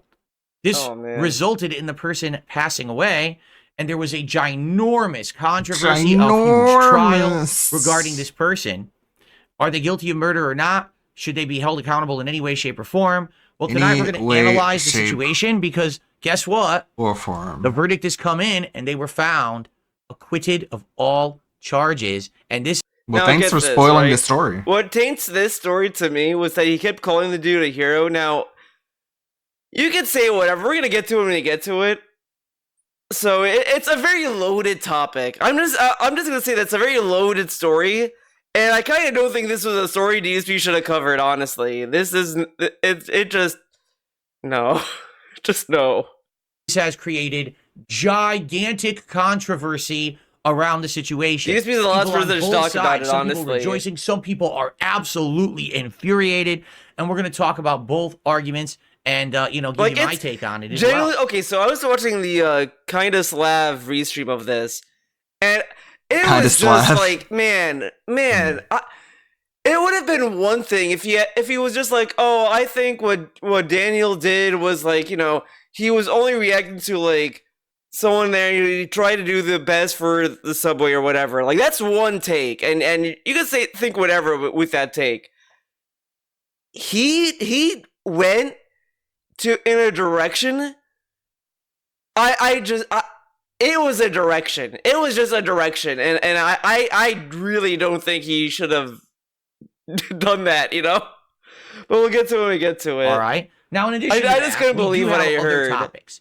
I want to say thank you. We're not getting to the other topics. Who are members you won't believe on my DSP Reaction You won't channel. believe it. He's gonna freak out about the RGBs more than the other topics and submitting videos for us to review. And we have quite a few that I had saved up. I think I have 3 or 4 that I felt were appropriate for this week that I have here on deck. We may or may not get to them. It really depends on how long we spend on each of the first 3 topics. But I have a couple quick things to say as we start the show. All right, number 1, thank you to those of you who are here tonight. I realize that tonight is a different kind of night. Not only are the Game Awards going on right now live, but also Kino Casino is live. So basically, I have a lot of competition. A lot of I just wanna competition. say thanks to anyone who's... This dude is so cool. He just sits there and talks about competition of other, like, people, whatever. Here, I'm going to guess we have 120 people. You know, I think last week I didn't cover him talking about Trudeau, but whatever. Get around 200.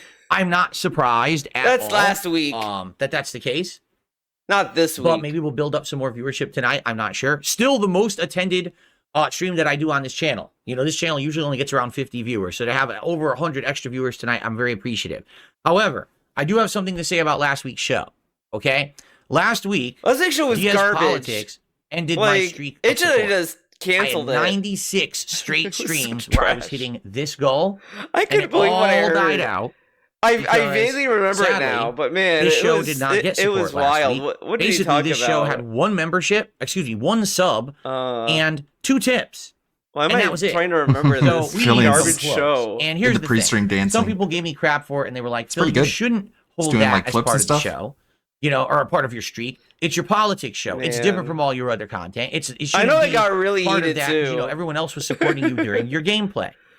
And I've been blinking on it. I get that. But at the same time, I felt like it would be pretty dishonest to lie about it. I'm scared to even think about it. Oh, aren't you aware? This did happen. It's not like we can pretend like the night didn't happen.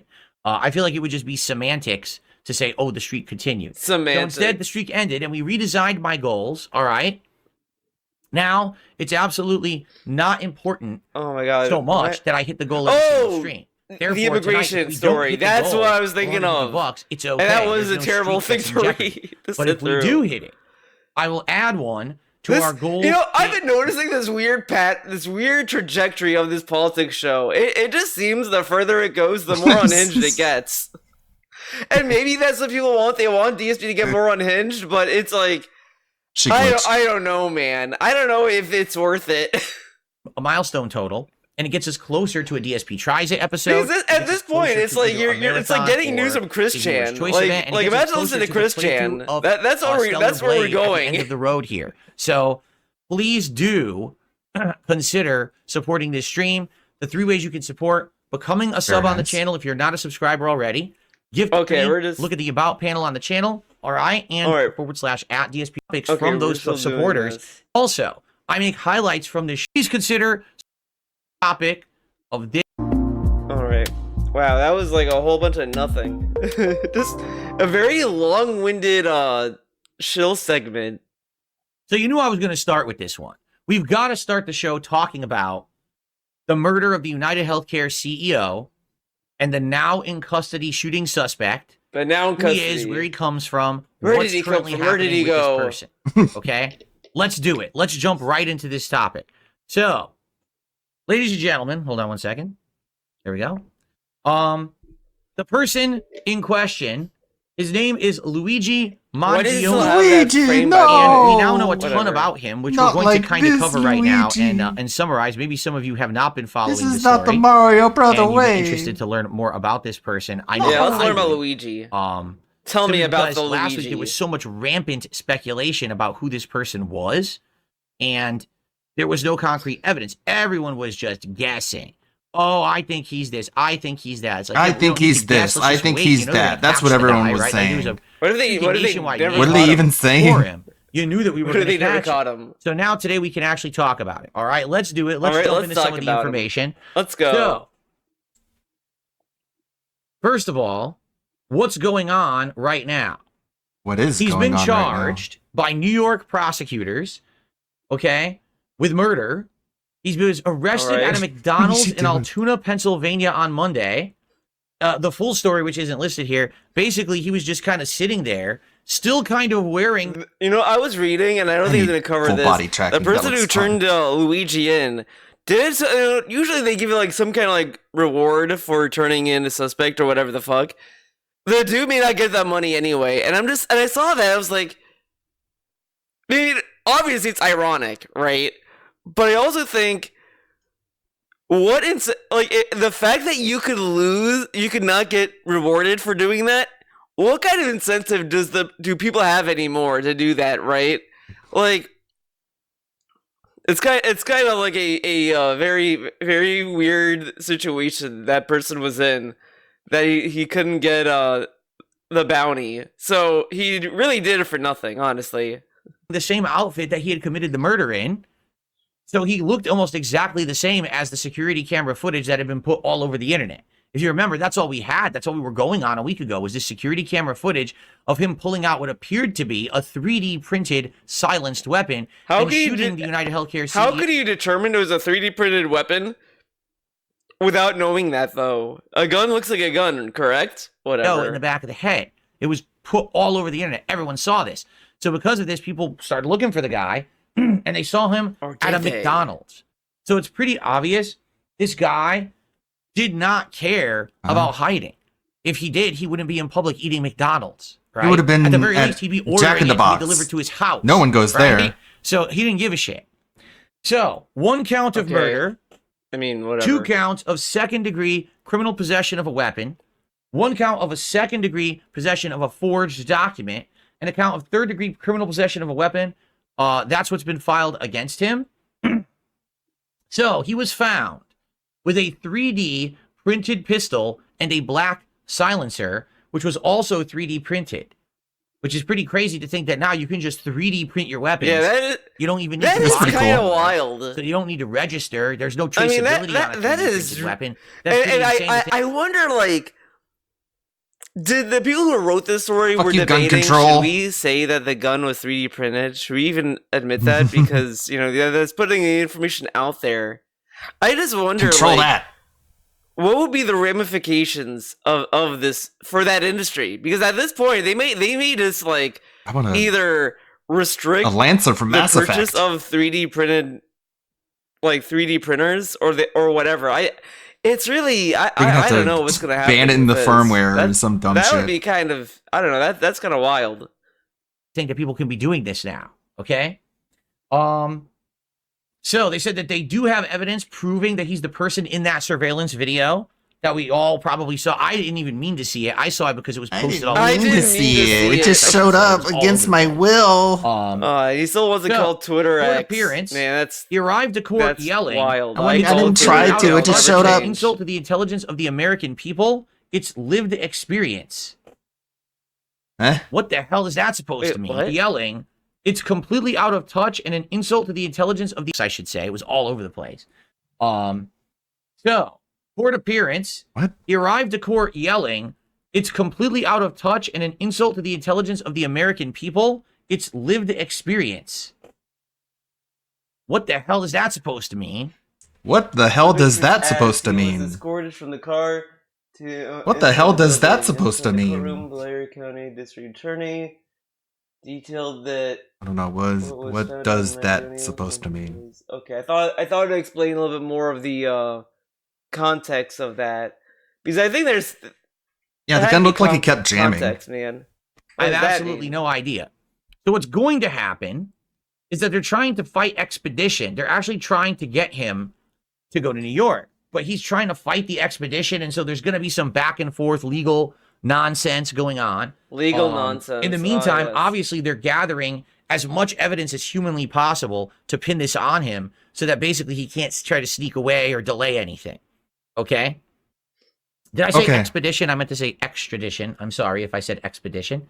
Yeah, you better apologize. So he has a lawyer. You know, you always got to wonder about these defense lawyers. Why? You know, there's this thing. It's like, okay, dude, people deserve a defense lawyer. You know, you don't want to go to court by like this dude is really weird. You gotta think about these defense lawyers. Yeah, why would they want to defend their client, right? Okay. O.J. Simpson defense. This guy was a well-known celebrity. This guy everyone loved, and then for him to be suspected of murder, you know, that's kind of like a high-profile deal. But the lawyer of this kid, no one knew who this kid was. Out of nowhere, he murders a CEO. Why did he even mention OJ? Would you really want to be involved in this? So I don't. What? What is the statement? So now he's saying, like, what are you talking? What is this? I don't know why this is like getting. Do you think he's not entitled to a defense? Honestly, what does that mean? So you gotta think about these defense lawyers, right? O.J. Simpson, he's an actor. Everyone wants to defend him. But Luigi?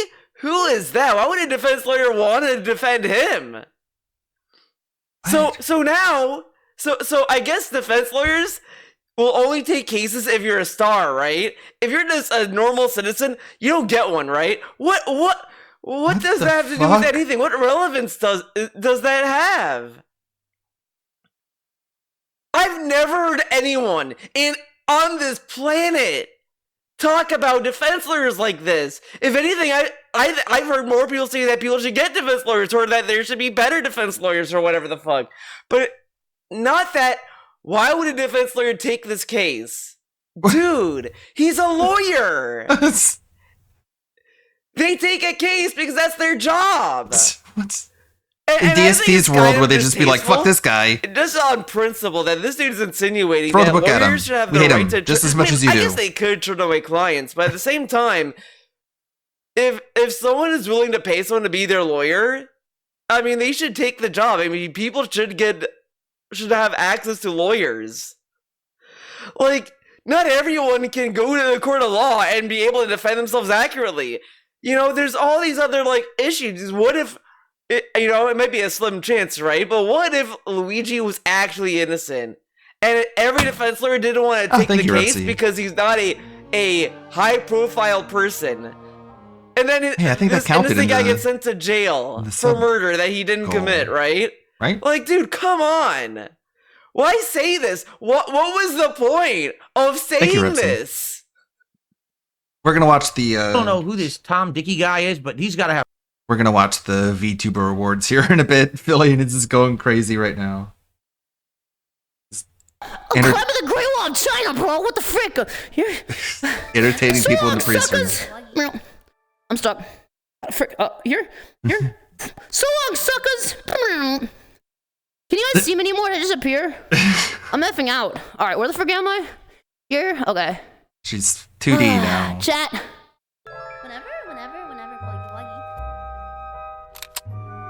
Uh oh, she's got a gun. I'm gonna give you guys 40 seconds to say whatever you want. Make your decisions. Make your decisions. Come on, make your decisions. Say whatever you want, chat. It's a free space. To quote Kendrick, this is America. Also, I guess she's not mustard. live. What do you want to say about me, chat? Just having fun.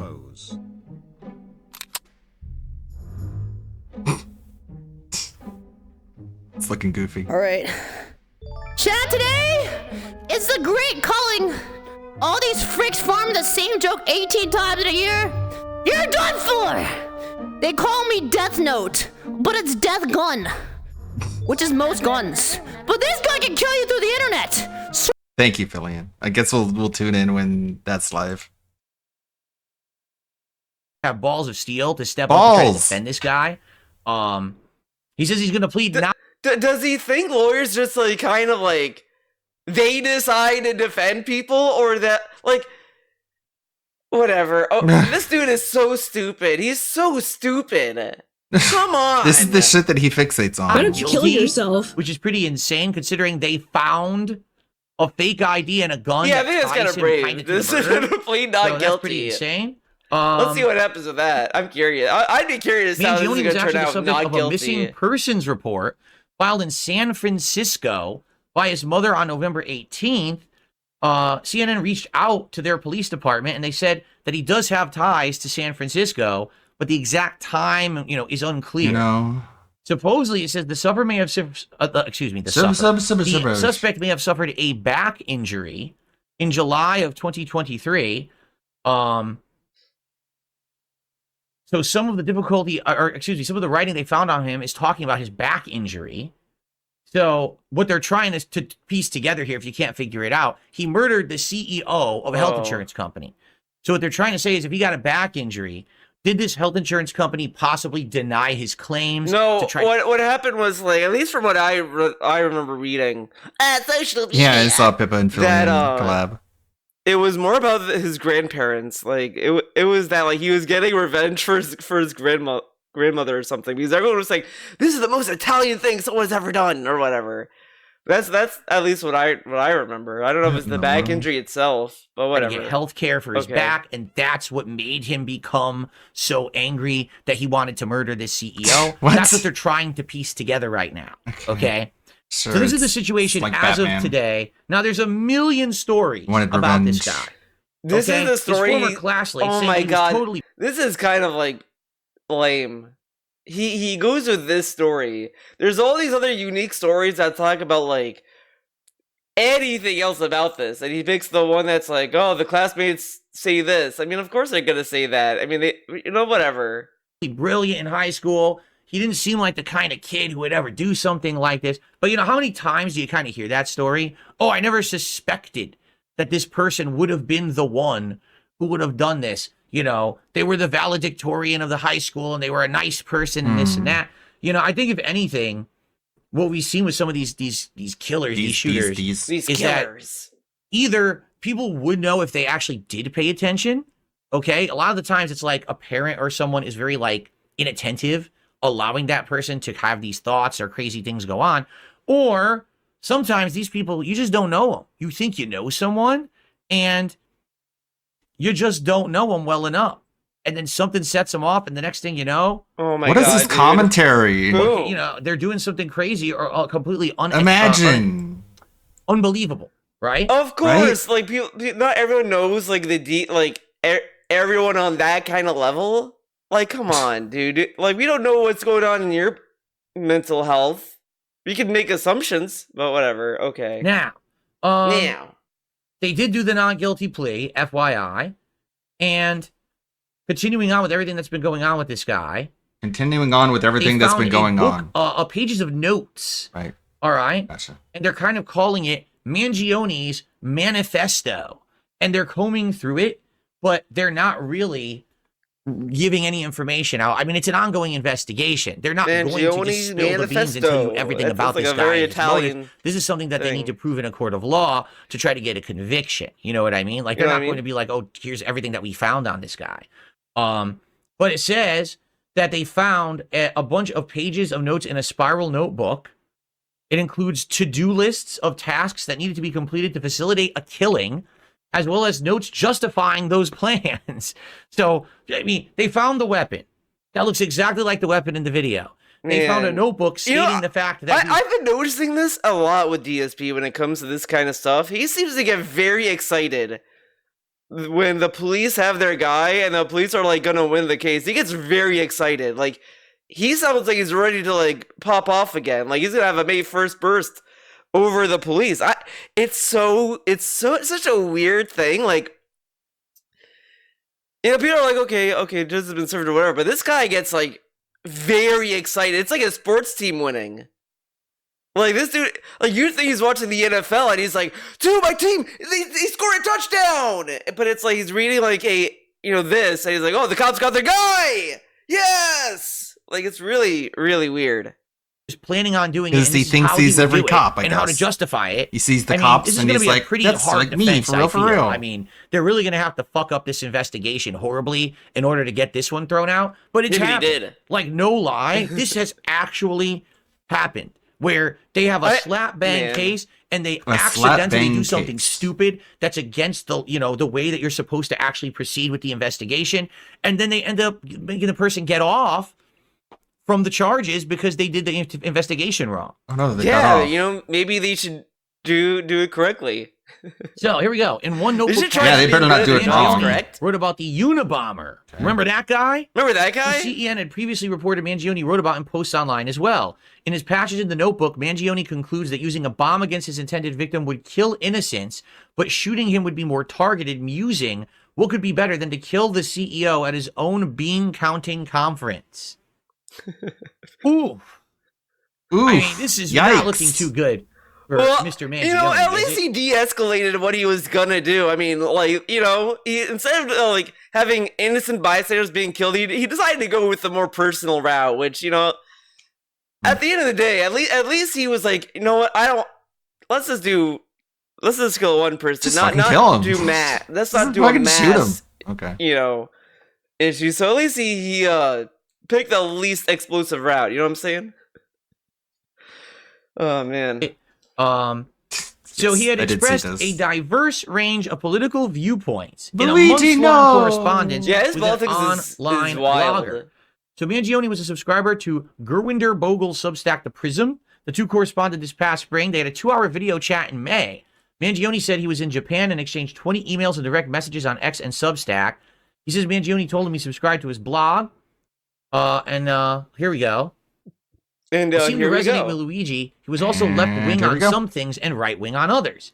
Bogle told CEN in an email. For instance, he was pro-equality of opportunity, but anti-woke, anti-DEI, and anti-identity. What is DEI, Phil? Can you explain what that is? But he's pro-equality of opportunity. Yeah, opportunity, not outcome. Okay. Pro-equality of opportunity, not equality of outcome. Was an effective way to help minorities. Big distinction. What's hilarious is that a lot of liberals people does not get this in the chat are saying, I don't know, Phil. I don't know. It seems like there's a lot of similarities between this Luigi guy and you. He was valedictorian and you were valedictorian. He was kind of, in the middle on some issues. You're on the middle on a lot of issues. How can you make this about me? That's what he was thinking. I don't know what you guys are trying to say. All right, listen. Cringe. By the way, he has a back injury, all of this. It's all about me. I don't really have it anymore. I did have a serious... we already saw this is really cringe.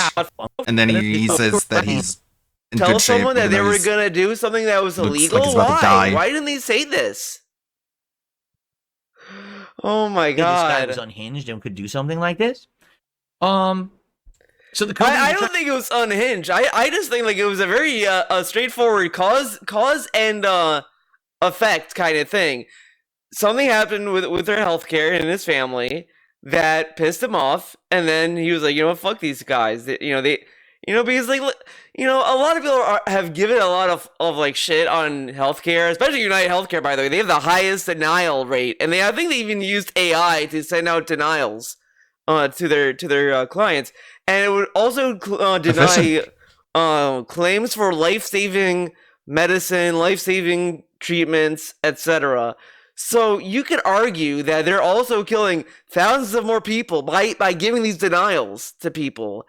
I do think that there's something to say. The fact that someone was murdered and everyone online has like no sympathy for a CEO of a healthcare company. Like, you can say whatever about murder, you know, obviously murder is wrong and all that stuff, but you can just sit there and just think about, like, you know, you can hear about any other murder and everyone will be like, oh, that's awful. I hope this guy goes to, you know, gets justice, etc., etc. But with this, it's like everyone has no sympathy or empathy for Brian Thompson. And I think that should be more of a sign that, like, people yearn for some kind of healthcare reform than just what we've been getting. And I think that's a much more interesting story and approach to this than what DSP is going through, because this it's very generic and empty to say, guys, he snapped and he did this. Like, we're not gonna like talk about like the grander reach of this and like all this other stuff then other than healthcare bad and murder bad. Like, I mean, there's a much more interesting story with this than just like this, but whatever. Trying to stop online support because basically what happened was they had found 3 shell casings and supposedly I don't know if this is confirmed yet, but it says deny, defend, and depose were printed on the shell casings of the bullets that he put into this CEO. I don't think he needs to highlight, by the way. And a lot of people are saying, that sounds like the name of a 2010 book that's critiquing the health insurance industry. This is like what CNN said, but I think other people say this is just the tactics healthcare uses to deny people coverage. I don't think it's necessarily referencing the book, but you know, I could see the connection though, but whatever. Called Delay, Deny, and Defend. Now, if that's the case, I'm sorry, he's a valedictorian. I gotta grade him.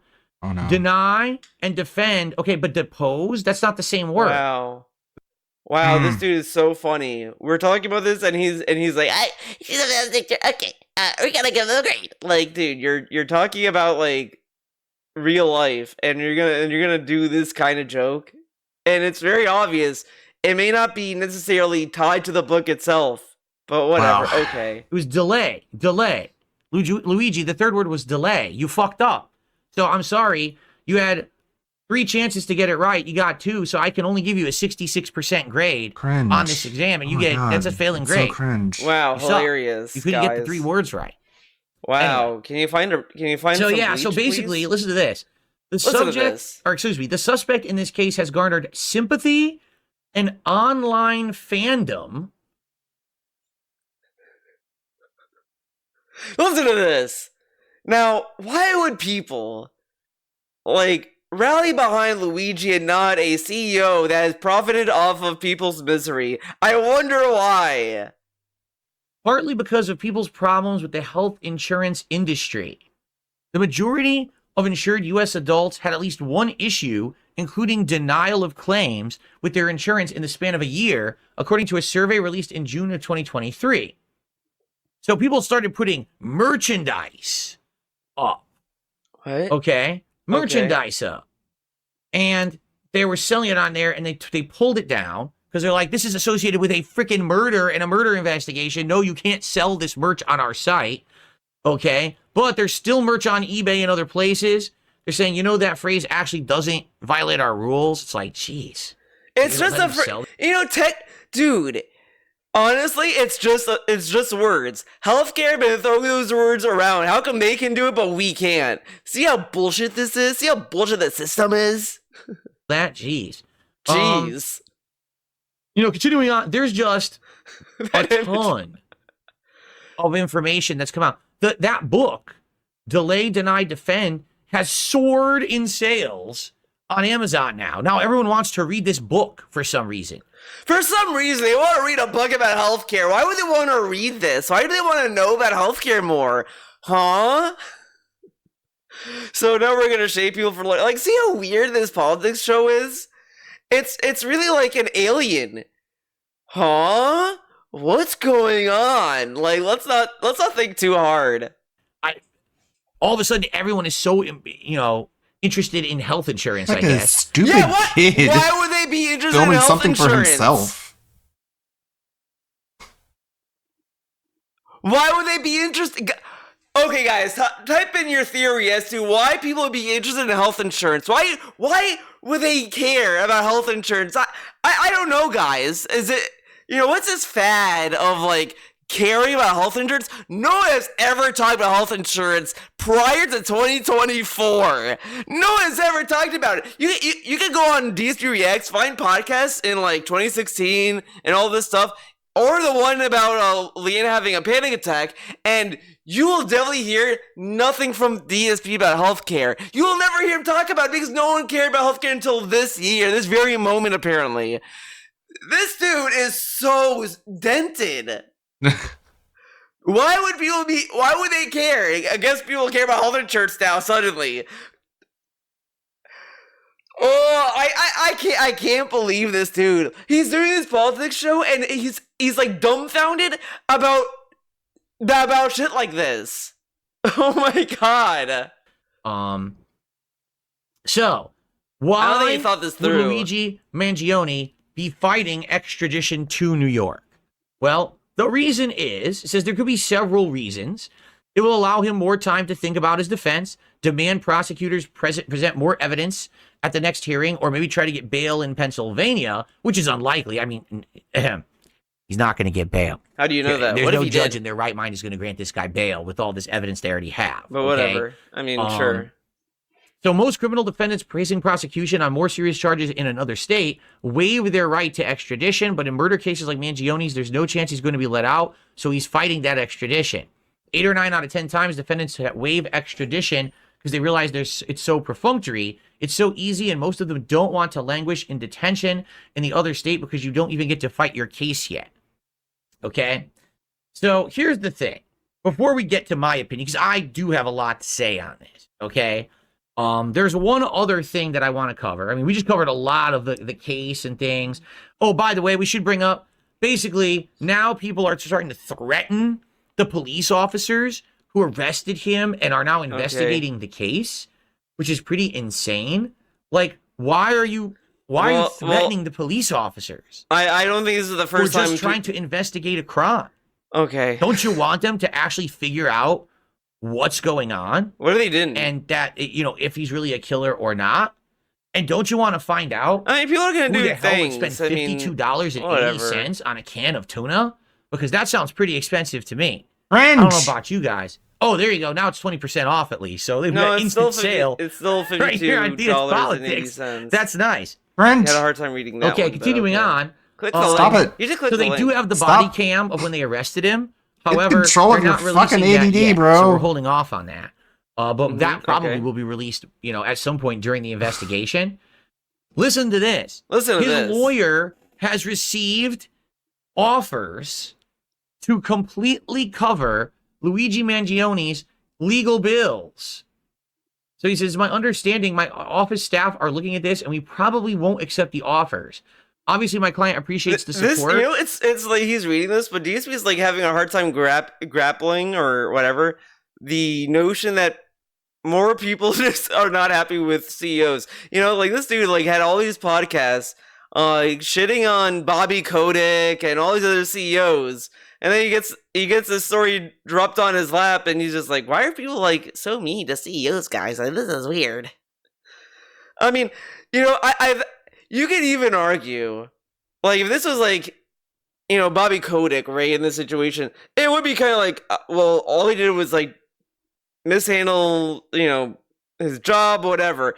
But this CEO, like, handled a lot of stuff dealing with, like, everyday people who had health insurance. Again, healthcare is important to people. You can't undervalue or underappreciate the fact that, like, not everyone plans to go to the hospital, but when you do, you're going to want to have, like, some kind of healthcare to help you. And a lot of people are upset at these healthcare companies because they don't seem to be helping them. And that's a problem. And DSP is like, just going through this. I mean, I guess I get on just the notion of murder is bad, but it's like, you don't really get any insight or anything new from this. And it's just like, a waste of time, if anything. But it doesn't sit right with me. He's been referred to as a hero on social media a hero. A hero. Okay? Oh, by the way, my backdrop. Yeah, why would people like? So again, like, if you're given such shitty healthcare, you're gonna be this frustrated where the murder will be seen as a heroic action. I mean, like, you could sit there and say all day that murder is wrong and this and that, but again, I think it's more interesting to look at just the ramification of how people are reacting to this, and the fact that, like, again, there's no sympathy towards Brian Thompson than anything else. Like, it says a lot about the healthcare system, but he's just sitting there like, I can't believe they think this guy's a hero. Well, I mean, dude, like, the United Health healthcare insurance, whatever, has given such a huge amount of denials, and this ranges not from just like nonsensical claims, but it also reaches the people who need life-saving treatment that they can't afford, and that's why they have healthcare in the first place, with the understanding that maybe they can help pay some of the bill or make it more affordable for me to get the medication I need. Like, that's like what's going on here. Desynced. I'm glad that I don't. I'm glad that we're in the middle of the story now and you can't see that. I'm gonna have to fix it after the fact. Nice desyncing. He's a hero for murdering the CEO. I mean, this is like getting mad at Robin Hood for stealing from the rich. That's really what this is. It's like, people are saying Robin Hood's a hero. He stole from the rich, guys. He stole from our king. And you're saying Robin Hood is a hero? What the fuck? I mean, again, like, you can say that murder is wrong, but I mean, again, what do you call a healthcare company that denies a huge amount of claims that range into like life-saving treatments? Well, like, come on. Insurance company, they think that this man is a hero. Okay? Like, he's really not understanding the relationship people have with this story, or why would people consider Luigi a hero, because he doesn't care. He just says healthcare bad, but why is it bad? He has never been through a situation where he needed life-saving treatment, be it medication, whatever, and having their healthcare deny it, and the treatment's like very expensive. Like, DC has not been put through that, so he doesn't understand that, like, these are the problems that people face with some of their healthcare providers. And he's like, why would they say this guy's a hero? Again, it's just this frustration people have with the healthcare. Like, you know, it doesn't take a rocket scientist to, like, figure this out. Oh, by the way, the lawyer says, I haven't actually seen any evidence that they have the right guy. That's what his lawyer said. Now, I mean, good on the lawyer for sticking up for his client, but, I mean, he had the gun. He has literally a manifesto. And yeah, that is a wild statement to say. That he actually had a back injury. You know, like, everything is starting to stack up, don't you think? Well, the back injury, I don't think that's at least proof. You can argue there's circumstantial. How can you prove something? This guy has a back injury. There you go, get him. Like, okay. Stuff that possibly would lead you to believe that he was the actual killer. I don't know how the lawyer could possibly say, I see no evidence whatsoever. That seems pretty ridiculous. Former classmate stunned that the CEO suspected killer is the person they knew in school. They were fraternity brothers, and they said, oh, we never would have thought. Why is he mocking this? I think a lot of these people, the whole idea. They're asking his classmates, of course they're going to say that. He's like mocking this. Like, why? Here, okay, is that whatever. They're not going to give you the impression that they're going to do something like this, you know, and then we're seeing this more and more. And people have this kind of like a public persona that they put out as their face, their facade, but then behind the facade, there's this whole other person or existence, right? A whole other personality. We're explaining that's this. The real person behind all of that. No shit. By the way, here's a picture of the gun, or a similar gun, I believe. And what's wild to me about this is completely 3D printed. I think not the clip, not the bullet. How is this politics? Is 3D printed. So this isn't politics. How are we going to regulate that? Because right now, to prevent people from getting a gun who shouldn't have one, you have to, if you, for example, mental illness, right? You have to tell them when you're trying to get a gun, well, yes, I have a history of mental illness. I have a history of drug abuse. I have a history of this. I mean, we were just talking about Hunter Biden, right? And how Hunter Biden last week, that was one of the, the crimes that he went to jail for, or was going to go to jail for, was that he lied on his form to get a gun, saying that he wasn't a drug addict, but he had to say that. So here you go, a ghost gun. Right. A ghost gun. And they're nearly undetectable to law enforcement. I mean, why would they be? Aren't you printing it? Right? Right? I'm just curious. I think maybe we should watch printed guns. Are they printed or not? I don't know. Let's check this out. Drop it because of this. It's just Never just mind. an I'm not going ad. to watch the Flow forecast. This is disgusting. This what a dude- disgusting website wow. CNN is. Yeah, The Flow forecast. So app. disgusting. Why do women need commercials for things they need? So gross. Ew. Women should not get commercials. What? Oh man, dude. Like this dude is. Never mind. It was something Whatever, woman that- related. that was Backing just a out. funny Hit the eject comment. button. Get out of there. I'm not gonna watch. Okay, it. so Dude, he got so offended by that. He just Grow quit the up. entire article because of that. Like, dude, this is definitely the guy that would get mad at the movie you read. This movie is disgusting, even though it's actually a good movie, man. Oh, that's currently what's going on, and we have Whatever. the Flow forecast. Man, the fucking Flow forecast. Seriously, that's what they have to hit me with. It's not Seriously, that this is big the of a fake deal. laugh you choose. Man. The one where you go. Why is it such a big deal that they make an ad for tampons? Yes, a thing that women buy. Or disconnected, I should say. Whatever. Apparently, just the existence of tampons is enough to get Maybe this I can guy get it to freaked reconnect out. Right now, I doubt it though. Thick See if I skin, can by get it the to way. reconnect. Oh my god, tampons! I'm seeing the wrong colors. Okay, I think What we're the just doing fuck? RGB troubleshooting. We're not doing this. We get to the next story here. It's not well labeled because it's like other stuff, but we're gonna go to this. Now, I'm just gonna say I'm not well versed in this either. I just know that like people have said Assad is a dictator and all this other stuff, so that's all I knew. And I also heard that the new guy that's there, he was either part of the Taliban, and they're like, oh, what about this? And he's like, well, things change. I was 20 years old. Now I'm like older. I'm a different person now. I mean, we'll see what happens from that. But let's have DSP explain it to me since I'm a dumb American. Maybe DSP will educate me on this. Finally.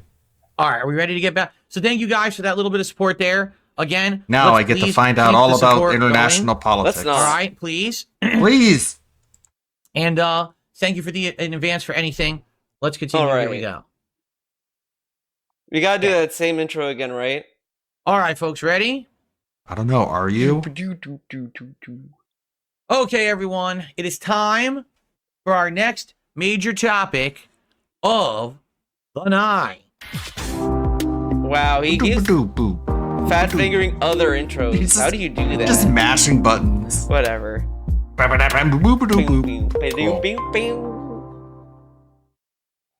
That's a great theme. So, crazy stuff happening over in Crazy Syria. stuff. Okay? I just want to kind of summarize everything that has happened over the course of this wild week over there. And then kind of give you a little bit of my take. But I actually found a really good article that basically is going to say... I'm surprised you didn't do the can famous benefit BBC joke. best, or who are the players in this whole Syrian conflict. Okay? So, FYI, the government of Syria was overthrown earlier this week. A stunning advance by Syrian rebels ended Bashar al-Assad's 24-year-long rule, with opposition forces taking the capital and forcing the president to flee on the 8th of December. The overthrow followed a 13-year civil war, which started after Assad crushed pro-democracy protests. The fighting killed more than 500,000 people, displaced millions more, and embroiled international powers and their proxies. The world is now watching to see how Syria's political landscape shapes up after the end of the Assad family's half-century rule. Those with a vested interest in the conflict and the future of the country include on one side Russia and did he Iran, just read this which today? backed Assad, Like, and on the you other can- side, whatever. the U.S. and I Turkey, would be which afraid to supported hear what he, different how rebel he would groups and summarize militias. this. And then they're going to explore the different sides on this, okay? So, What is this? I want to read this chat post. OIC is going to take what he's owed for being your loyal pig, your booty hole. What the fuck? I know you hate relying on him because he's a creepy fuck, but you submit to Daddy OIC to get paid like nasty whore. He'll ram your what the fuck is this statement? I'm assuming that got banned. So, FYI, I have a series of different articles that I'm going to be covering. Why is Israel attacking Syria? What has happened with al-Assad, the former ruler of, or leader, I should say, of Syria? And then there's a pretty good leader, I should say, not ruler, because obviously he wasn't the ruler, he was just the leader. Syria, okay, so with this overthrow, here's what's going on. Here are the different countries who have a vested interest in what's going on in Syria and how it's basically going to affect them and the world. Okay, so Turkey. During Syria's civil war, Turkey was supported rebel factions, most of which now fight under the banner of the Syrian National Army by providing arms, military, and political support. Syria's northern neighbor has mostly been concerned with using rebels to contain the Kurdish YPG militia, or leader, I should say, of Syria. And then there's a pretty good summary here of the new leader in Syria, okay? So with this overthrow, here's what's going on. Here are the different countries who have a vested interest in what's going on in Syria and how it's basically going to affect them and the world. Okay, so Turkey. During Syria's civil war, Turkey was supported rebel factions, most of which now fight under the banner of the Syrian National Army by providing arms, military, and political support. Syria's northern neighbor has mostly been concerned with using rebels to contain the Kurdish YPG militia, which Turkey accuses of being an extension of the domestically banned Kurdish rebel group, the PKK. Turkey wants the roughly 3 million Syrian refugees I feel so educated right now. Just the information is just flowing into my brain. They're like, yeah, but you guys won now. Go back. We don't want you here anymore. Oh, man. The YPG is the biggest militia in the U.S.-backed Kurdish Democratic Forces really alliance, weird which he controls laughs most of about the northeast this, of the country. The SDF largely... His reaction to refugees has always rubbed me the wrong way. And this, conflict with Assad's forces during the war. However, Turkish troops and allied rebels seized stretches of territory no one cares about refugees. from the YPG and SDF along Syria's northern border. Turkey has been politically involved. In 2020, Turkey and Russia brokered a ceasefire to halt a push by the government to retake Idlib. So, basically, Turkey is the northern neighbor, okay? And Turkey's like, we've been putting up with this crap for 25 years. You guys just can't stop fighting amongst each other. We took fighting amongst millions of each other. Refugees. But now that one side finally won, we want all your asses back. Get the hell back over there. Yeah, like, that's kind of toss them over the border like a sack of potatoes. Look at this reaction to this.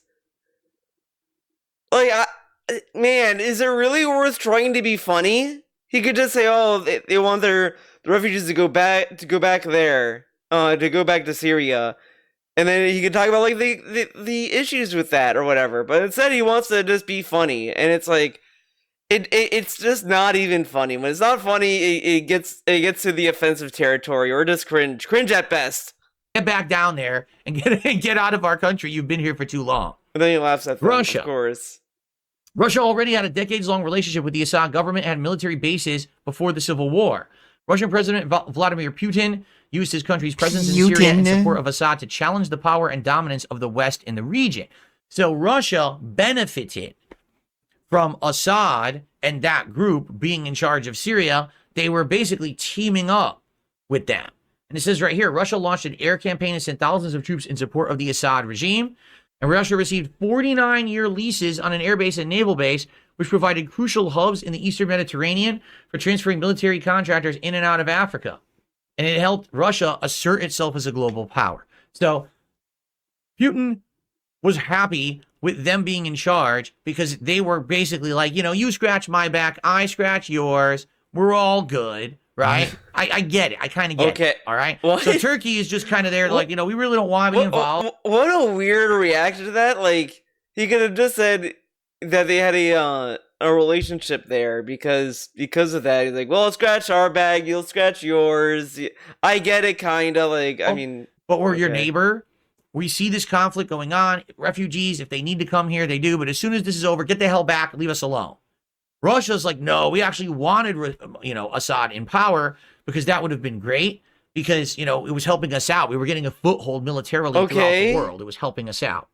All right. The U.S., after Syria's pro-democracy protests in 2011 were met with force. But Turkey's perspective, it said that like one side won, implying if Assad won the civil war, they would still want the refugees to go back. But okay. U.S. President Barack Obama backed the opposition to Assad's rule.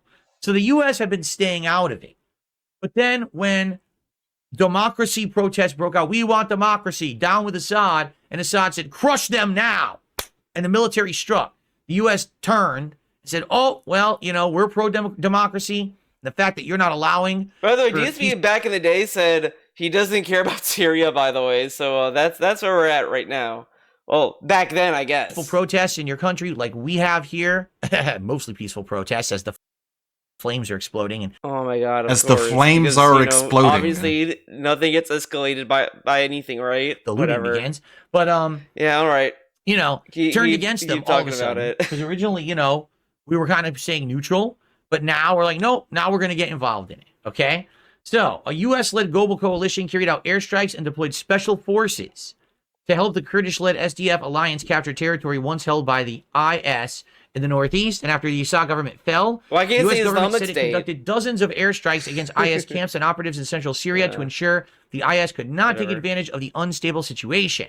President-elect Donald Trump, who takes office in January, said Syria is a mess. I love that he tells us like the acronym of DA and all these other acronyms, but he didn't want to give us the acronym. He didn't want to explain what the acronym IS is or DEI. And the U.S. should stay out of it. When Trump was president in 2019, he ordered the withdrawal of U.S. troops from Syria, a move his officials gradually rode back. The U.S. currently has around 900 troops in Syria, mostly in the northeast. Okay, so we're basically been in and out of it. We were out of it, then we got into it. Then we were out of it. Then we got into it. We're back and forth. We're kind of wishy-washy on this, okay?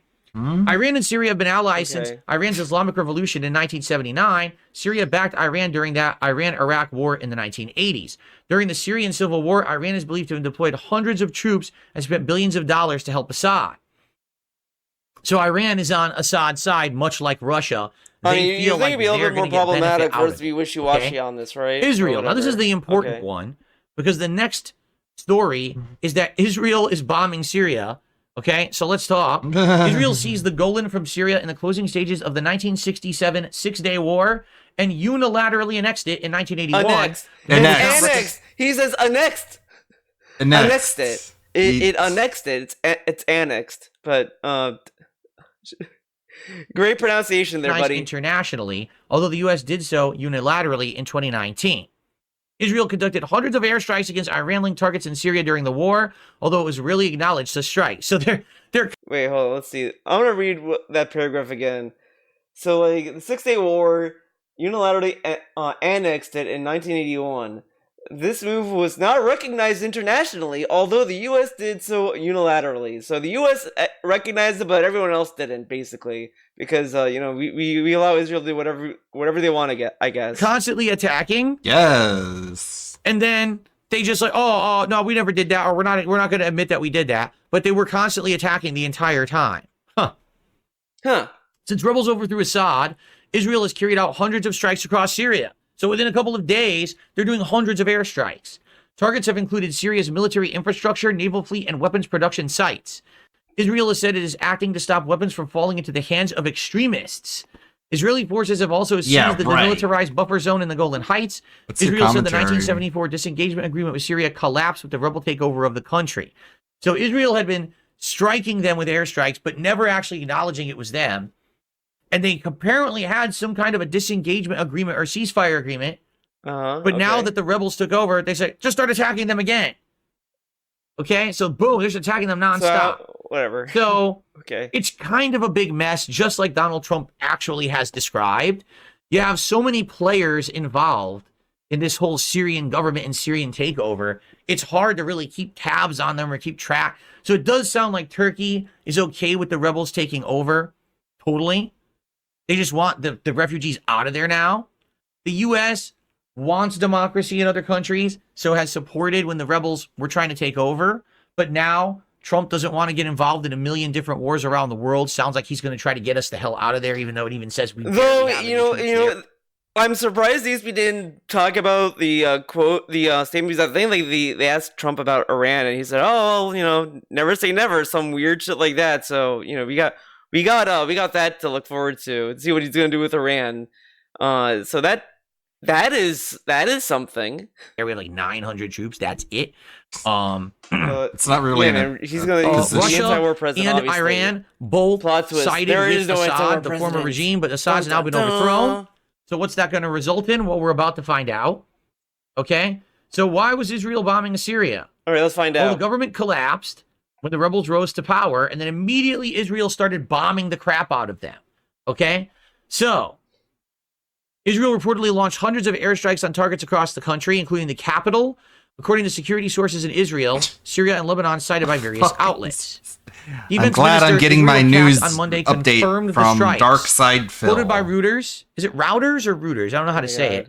He stated that the military would destroy heavy strategic weapons throughout Syria, including surface-to-air missiles, air defense systems, surface-to-surface missiles, cruise missiles, long-range rockets, and coastal missiles. Whoa, so essentially, what does that here's mean? what's really happened. Okay, what's really happening? Assad was defeated. He had to leave because he was defeated and he had to leave. And the Israeli government saw this as an opportunity. The Israelis we never saw were able to strike this those weapons as a thing because we just didn't have the to means. do. Now that they're out Now of they there, can. do it now. Do it. Why? How do they not have the Immediately pound means? them when the rebels don't have full control of everything. But they were pounding them. They were pounding Lebanon, whatever. Okay, yeah. Now they are. Now they are going to pound them. Yeah, to make sure that no one can actually have control of these weapons. They don't want Assad or the rebels or anyone to have control of these weapons because they see it as a threat. So just kick their ass. They're not necessarily anti-rebel. They just don't trust anyone with those weapons, so they just attack the shit out of them. They were going to attack anyway. It's just funny because how many people know about this? Are you aware that this crazy world conflict was going on? Yes. Other side you know, of the obviously world? through Twitter, I just saw some stuff about this. Like, there's you could find stuff sometimes, but whatever. And that there was constant airstrikes and attacks, and people would be blown up and everything. I don't think anyone did. Oh my God. I certainly. I don't know until I had to. We didn't hear about it. It's like this has been going on, you know, for the greater part of 30+ years. This ongoing conflict with No Assad. shit, idiot. Does anyone know this has been going on for like it has been longer than we've been alive? You just have to find it. It is. It's an eye-opening situation. Wow. Okay. My eyes are open just now to learning about this thing that. Okay, whatever. By the way, the United Nations Special Envoy Geir Pedersen criticized the campaign on Tuesday, calling it a violation of the 1974 disengagement agreement between Israel and Syria, saying this needs to stop. Now, is he going to do anything about it or just say this needs to stop? They've been trying to stop Israel, but the U.S. always voted either. I don't know if it was like. I think they just denied, you know, whatever. Like they were like, Yeah, oh, they we just should do this denied, like, about whatever. Israel, and U.S. would always vote against it. So that's why nothing has been happening, unfortunately. Because you could say as much as you want, but that's not going to necessarily do anything. You know, saying and doing are two different things. It is what it is. What can you do? I wonder how far they're going to go. Really going Did hard. they just want to destroy those few weapons, or are they going to keep going? Is it gonna Because be now this- they don't think that the rebels can really. Okay, let's read this because I think it's gonna jump off of me. This says, "Why is Israel bombing Syria?" Speaking of the Golan Heights, on Sunday, Israeli Prime Minister Netanyahu celebrated the collapse of Assad's rule, while also warning that the resulting political vacuum in Damascus required Israel to take action against possible threats to ensure that no hostile force embeds itself. Okay, but he was gonna do it anyway. I mean, it's fucking really mount Netanyahu. as much of a defense. Man. So what happened was Al-Assad has fled to Russia because he wanted to eat these delicious tuna packages down here. Hell, you're fucking This tuna is really disorders. What is this website? So, I'll just, here we go. I don't The country's know. former president, Bashar al-Assad, fled dude. Damascus for Moscow following his talks with a Like, number your of news reporting participants in the armed sucks conflict in the enough Syrian already. Arab Republic. Bashar al-Assad decided to step down as the You don't Syrian president and have leave the country, the wiggle room instructing the to government to transfer power peacefully, the Russian Ministry of Foreign sidetracked. Affairs said on Sunday. The communication continued clarifying that while Russia is playing no part in the negotiations, it remains in contact with all factions of Syrian opposition. Russia's official like use when he of the gets word distracted opposition by to describe Jasper, groups it's now in like, control of dude, Damascus marks a shift. this sucks Just last already. week, You Russia's can't foreign just, like, minister, make it worse. Sergei Lavrov adamantly referred to the doing? groups as terrorists in an interview with Al Jazeera. So funny.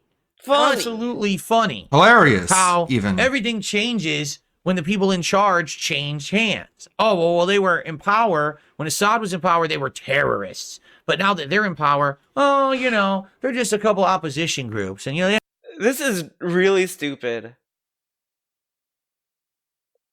Russia's official use of the word opposition to describe groups in the country. Okay, so let's see.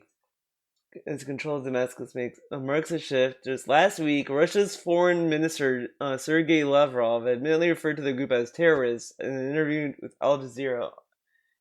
Russia's official use of the word opposition to describe the groups now in control of Damascus marks a shift. Just last week, Russia, so it was serious, and then now whatever. Okay. Had a small disagreement over there. Now we're gonna kind of wait and see and see how things go. Wow, what a change of tone, right?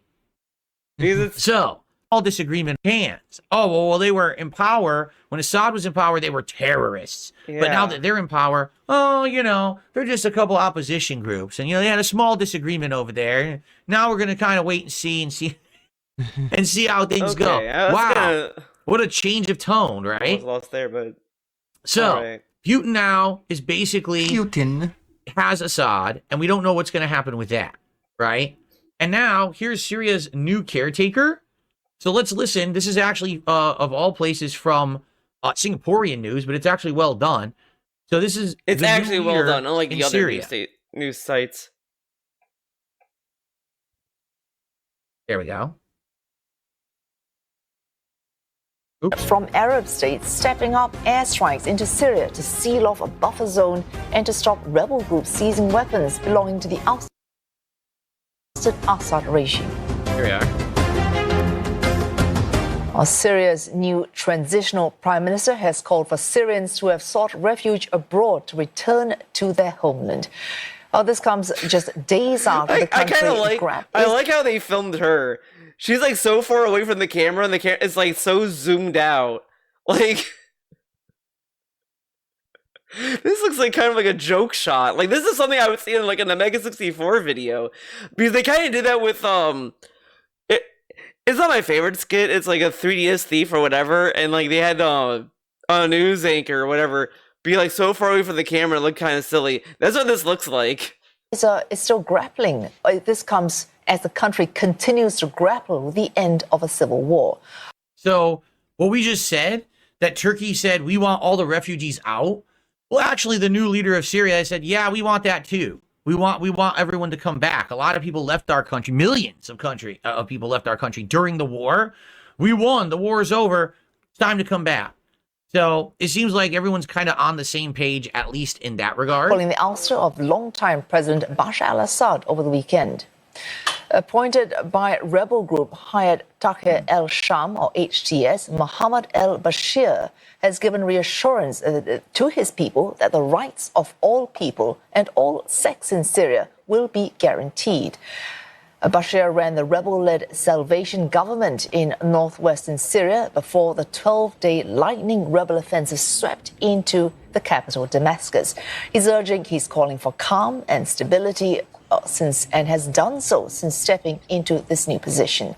The country's diverse communities, including Christians, Kurds, and Alawites, are now waiting for what sort of government Bashir will lead. Meanwhile, Israeli forces continue to strike deeper into Syria, claiming to have destroyed some of the country's strategic weapon stockpiles in just the past 48 hours. So, I should think of it this way. Think of it this way. Think of it like a restaurant. Is a crazy war. Imagine being out of avocados 25 years, and you want to bomb right? someone. One group wanted democracy, the other group was in power, crushing the democratic or democratic protests and things like that. Okay, big war's been going on. Finally, it's all calming down. But you've been gone. You were a refugee. You left. You were a refugee. You went to Turkey. You went to the west or the north. Or you're out of there. You're out of that area. Oh, get a load of this. You don't. You're basically living in peace somewhere. He went from joking about like, oh, Turkey was to throw them in a potato sack and throw them over the border or whatever the fuck. Now it's like, well, what about these refugees? They're happy with their new lives and now they got to go back and they don't know what's going to be waiting for them. And I also remember again. last week's show where he talked about the immigration and all this other stuff.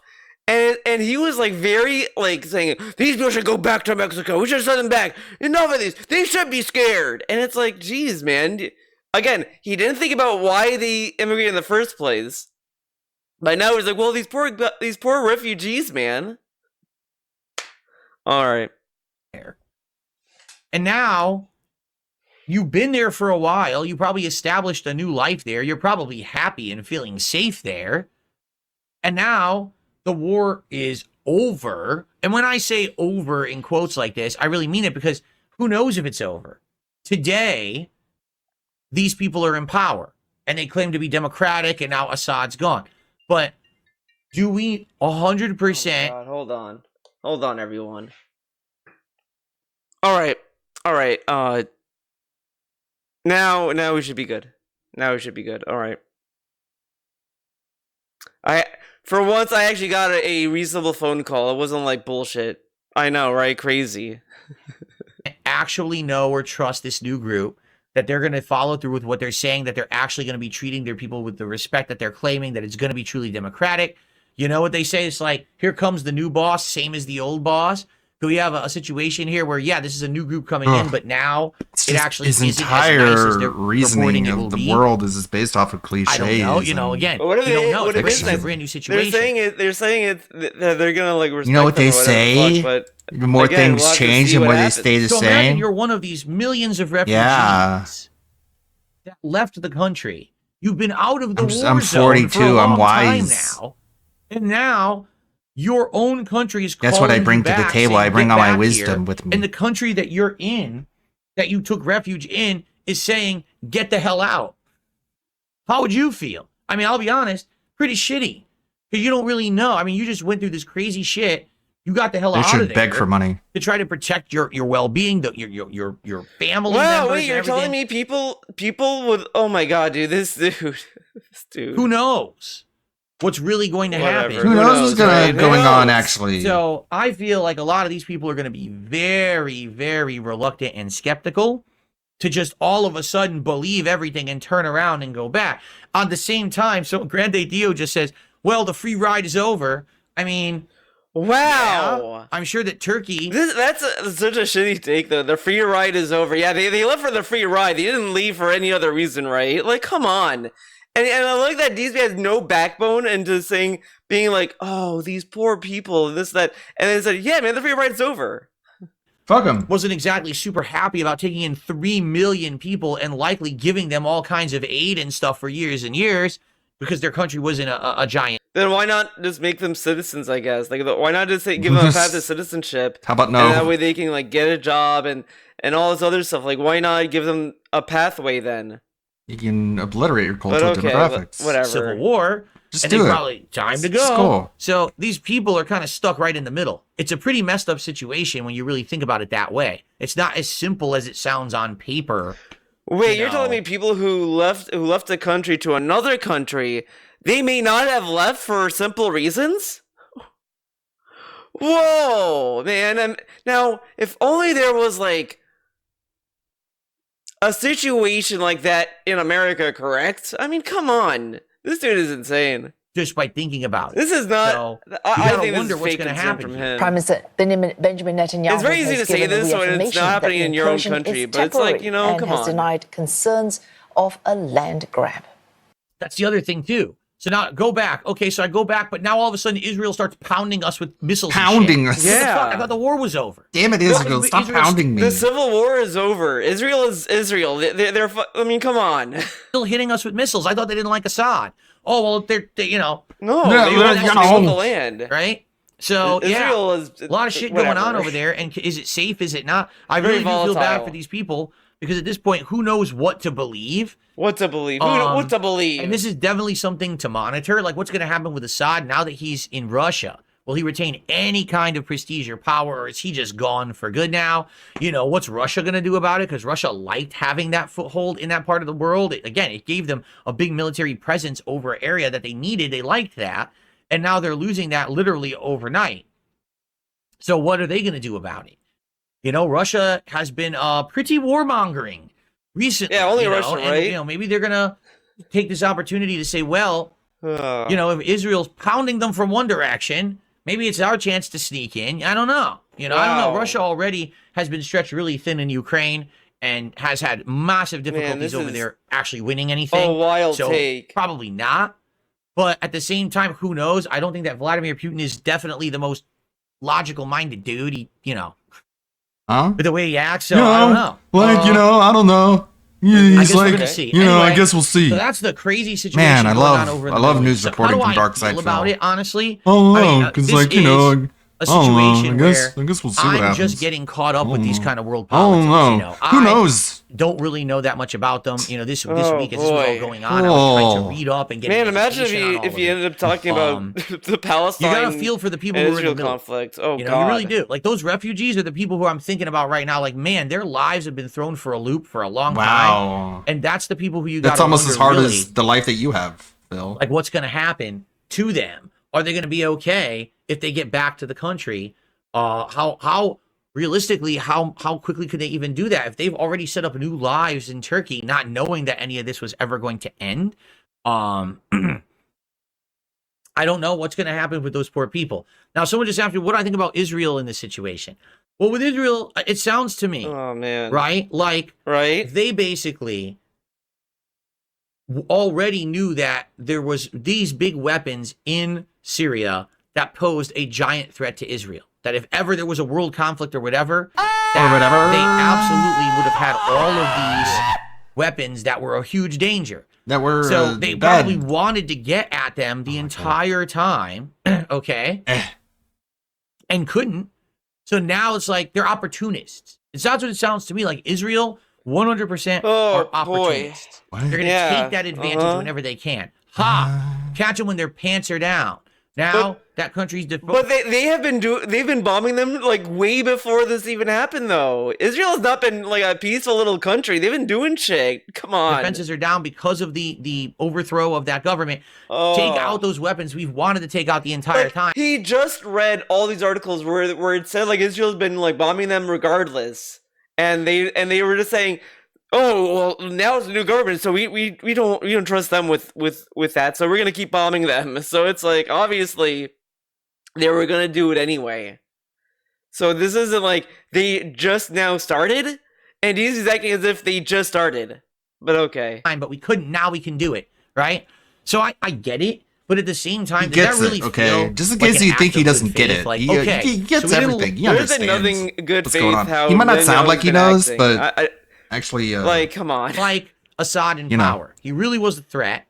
Now he's out of there, but now all of a sudden, even though we have new people in power, we're not even going to give them a chance or a benefit of the doubt. We're just going to pound their weapons and make sure they don't pound them. Because that's even what they said. We want to be sure that these weapons are not falling into the wrong hands. Whatever. So what they're essentially saying is we don't trust these people that just overthrew Assad either. We don't trust Assad. We don't trust you. We don't trust anyone in Syria, apparently. Right? We're just going to go ahead and get you anyway. So is that bad? I mean, some people could argue that's warmongering. Is it not? Some would argue it is warmongering. It's fucked up. Like, dude, come on. Like, goddamn, or is it man. Smart. Maybe it's good. Maybe it's smart. I don't know. Maybe they know what they're doing. Maybe they. Oh, this is bad. Bad take alert. They've been to this rodeo before, and they've seen these governments get overthrown. And like I said, here comes the new boss, same as the old boss. Yeah, like I said the cliche again. Alert, bad take. That sadly, this isn't going to change anything, and it's just going to take a little while. In case you didn't understand, I'll say it again. And then boom, they're going to go ahead and they're going to start doing the wrong things again. So better to diffuse the situation and make sure there's. How is it diffusing the situation by bombing them though? That's not diffusing. That's escalating because what are they gonna do? How do you think Syria's gonna react to Israel bombing them? I mean, come on. It's not hard to imagine that Syria's gonna like respond in anything but peaceful to this. Like, dude, it's not de-escalating or diffusing or anything. Like, this has been a constant issue with Israel because it's just look at look at the track record of what's been going on with Israel lately, and it's very clear that this isn't them diffusing a situation. It's very clear what they want. Come on, no dog. threat than to leave that threat there and just trust a new group of people. So you can see it from different perspectives, and I think honestly, it's really what your perspective is. If you live in Israel, you probably think that they're doing exactly the right thing. Oh my God. Right? This is exactly what we need to do. They're doing the best for everyone in the region because that country's been so destabilized for so long. Oh this my is God, absolutely dude. the right thing to do. But you might be someone on the can't. outside situation looking in and be like, wait a minute. They're doing what's best for the Who whole gave them situation the by right to bombing just and having attack the innocent new group? bystanders They getting literally caught just in won the their power. hellfire. Okay, they dude. overthrew the government that everyone thought was bad. And now all of a sudden, you can attack them too? And they keep doing it. Oh, we assure you it won't be indefinite. We're gonna yeah, but you already are kind of overreaching. That's why NATO is saying to them, or not NATO, the United Nations, they're saying, what are you doing? Stop right now. It ain't right. This is a new group now. You know? These are different people. And that's the thing, like I cured it with my brain says, let destroying the them just weapons prevents do it being whatever. used later. If no one gets hurt during the strike, I'm okay with it. There is 0% chance that no one got hurt during the strikes. Zero. Man, You know I that there's agree. people there. They just took the Take. country over. They So, probably have like, people again, there. like if you're attacking another country's means of defense, like, just think about the implications of that.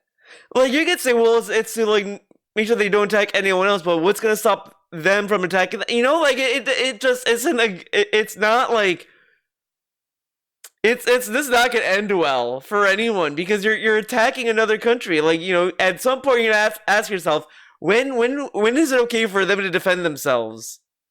You know, like if you like, come on, like, dude, just oh my God, I can't believe this. Can't believe this fucking these story missiles or whatever, and they're dead. You know, anytime there's a missile strike, anytime that there's a I will say, out of these news stories, this probably isn't the worst take DSP could have. But I think the only issue with this is that he doesn't have like a lot of like knowledge. Like what he's saying is not necessarily like harmful or whatever, but it's just like he's you could tell very easily he doesn't understand the conflict or the issues that's been going on in that region all the way outside of like the buzzword stuff, you know, like an attack or an incursion. There's death involved. You know, like, it's not, I don't know. Oh, we such a precise strike. We only disabled the missiles. Nothing else was harmed. At best, it's a nothing take, and I guess that's the best we can hope for from DSP. You know what I'm saying? So not necessarily, but okay, let's pretend like we know everything that's going on. Dipping my toe into reason. the lake of crazy world politics, of world, incursions. You know.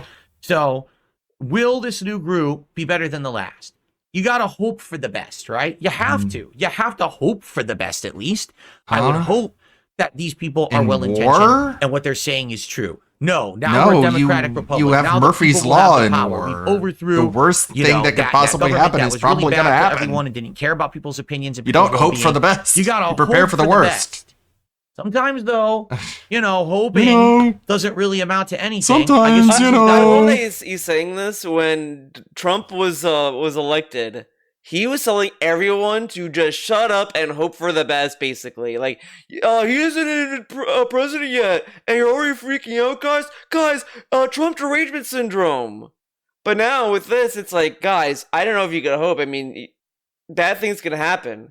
So, he's more concerned about this than... But when people are concerned about Trump being president, he mocks that.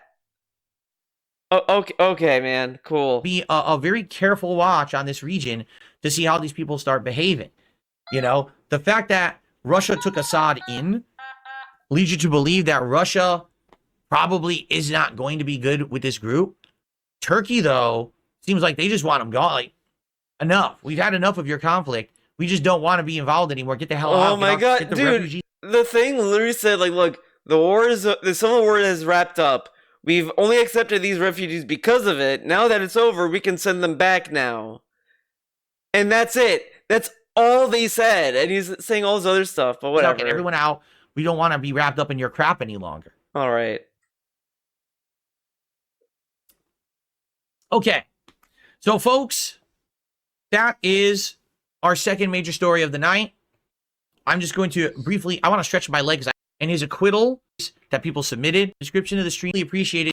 We'll have to see what happens, okay? All right. That's simple. Gifts 20 subs on this channel. I will give you both the VIP badge for 25 subs on this channel, and then it's time for the very pathetic. Oh my god, this angle is, he has such unflattering angles. It's so funny. I've never seen a single person have this many unflattering angles. Like, he should not be doing this. Like, he should just pick up his phone and, like, go to the other side, like, away from the camera, not go on and just do this. Like, this is not a flattering look there, Mr. Burnell.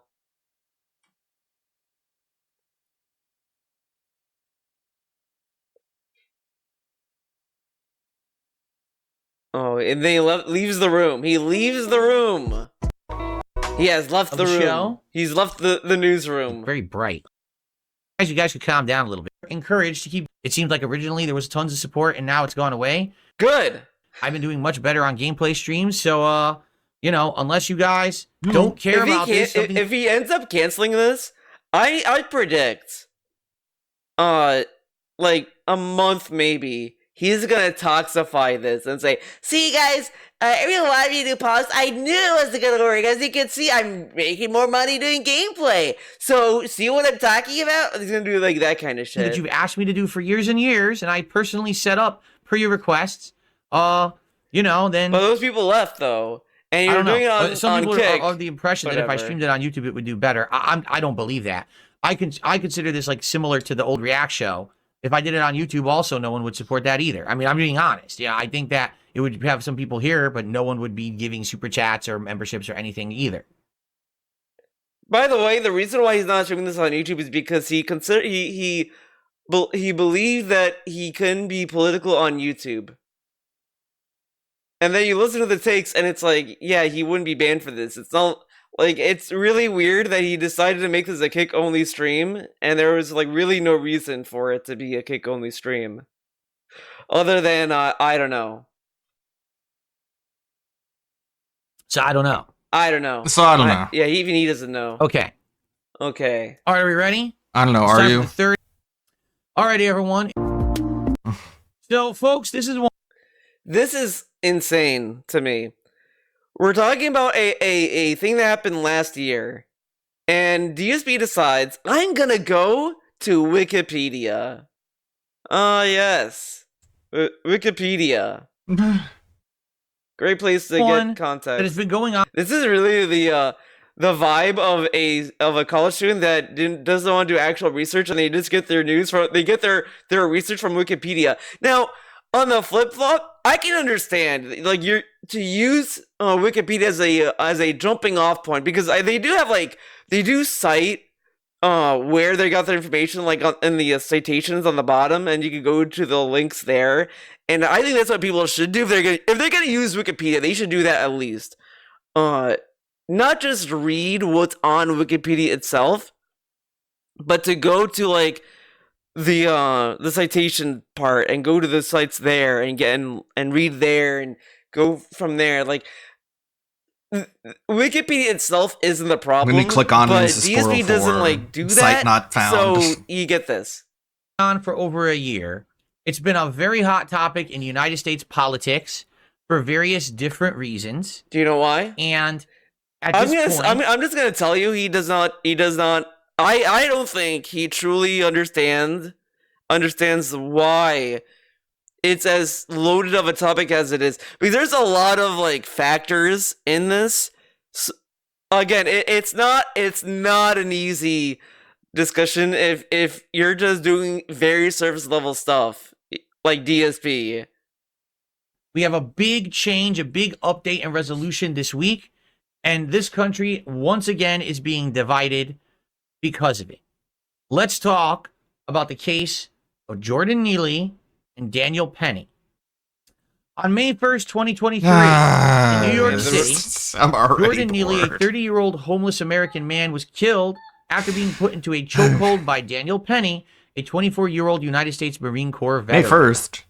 So, Penny, just this week, was found not guilty of a charge of criminally negligent homicide in relation to Neely's death, and a charge of second-degree manslaughter was also dismissed. Neely's death prompted protests and a broader debate around Penny's actions and Neely's circumstances. Now, what we need to do is we need to analyze what happened that day. And now that over a year has passed, a lot of information has been gathered, discussed, and brought up in the trial that we can finally analyze. And I'm going to tell you by the end of this story my conclusions, because what you're going to see is you're going to see his conclusions are wild.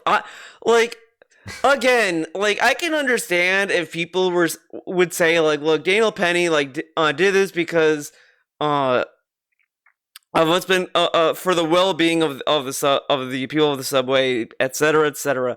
I could at least understand that, but the way that DSP approaches this, it's really bad. It's just not good. To put it lightly. Some people saying this case never should have been brought to trial. It was unjust from the start. You're going to see groups saying this is complete and utter racism and shouldn't be allowed. We even have the deceased's parents speaking up. Okay, so. Oh my God, that never happens. Let's do it. Let's take a look at this case. But before we can, we actually have to listen to the facts of what happened. So here we go. Neely boarded a New York City subway train at the 2nd Avenue station just before it departed and reportedly began screaming that he was hungry, thirsty. I'm hungry. Job, I'm thirsty. Saying he was not afraid of going also to prison. I need a job. And I'm not afraid of going to die. Kill threatening people. I'm hungry. Juan Alberto Vasquez, a freelance is journalist. Is it really a threat? If you're saying that you're ready to die, is that really a threat, though? I mean, see, I the way it's described, to me, it just is if I just say I'm ready to die, does that mean I'm threatening you? That just sounds like I'm threatening myself, if anything. But, That Neely removed his jacket and he threw it onto the floor. In response to which other passengers started, backing away. They started, what the hell is this guy's problem? He seems like he's out of his mind. Seems like Vasquez he's crazy. He did Maybe not he's a witness Neely detractor. assault anyone, but other witnesses reported fearing death as a result of Neely's actions. So this is just him throwing trash directly at other passengers. So this is just people being afraid. Wait, hold on. Where did it say throwing trash? Oh. Neely's actions, which included throwing trash at other passengers and approaching people. Penny then approached. Okay. Alright. I mean, what kind of trash was he throwing? And that's what I want to know. As if he was going to grab them or do something to them. No, it just said approaching. He just said approaching passengers. Where did they say grabbing people? He added that part. It says throwing trash and approaching people. That could mean anything. So, after witnessing... Way to add a layer that's not even there. Very, very, very cool. This going on, Daniel Penny approached Neely from behind and applied a chokehold. Penny maintained that hold after the train reached this stop, because they were on the way to a stop. It was Broadway Lafayette Street. Other passengers held the doors open to prevent the train from moving. So they literally, people saw what was going on. They saw this guy was acting absolutely erratic and crazy. He was literally saying, I need a job, I need food. I don't care if I die, I don't care if I go to jail. And he's throwing shit and he's slamming shut and he's coming at people. So this guy, I mean, but see, this is the thing that DSP is gonna just not even address. By the way, the fact that if you're homeless and you're feeling the stress of being homeless, you're gonna not it's not an easy situation for people, and it's it's a wider problem, and it's a more systemic problem, I guess would be the word to describe it. There's a lot of things about this that he just doesn't want to talk about. It's just I don't think you should have covered this story, to be honest. And it just gets worse. It gets worse from here. The guy sees this going on and says, I got to put a stop to this. And he comes from behind, he puts him in the chokehold, takes him down. The train stops, and all the people on the train recognize what happened and actually prevent the train from moving so that this thing can be resolved, okay? So, during the chokehold, some bystanders warned Penny about Neely's health. One said, you're going to kill him now, while others helped in holding down Neely until police arrived. So see, this is the part. So I think, in my opinion, that it was excessive what Daniel Penny did, and I do think that he should have gone to in trouble for it because it was excessive force, and that I don't think that should have been allowed to begin with. But when the thing that I'm confused with about this, why I think it's excessive, honestly, if they had other people holding down Neely as it is, was it really necessary for Daniel Penny to continue the chokehold, or to just hold, like he could have found another way to hold him down? He had to put him in a chokehold to do that. I mean, he already had other bystanders holding him down. Like, he didn't have to hold him in a chokehold for however long he held it for, because it was for a very long time, and I can't imagine that amount of time being surviving from that. I just think like there could have been a better way to hold him down than just holding him in a chokehold. I just think, and even like off the bat, hearing chokehold, I don't imagine that being non-lethal, because it's a chokehold. Like, what is the action of a choke? To restrain. It's not like it's not to block someone's. So it seemed like at the scene, people were of different opinions. Perhaps hot on some people's minds were the George Floyd situation from 2020 until police arrived. So it seemed like at the scene, people were of different opinions. Perhaps hot on some people's minds. Dude, like, I'm sorry, if you're witnessing something like this going on and you're seeing a dude like choking and like all this stuff, you're gonna start being concerned about the person's well-being, etc. Like, if you're seeing someone being choked out, you're not gonna sit there and be like, oh, wow. So I don't think they were sitting there thinking about George Floyd or all these other things. They were just like looking at a dude being in a chokehold and like gasping for air. Like, you're gonna start to be like, dude, you're gonna kill him. Like, and especially like what Neely was doing. Like, you could say it's assault or whatever, but these aren't like charges that would give you the death penalty. Like, just keep that in mind. Like, he's gonna talk about his other criminal charges. At least from what I recall from seeing some of them, would not give you the death penalty. They will give you time in jail and all this other stuff, but they wouldn't give you the death penalty for that. With the George Floyd situation from 2020 and didn't want to see a reenactment of that happen, while others realized this guy was acting like a public menace and needed to be restrained until the cops showed up. He was a public menace. He was homeless, and he was like going through a mental breakdown because he couldn't get a job and he was at his wit's end. That's not being a menace. That's just like going through being pretty menacing. Going on in life, like. He was being pretty menacing in that moment. The final 3 minutes of the hold on video, which shows Penny applying it for nearly a minute after Neely stopped struggling and went limp. Prosecutors allege the chokehold lasted 6 minutes, while Penny said it lasted less than 5. An unknown amount of time. That's a huge discrepancy. Neely, to say less than 5 when others say it's 6 minutes. That is a huge discrepancy right there. Department officers arrived. Responding officers stated Neely had a faint pulse upon their arrival. Neely was given so the he drug was alive. Naloxone. Excuse me, I'm not a professional. You're not a talker. Cardiopulmonary resuscitation. I thought you were a professional. Shortly thereafter, the New York City Fire Department transported Neely to a hospital. He was pronounced dead. Penny was taken for questioning by the NYPD and released without charge several hours later, but the incident was a national controversy.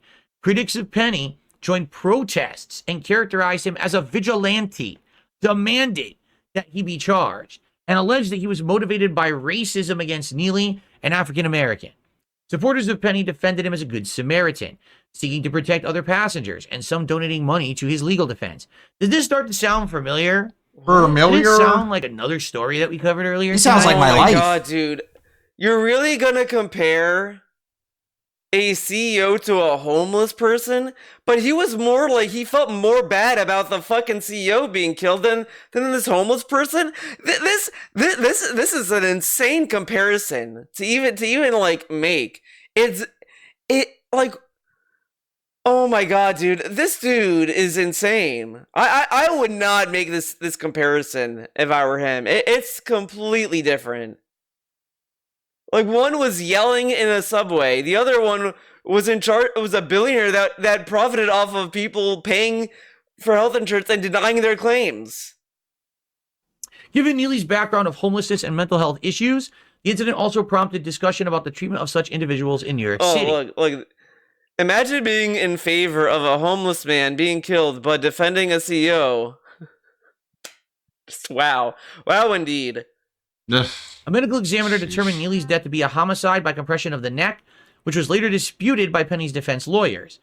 On May 11, 2023, Penny was charged with second-degree manslaughter. You think at least, right? DSP would be sympathetic to the person who like, if he's gonna be sympathetic about the CEO that died, right? And say, oh, it's murder and this and that. Then why doesn't he feel the same? Oh, because he was yelling in a subway, throwing trash? I mean, that, like, dude, it's New York. I mean, I'm sure they've seen a lot of crazy shit, but come on. You can at least say both is bad or whatever. Manslaughter and released on bond. He was formally indicted by a grand jury the next month. Additional lesser charge of criminally negligent homicide added a few weeks later. Penny pleaded not guilty to both charges, under which he faced 15 years in prison. 2 men showed in Vasquez's video helping Penny to restrain Neely were not charged. Penny's trial began in October 2024 and concluded in December. The manslaughter charge was dismissed on the request of the prosecution after the jury deadlocked, and while he was acquitted of the remaining charge of criminally negligent homicide, a wrongful death sued by Neely's father remained pending as of December. So, we know. So, what does all this mean? Okay, on Wikipedia. At least we know a summary of the facts. On Wikipedia. Now, the thing here that everyone is talking about is in this situation. First of all, let's just get the elephant out of the room. Earlier tonight, we talked about the case of Luigi, she's a fat who murdered the bitch. CEO of United Healthcare. Okay? That was an outright murder, done on purpose, pre-planned, 3D printed gun, outright done to end someone's life. Okay? In this case, I don't think, at least from anything we just heard, it doesn't sound like Daniel Penny just decided out of nowhere. 42-year-old man finally discovers the difference between murder and manslaughter. This is gonna sound whatever. Bear with me on this because I read this like years ago. But a lot of people when they talk about a lot of racist fueled and this and that. It's not necessarily that Daniel Penny was like, yeah, I'm gonna kill all these people or whatever the fuck. But it was. But there is a what? I don't know. I don't remember how to describe it. Like that makes it hard. I guess a bias or a prejudice that you perceive, you may not perceive or fear from certain people, but then you see a black person yelling, you may racially perceive that to be more violent than what actually is going on. I don't know. I can't think of the word to describe it accurately. But that's what I've been hearing, going around here and there about stuff like this, where it's sometimes people feel like that. I can't yell because I yell, they're going to think I'm have violent intent behind it or something. Like they're going to think I'm unhinged if I yell, which meanwhile, if they yell, it's not unhinged or whatever. There is that kind of stigma around it, I guess. And I think that's what a lot of people are approaching with or addressing is that would Daniel Penny have the same fear or reaction if this was a white person yelling on the subway? There's all these other instances that you can say that, well, would this be the same if it went this way or that way? And you could argue with that, saying, well, there's a lot of woulda, couldas, or what ifs about this, and all that, which is fine. I just think, to me, I think you could just argue simply that this was excessive force, and you should just look at this as that. I feel I guess I'm saying the racial claims are speculative, and you can make a case about it, but Daniel Penny, I just want to keep this in everyone's mind, wasn't on trial for being racist. He was on trial for killing Daniel Penny. Oh my God. Daniel Penny was on trial for Jordan Neely's death. That's what he was there for. He wasn't there for being racist. He was there for the murder, and all this. The racist claims are just more about general criticisms of how things play out. If the roles were reversed, or if the victim was a white person, or whatever. It's a lot more nuanced, I guess, with these claims of racism and how people look at a situation. A lot of the times, it's not that easy or clean. you know. And again, DSP says that life isn't black and white and this and that. And he's approaching this very black and white attitude, which I don't think is like reasonable. Like when this stuff kind of goes around, I kind of want. I usually went from like I just want to hear from the police and that's it, and I would not like look at other people's responses to this. But over time, I kind of found it more worthwhile to just see what both sides are saying, and then just kind of like seeing where I land with this. And I did read an article about this earlier this week because he kept talking about it. So I was like, well, I wonder what's going on with this. And I read a little bit about it. And I do think that what Daniel Penny did was excessive. And I do think that we should establish that excessive force should not be should be punished, because if this was a life that you could have not killed, then do that. Like I felt like he could have restrained him without the chokehold. He had other people already holding him down. Like he could have just held him down like another way at that point. You don't know like that. You're just and you could argue, well, it's the heat of the moment and this and that, and I guess that could be the case. But you have other people saying that you're killing him, he's gonna die, and this and that. Like, you know, it's.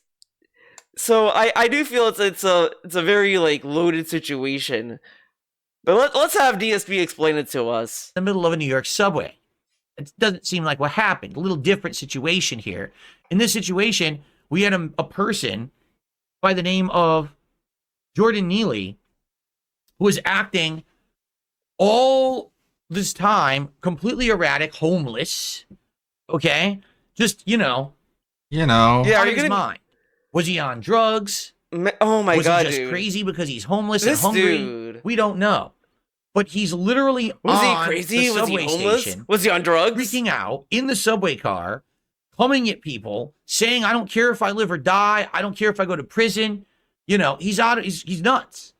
And in this case, it sounds like someone here has gotten to a situation where he's going to hurt someone. Like, at least people believe it. Why else are people are backing off? People are like, no, leave me alone. And he's coming after people. All right? Whatever. Okay.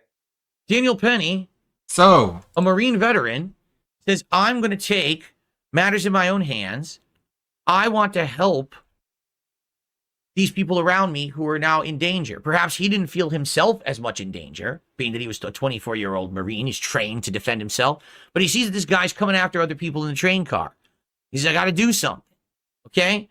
So he steps up and he puts him in the chokehold. And it wasn't just him. Other people saw and helped him hold him down in the chokehold.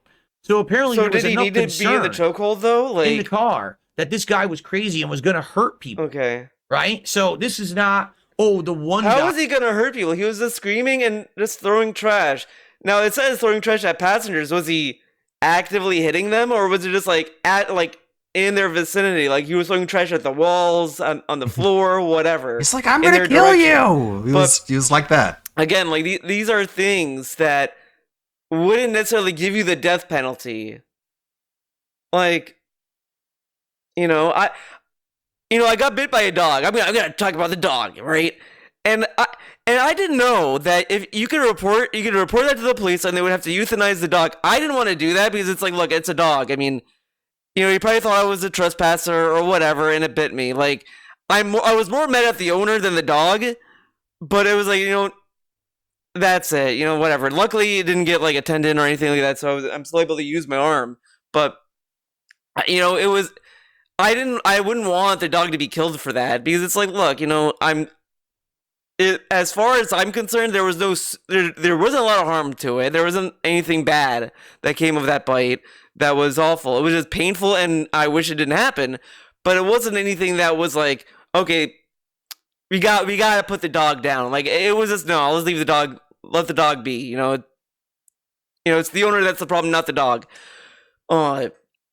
And the owner did apologize, whatever. So I was like fine with it, and then I left because it was the end of the party, obviously. But that was pretty much it. It was just like, okay, yeah, this and that. This is like, a person like this was like having a mental breakdown, and they should have just found a way to restrain him that wasn't lethal, like with a chokehold. Like he was already on the ground at that point.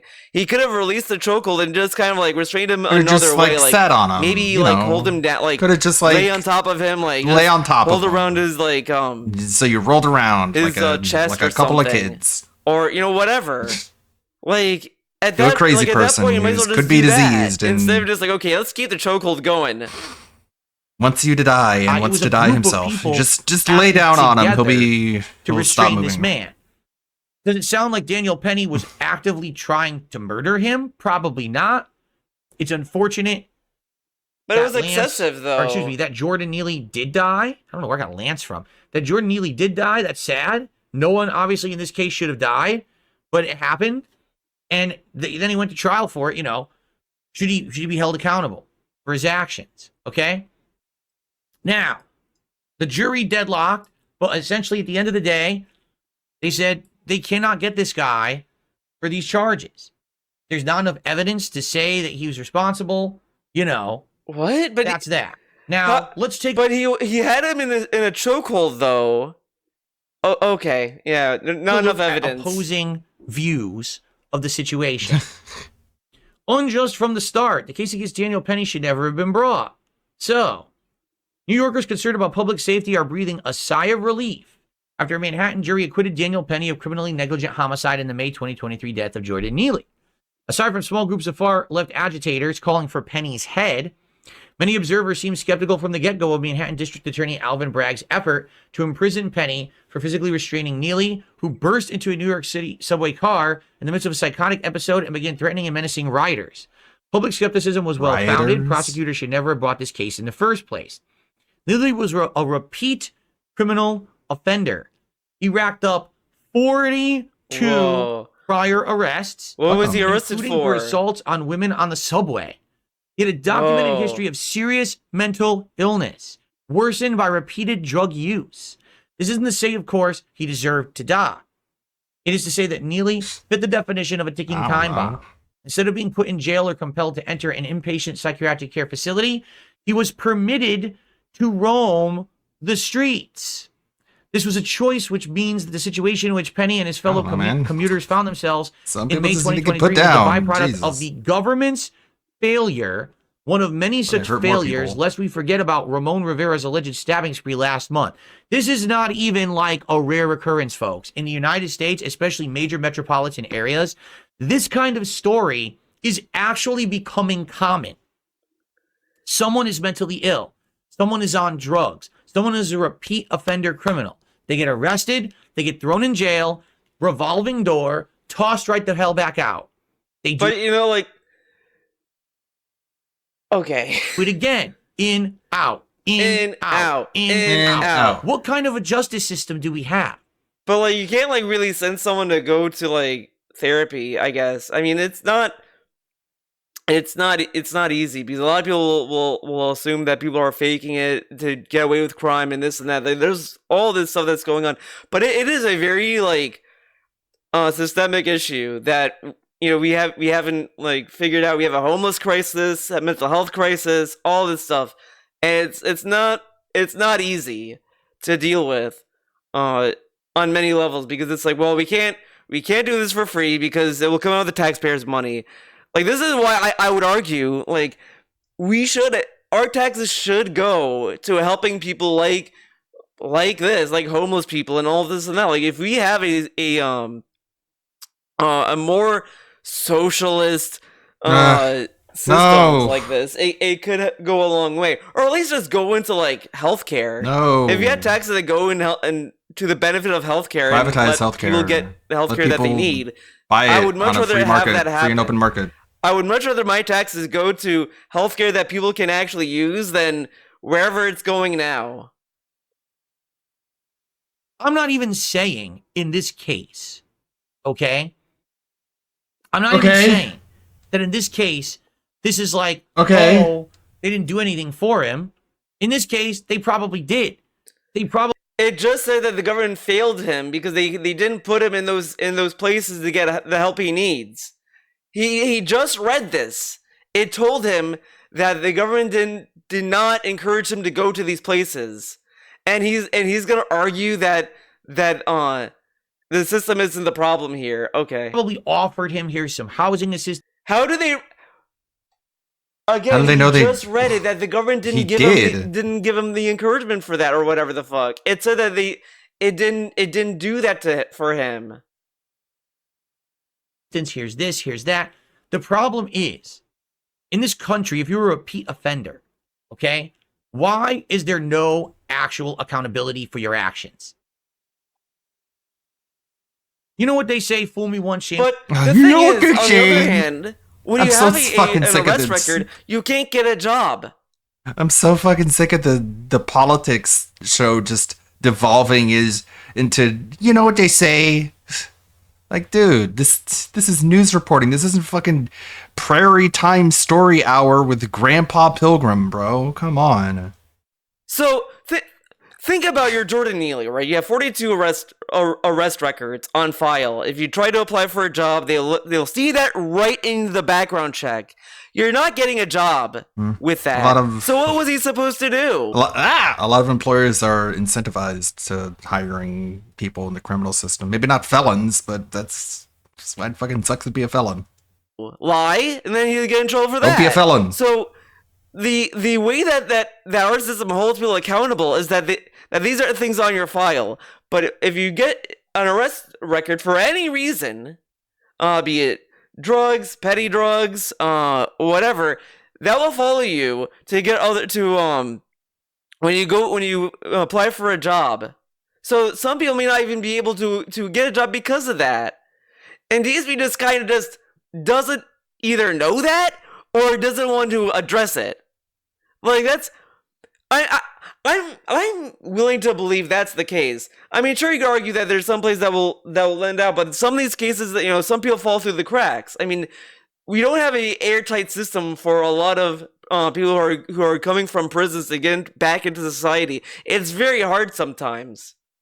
But we're not gonna like address that, I guess. Shame on you, fool me twice, shame on me. This guy's a 42-time offender. 42 arrests, and they can't figure out that this guy may do it again. And perhaps it's not the right idea to let him out again into the streets to say, oh, here's some housing, here's this, go do it yourself. Obviously, but then think about, but he also doesn't understand that like a lot of the taxpayer money also goes into prisons. So they probably can't afford to jail all these people like in prison. At some point, it's gonna eventually be like, okay, we can't afford all these prisoners here, and with that, and what's the solution to that? Like, these people is probably gonna try to argue in a roundabout way that we should just throw these people in prison for life or whatever, and I don't think that's that's the solution either. I just think that they should probably be able to get jobs. I mean, there's a lot of things wrong. Again, as I said, this is a very broad and long sweeping discussion that a lot of people have on this. And DSP just doesn't I don't know necessarily if he doesn't want it or if he just can't. I don't think he should even bring this up, honestly. He could have just approached this as like, Dale Penny did this for this reason. I do feel bad that Jordan Neely, this should have been an avoidable situation. I think he's excessive force. This, that, like, he could have fenced at this a little bit more than what he landed on. Fucking do it himself. 42 chances. And the guy's still on the streets. Insane. That's our system. What kind of a system is that? Gee, I wonder why the streets are unsafe. I wonder why we have so many criminals. That's what a system sounds like. I really wonder why. This is this why. concern when Trump got all his like court cases indefinitely suspended. What about that? There's no accountability for actions anymore. Where's Trump's accountability? So now, I agree. Here he is, threatening all these people on a subway. How is he threatening? How is he threatening them? Again, he was sitting there saying, "I don't care if I die. I want a job. I'm hungry, whatever." And he was just throwing trash around. That's not really threatening. He's not telling the people on the passenger, "Give me a job or else." He's sitting there just like saying I need a job and I don't care if I die or whatever. Like, to take action because he's going to attack people, and then you say that's the person who did the wrong thing? That's not the person. You can. Well, even if we approach the angle of Daniel Penny did the right thing by intervening and subduing Jordan Neely, was it the right thing for him to use excessive force that led to his death? What is excessive force? I mean, you don't have to be a abstract just because he thinker died. That means it's kind of excessive. come with the criticism that he should have found another way to restrain Jordan Neely that didn't require a chokehold. That's what they all say. He was already on the floor. He had other people holding him down. Every time someone is shot by a cop, people are like, you should have shot him in the hand. You should have did like a trick shot and ricocheted the bullet off the wall and off the stairs and hit him from behind so you didn't have to shoot him to death. It's like you don't understand what it's like to be in that situation. Just put it simply. And I don't give a fuck about systemic racism or inequality and bigotry. That has nothing to do with this situation, which is there was a crazy guy in the subway and some guy put him in a chokehold to calm him down and get him to shut the fuck up. The guy dies later. It's like the guy dies later, which is important to remember. Many such cases. And then the guy gets charged with murder, and then they throw out the case because his manslaughter would have stuck. It doesn't make sense. Okay, I don't care anymore. I'm done. You can move on. Some dude died. People die every fucking day, but this hit the news because skin color. I don't care. With that logic, why isn't he more mad about Trump then? Trump was like convicted, had like how many convictions? Like above 30? One. Right? One. The rest were someone to be impartial charges. to. When But okay. About this, we'll get away with Also, these fun fact: or the the prosecutor's the same one that charged Trump. That's why it blew up. Funny. Oh my god, dude, this is so lame. Whatever. Right?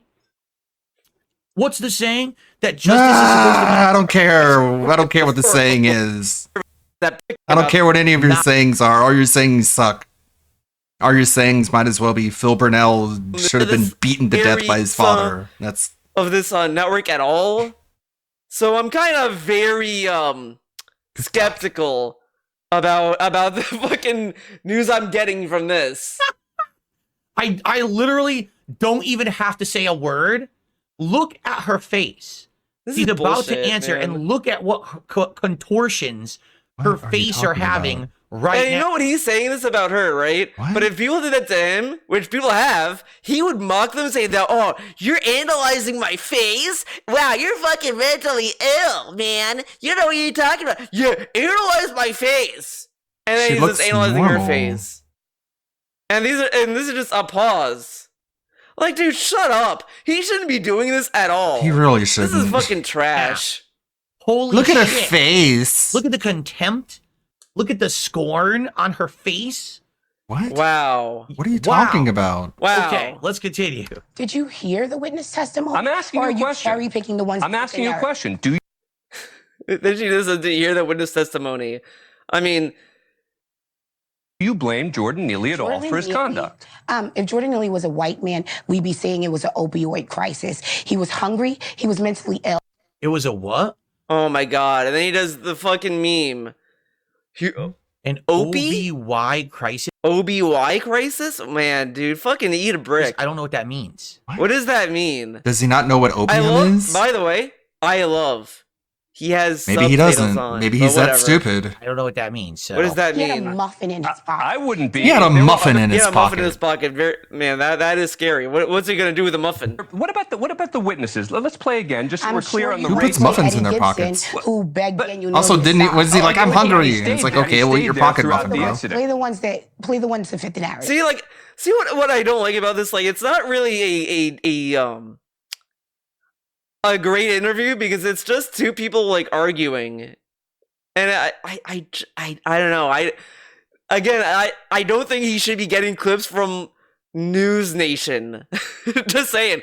If you're gonna talk about this story, I would probably stick with news outlets that are reputable. I don't think News Nation is reputable. I just don't think so. What? But what's the narrative? There's black women who were on the subway. It was mostly people of color on the subway. What about a white man during cross-examination who said that he was afraid of Daniel Penny, the one who poured water onto his head and said that he was afraid? He was a white man. Yeah. Okay. So, and what about the Latino man who was holding his arms? I'm not the one identifying everyone by race. You are. You're the one who keeps telling. Why? Why do you have to? There was nothing in this case. Because when you look at the FBI, when you look at when hate crimes happen, Like, this is not like, again, you have this case. This isn't like worthwhile. We made up a classification of crimes. Footage to go to. I'm sorry. Again, this story about Daniel Penny and Jordan Neely is a wider issue, and this is tantamount to just finding a random Twitter account that you never heard of and saying this is where I get my news from.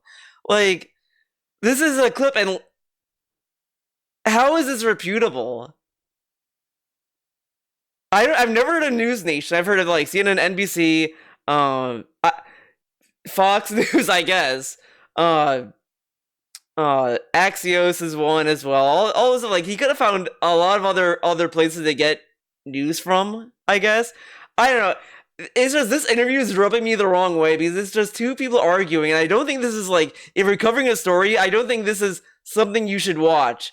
And it's kind of, in my opinion, it is kind of disingenuous to find this clip as like, this is what the other side thinks.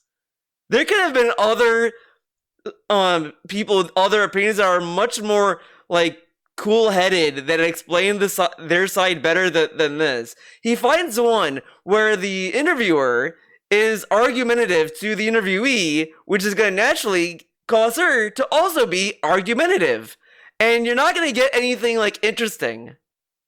Well, and this is the interview that DSP finds as this is the other side. And I guarantee you, the reason why he picked this is because it's a BLM leader, and this is what he wants to focus on. Like, I guess that's an idea, but I don't think this is a good interview to go after, in my opinion. Again, there's other articles to go after, other interviews to find that talk about this. If you're very curious about these kind of discussions, I don't think this is a good one because this is a very argumentative interview already. Injustice happen to black people. But let's agree. Get justice. Let's agree to some. Look, I'm going to be doing a segment later this week on a missing black woman who has not been getting nearly enough attention. So we made a classification of crime that it's only a crime if it's a white person committing a crime against a black person. Look at how many people commit this crime. It's white people attacking black people. Yes, because that's what you set up the classification of crime to be. Send it to me and I'll share the just look at it. Because I understand that. They fit into the specific criteria of crimes that we track. Look at all these trackings we found. The justice system handles. But not in this case. This case, even the prosecutors conceded Daniel Penny had every right to go hands-on. So I talk about and the per question capita. became, okay, when should he have stopped? I understand that. The time frame on that, right, from the DA's office was after 30 seconds. Can you not concede that Daniel Penny was a trained killer? That he not have his gray belt? United States Marine Corps is an assassin. Sure, but he knew. Every Marine is a trained because assassin. actually, black Marines and white Marines have reached out and actually told us he went too far. But going too far is different from criminal. I'm sure there are plenty of ones who said he didn't go too far. You're only supposed to hold someone in that move for 8 to 13 seconds. Yeah. You're not supposed to do it longer than 2 minutes. Why did Daniel Penny, when the train was completely clear, everyone was on the platform? Probably the guy didn't stop resisting. A Marine is scared of of someone he labeled as a crackhead. Yes, crackheads are scary. They could have all kinds of diseases. She said, who he labeled as a crackhead. She had DSP never misspeaks, guys. This is really stupid to hold her against like misspeaking when he's the king of misspeaking. Okay. Dial that back for 1 second. You notice that? She almost realized she called him a crackhead, and then she had to stop and then say, "Whoa, who he called?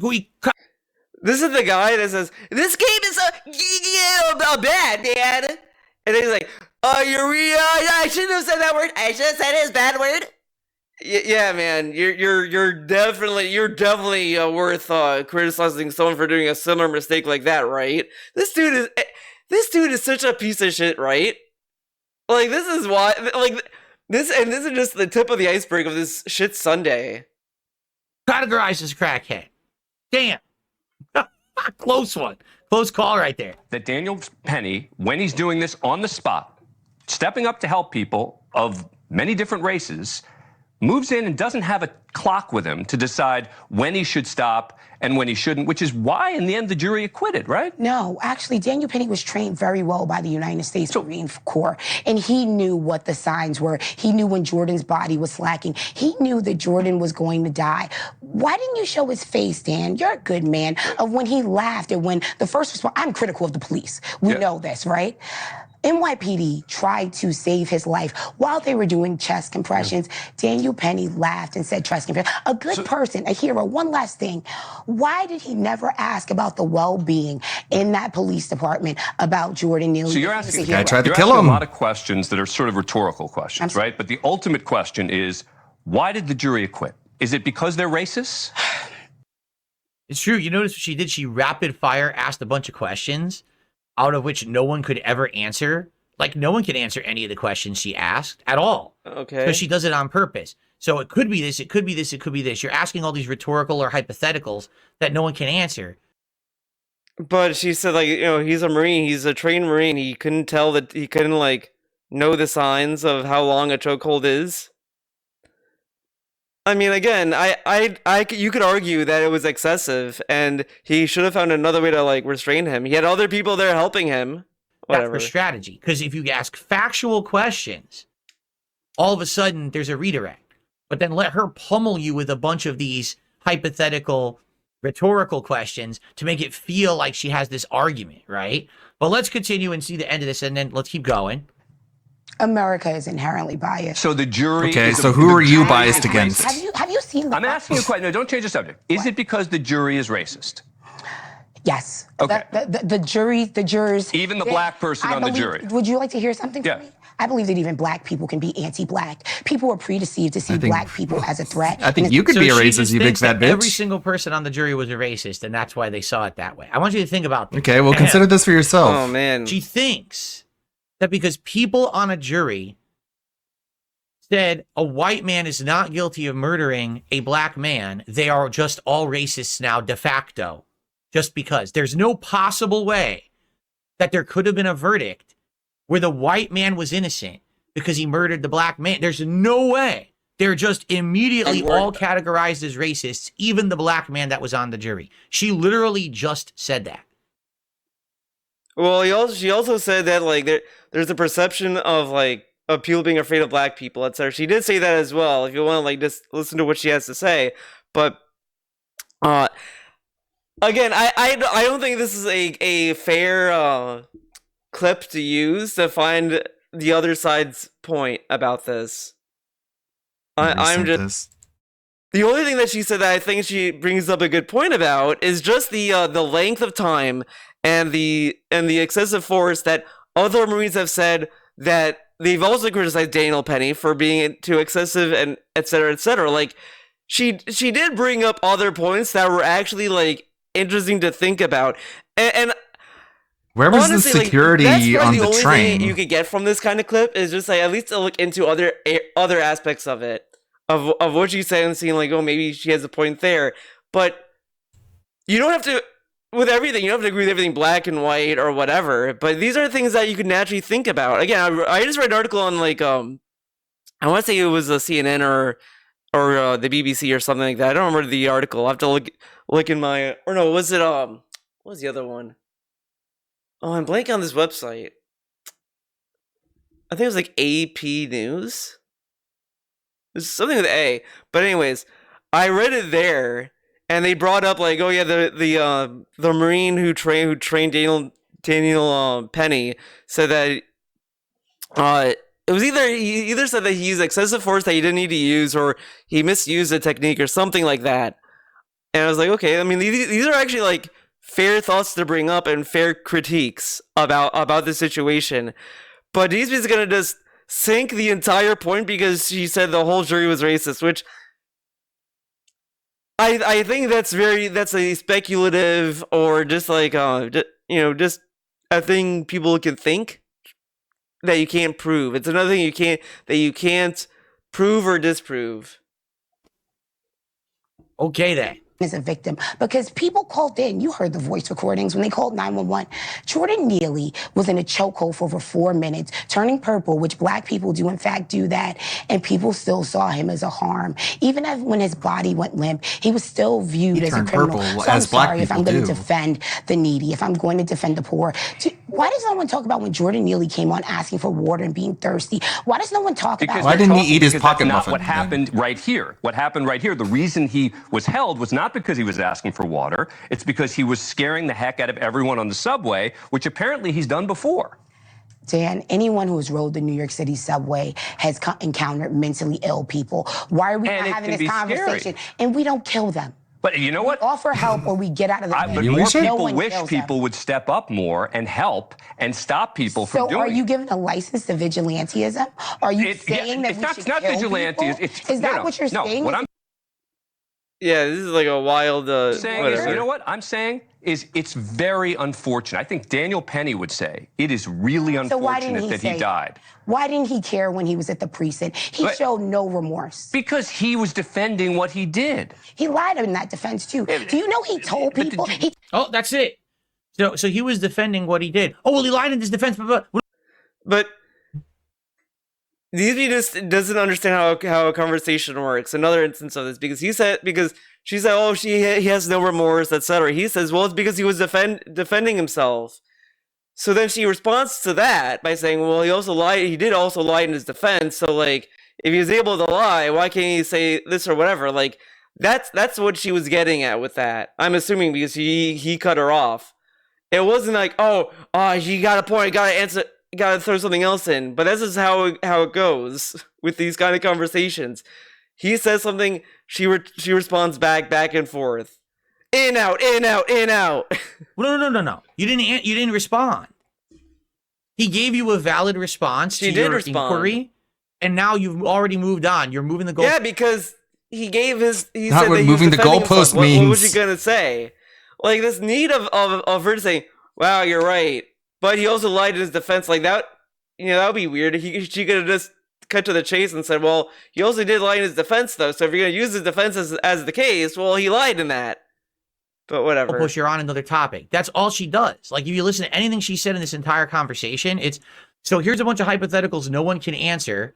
Okay, well, here's a valid response to what you said. Oh, on to the next. Wait, whoa. I just disproved you. Why are we moving on? How did that disprove? Okay, so what? According to her, just because the jury... That's not really disproving, because you're just saying, well, he's defending himself. I mean, that's just like how he perceived, how Daniel Penny acted, and that's what all this is. This is just them discussing their viewpoints on this. They're not talking it out of like severe facts. They're saying like, well, what about this? What about that? Whatever.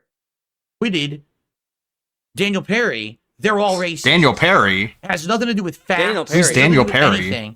It just has to do with the fact that they would actually acquit a white man who was accused of murdering a black man. They're immediately all racists. But she also brought up the point that he seemed to just forget. There are all these other mentally ill people. Why don't they all die? Why didn't they get into a similar situation as Jordan Neely? So Jordan Neely was the only crazy person who yelled? He was the only person that threw trash around? No one else who was homeless and mentally ill did that. Jordan Neely was the first one ever to do it. Okay. Other outcome that could possibly be. And then, right, she's saying things such as, no remorse. Are you him? Do you know if he felt no remorse or not? The man just went through a crazy... Did DSP see, like, because she brought up, like, a footage of him, like, laughing or something, or smiling, something like that. I didn't see that, so I don't know. And I had nothing to say to that. Or the defense case. I didn't hear that part either. All this stuff that she's bringing up, he doesn't know either. And he's mocking that. Like, if I don't know something, I'm not going to sit there and say, well, whatever about it. Come on. He's got adrenaline running through him. He has to feel confident in the decision he just made, because this could be his future as a free person on the line if people accuse him of doing the wrong thing, But again, we don't have to defend him. But the point is, the arguments she's making are so ridiculous. Okay? Like, there is nothing there. Now, one final thing. What about people who have actual arguments, though? What about them? The actual parents of Jordan Neely speak out. Thank you to King Phil 007 who just gifted a sub tonight. I appreciate that very, very much. Thank you, So King cringe. Phil. King So Phil now we get to 007. The actual nonsense. Speaking out on the situation after the verdict was given, retarded, Daniel was not guilty. Ready? I just want to You know, I'm obviously a fan of Wings Daniel 007. Keely is I'm going to make a Daniel name Penny. that's a combination I of miss my son. King Phil and Wings My son 007. didn't I'm going to have give a go through lolcow this. money. I didn't That have makes to go sense, through right? this either. I mean, that's why whenever anyone asks me to make sense of it, I run away and cry This is and what I hide. hate the most about this fucking politics show. He has this dumb attitude of like, huh? Oh man, did I hit the mic? Sorry, guys, I'm going crazy. It's like no one wants to sit through that. Come on, now, dog. His son didn't have to go through this, and he didn't have to go through this either. Aren't you his dad? Dad? So if you're his dad, why was your son on the streets, homeless? This is really, really, That's 40 really years dumb. old. And from what He's in I his 40s, understand, but I guess DSP, from this is that he still thinks he's a Jordan's child. family situation isn't exactly like the easiest, you know. Like I think I read somewhere that his mother was killed. He was going through orphanages. Like his dad wasn't really around at all, etc. You know, you can think of whatever about this, I guess, but I think it. If you don't like family, raising kids, all this stuff is very intrinsically difficult for people, and I think this kind of holding that over people like that DSP does all the time is really, really childish. Like it just shows a lot of immaturity from him to not understand that like there's a lot of challenges that come with all this stuff, and again, Mr. Life isn't black and white. There's a lot of shades of gray. He doesn't really apply that nuance to anything he sees. Like every politics show, it's always been black and white with him. Never, no nuance allowed. On drugs, hungry, threatening people. Jordan Neely was an adult, by the way. He wasn't like a 16-year-old or a 18-year-old. He was a grown adult. How many kids live with their parents? How many adults are being monitored by their parents? You know, like it's really insane to think, well, where's Jordan's parents in all this? I mean, like, you know, they have a life too to begin with. Like, why would his dad still be paying for his son, right? You know, they could be estranged for many reasons. Again, you know, Jordan Neely was an adult that was homeless. Like, you can't expect an adult to, like, pay your life all the way till you die or something. That doesn't make any sense. So him to say, where were you for Jordan? Where were you? And it's like, dude, like, come on. Getting arrested 42 times. Why wasn't DSP saying, Hunter, where was Joe? Joe, where were you for Hunter? Hunter was doing coke, and where were you? Joe Biden, where were you? He never did that for Hunter. He was just saying, oh, Hunter's dumb and he should go to jail or whatever the fuck. But Jordan Neely specifically, for some reason, gets the, where was your dad? Where were you for Jordan's life, Mr. Neely? Meanwhile, like, Hunter Biden gets, he doesn't, Joe Biden doesn't get lectured by DSP about where were you for Hunter Biden's life or whatever the fuck. Like, what is this? Where were you? Where were you, Joe? Motherfucker. Where the fuck were you? Where the fuck were you? Now, Fucking shit. So sad he went balls. Where were you when he was? This is really, really, really, really, really dumb. It's really sanctimonious. Really dumb. Like, dude, you're really expecting Mr. Neely, I'm just gonna call him Mr. Neely, to be involved with Jordan Neely's life forever? Jordan Neely was an adult when this happened. He's talking as if, like, Jordan Neely was, like, a child. Or, like, a fucking 18-year-old. Dude, Jordan Neely was, like, an adult at that point. And he's like, where were you, Mr. Neely? Where were you? So you expected to be involved with his life all the way, and what if he wasn't? Like, come on. He's going through it. You're his father. You're his father. Now, what this fucking fetish. I'm calling it a fetish. Father? This fetish of, where are the parents? The parents want to be absentee parents. Fucking bullshit. Like, he has such a fetish for saying that. Like, what the fuck is wrong with you? What the fuck is wrong with you? He's talking about his son that got killed, and you're sitting there like, where were you? And this, and you can pretty much argue this is racist coming from DSP because there's a racial stereotype of an absentee father, etc., and this kind of propagates that. But this is like me spinning it negatively. But it's very funny that he says this to him, but not to Joe Biden, right?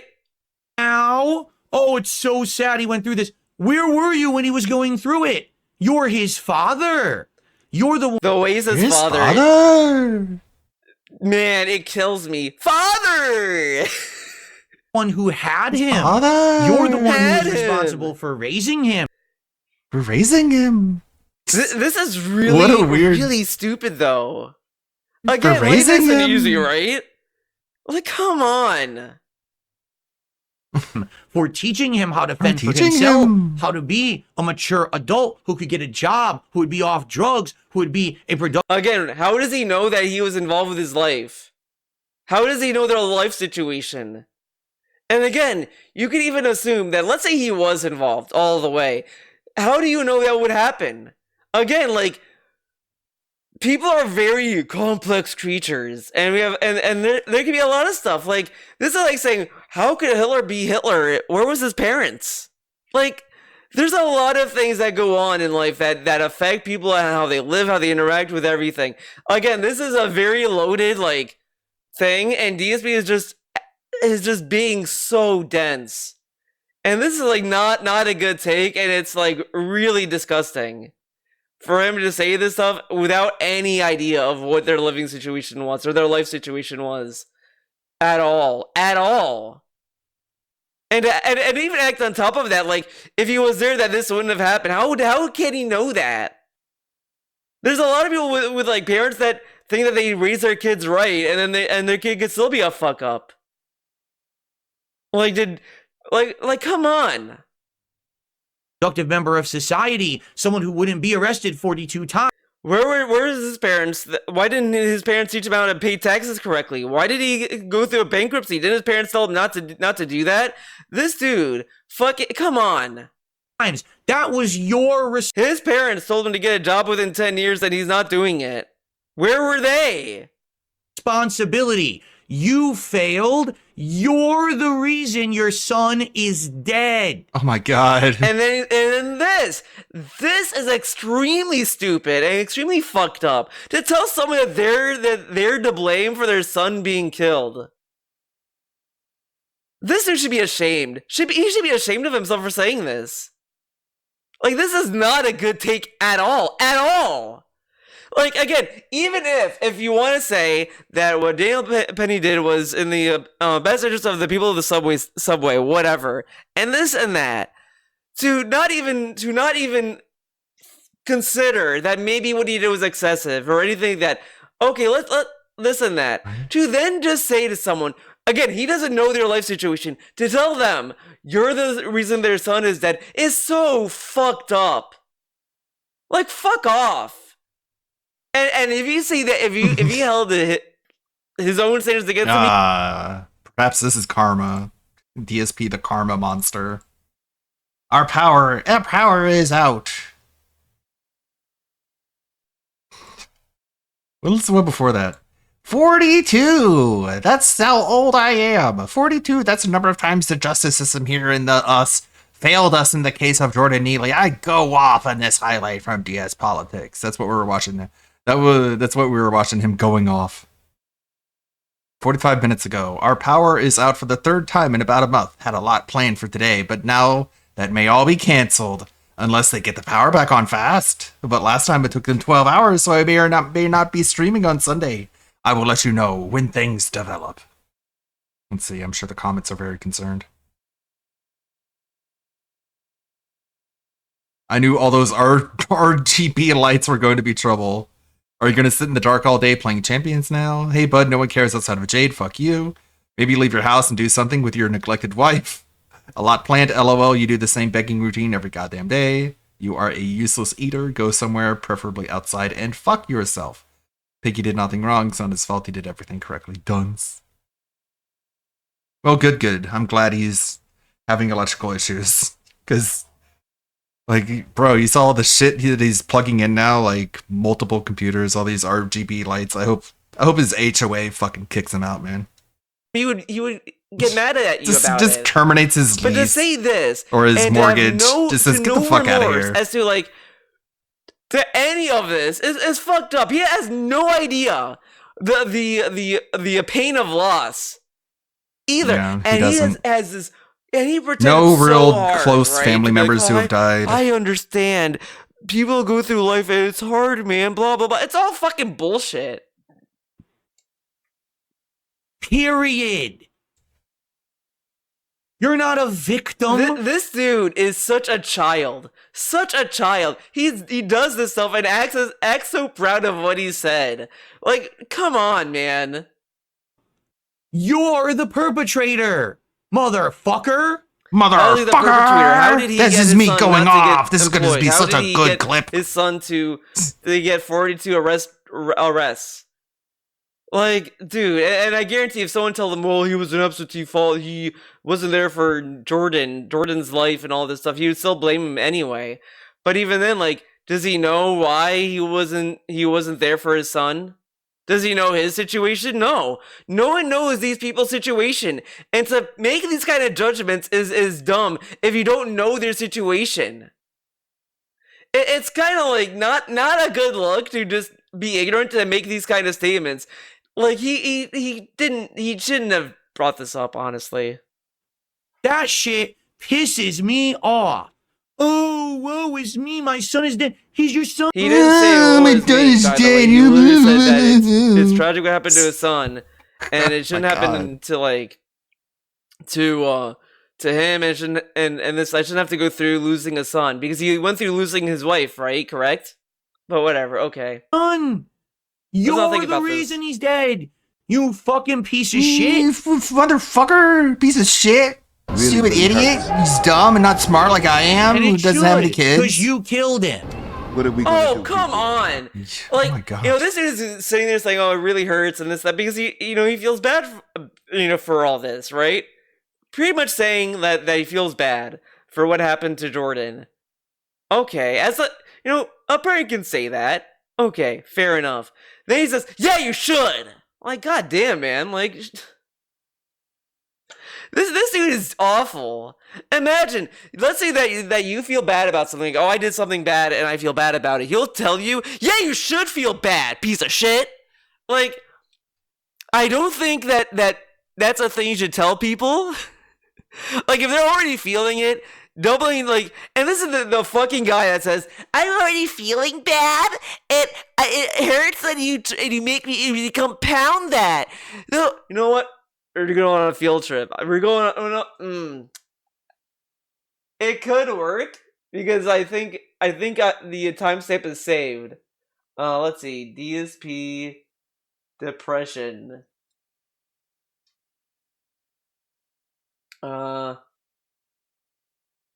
Okay, you know what? DSP reacts. We have to go to his actual dumb fuck channel.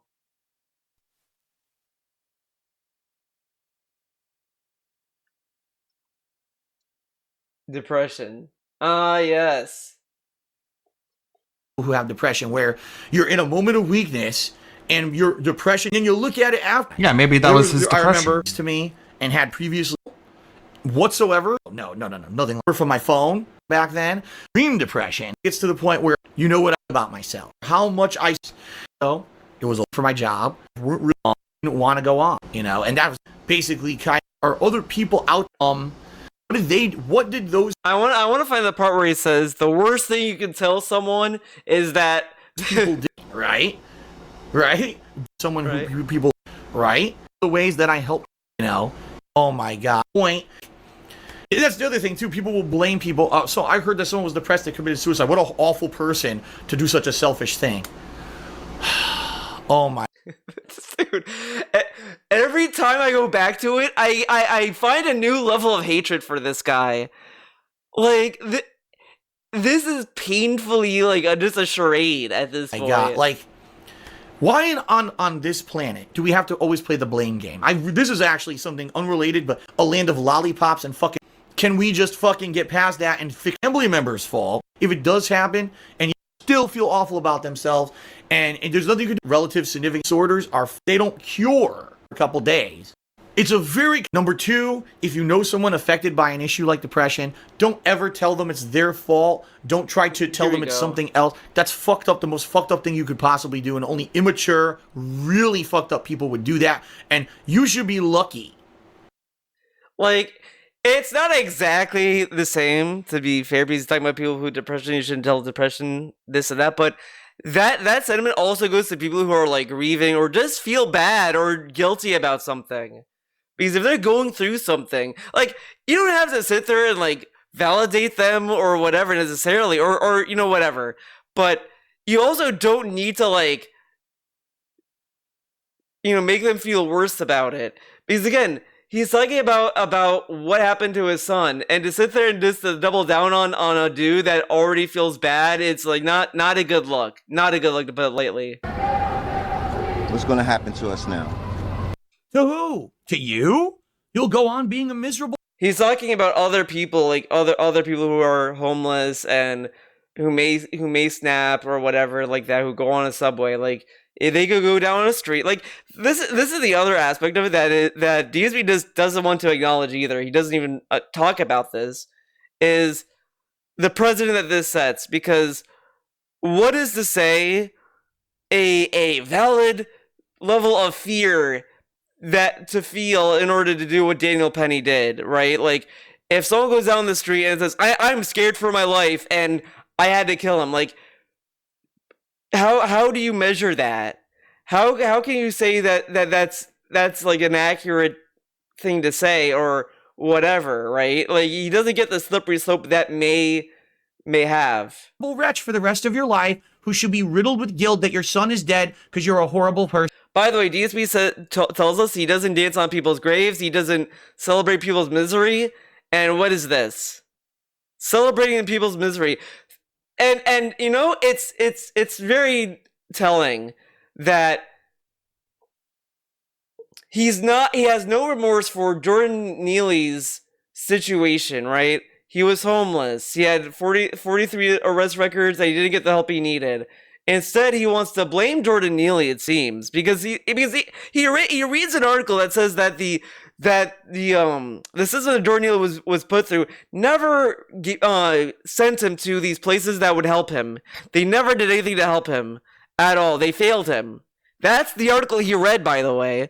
And DSP said, well, they probably gave him that, and he said no. But that's not what the article he read even said. So he already didn't want to admit that maybe the system failed him and all their problems. Didn't want to address that. He then starts to like say that, in a way, validate or support what Daniel Penny did because of all these other circumstances. But if he's gonna like shit on the father, like like, where's this take on Jordan Neely then, right? Like, shouldn't he feel bad that he didn't get the help he needed? There's this homelessness crisis going on. People who are mentally ill are not getting the help they need. They need all this stuff. He's not addressing that. He's saying, well, we shouldn't have DAs go after people like Daniel Penny, regardless. Even though that's a terrible thing to say, because I think anything that involves someone losing their life should be investigated. But anyways, he belittled that notion of like, why would a DA investigate this, even though they should? Why should they investigate this? People should just let Daniel Penny go regardless, even before the trial, which is like, again, it's insane because that leads a very bad precedent to what's going on. These are like real things that you could think about, and DSP doesn't, and it's just look at what the story is and just think it as a child. Like, this dude should not be doing politics. If this is how he takes things, no one should listen to him. It's just very uninformed, and he goes to bad sources. Again, that News Nation I don't think was a good source to go after. I get why, but I don't trust that News Nation at all. That interview, I didn't have a good vibe from it, and I wouldn't listen to it. Like, even like, regardless of who you believe, that interview, I don't think it was a good interview to even go after. That was interesting.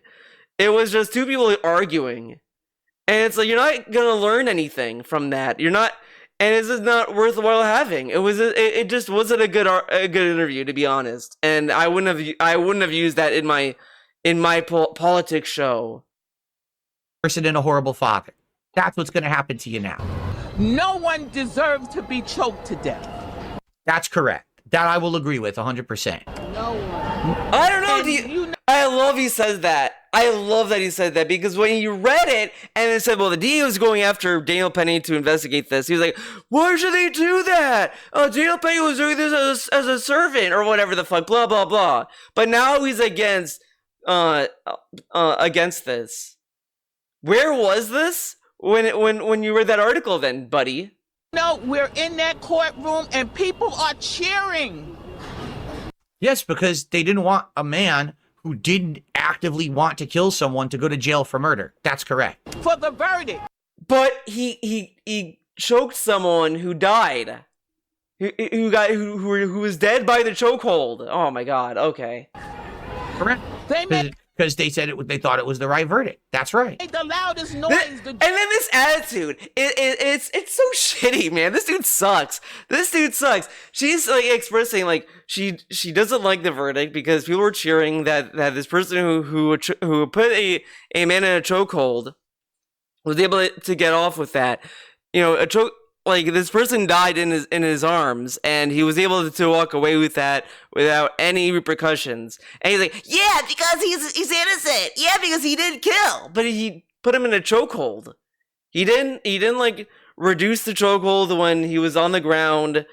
Like, he had other people holding him down, and people yelling at him, telling him, whatever you want to look at it, saying that he's gonna die, and etc.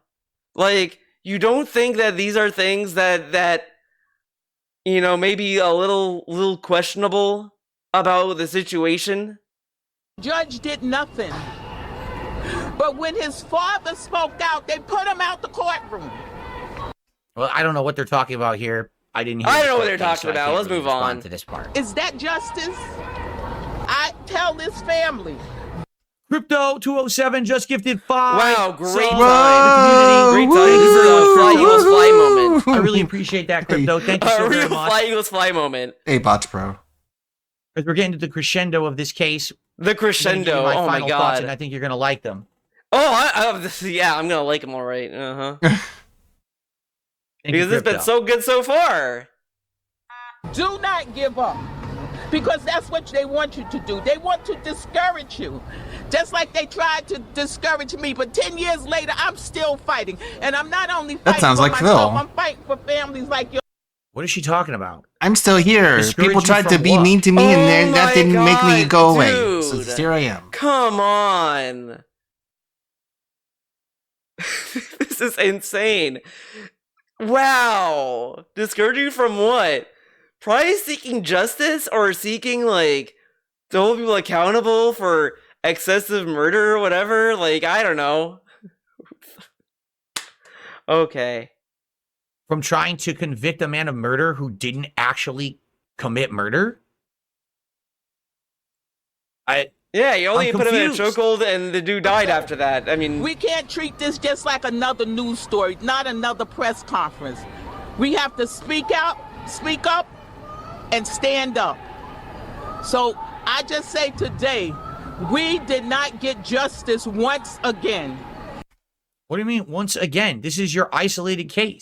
Oh my god, this dude. This is an isolated case, yeah, because I mean, I don't know, this whole thing about like police brutality, you know, the thing that DSP pretended to care about. It's not even a matter of police. COVID, all this stuff, like didn't even involve police. All this stuff he pretended to give a shit about. Maybe she's talking about those things in general. Of course not. No, she's just talking about this one person, obviously. This is the first time this has ever happened. Come on, man. So what you're saying is, I just want to clarify. Every single case where a black man dies and a white man is involved is exactly the same case. Yes. Is what she's saying. Oh my God. That's what they believe. There's no Dude, different circumstances. That is what they believe. This is unreal, though. That's what they actually believe. Do you read the stories? Like, oh my god, does he know what goes on? Like, come on. Whatever, okay. Different facts or occurrences every single time that a black man is murdered, or even a black man just dies accidentally, and a white man is involved, it's exactly the same case. How come white people don't die by accident? How come people accidentally kill black people all the time? Why is that the case? Why does that happen? Theo, please. More white people die every year to police than black people do. It's not just because you don't hear it on the headlines. It's because white people are the only victims of police overreach. Oh my god, dude. Theo, please. You're falling for it. Okay, I guess if they don't report it on the news, then it doesn't happen. What happens there? What happened? Huh? Whatever, let's not think about this too hard. What's that term for when you just group a whole group of people into the same kind of mentality? God, and the same this is so insane. You have this kind of belief system that a certain color of person always has malicious intent and is doing the wrong. I want DSP to like, at this point, you should just rewatch all his pre-streams where he was saying like, yeah, the Black Lives Matter movement, they were right. They should stand up for police brutality. Bad policemen should be tried for their crimes. There's those, the bad police are making a mockery of the good police, right? He said all that shit, and now he's like, why do people think that this has to do with race, man? Man, okay. Thing. What is that? Man, there's a term for this. Man, it's real hard. Sometimes I forget that. And this fucking joke that he does this every politics stream. What does it say? Like, fucking shut up. Shut up. This is not how you teach news, man. This is like really, really the worst kind of way to get your news. Like, man, move on with your life. Because it gets thrown around a lot, and I really forget what it means sometimes because it's used so frivolously. You know what I'm saying? You know what I am saying? I wonder what it is. Yeah, like doxing and harassment and trolling. Words that get overused and ladies and gentlemen, to the point of frivolousness, frivolity. I got something to say. Okay? In this case, I want you to think about this. You're on the subway. Someone is acting absolutely insane. They're threatening people. They're going crazy. They're going to attack people. They're throwing things at people. Again, we're going to go with the Wikipedia story, right? Because that's what he read, and we're going to go with what he said. It never said he was threatening people. He just said that he was yelling and throwing trash and approaching passengers. That can mean many things. He could be just walking back and forth, then the passenger think, "Oh, he approached me," because he's walking like towards them. Whatever. That can mean many things. He's throwing trash. He's yelling. Like, these aren't like threatening things that deserve death. I'm just gonna say that. You could be scared, I guess. I mean, you see a dude like freaking out, you're gonna like not be at peace. But I mean, at some point, you're gonna be like, well, I don't think this guy deserved to die. And this dude is like saying like, if you want to say that like that it's not racist what Daniel Penny did, sure. I mean, you can't prove that he was racist for doing what he did, but he didn't go to trial for being racist. Like, it's so weird that that's what he harps on, but that's not like, people can say it's racist or that it's based on racist because of X, Y, and Z. But these are all speculative points that are also like connected to other things. I mean, it's a very loaded topic. Again, as I said at the beginning of this is very loaded, and DSP is not equipped to talk about this because he has no like deeper knowledge. What are you talking about? One of his black friends died unjustly, so he knows all about it. Gospel, I guess, or whatever. But I'm also aware that like the case of Daniel Penny and Jordan Neely isn't like clear, and it's not like easy. But what he did was excessive, and I think that he shouldn't have gotten off with what he did. I mean, I don't think people should be going around and putting people in chokeholds because they feel afraid. I mean, that's a very like different thing. Like if Jordan Neely was like threatening someone's life and someone's about to die, that's one thing, but that wasn't the case. He was throwing trash. All he had was a muffin. Like, this really wasn't anything that was worthy or like fine to end with him losing his life over.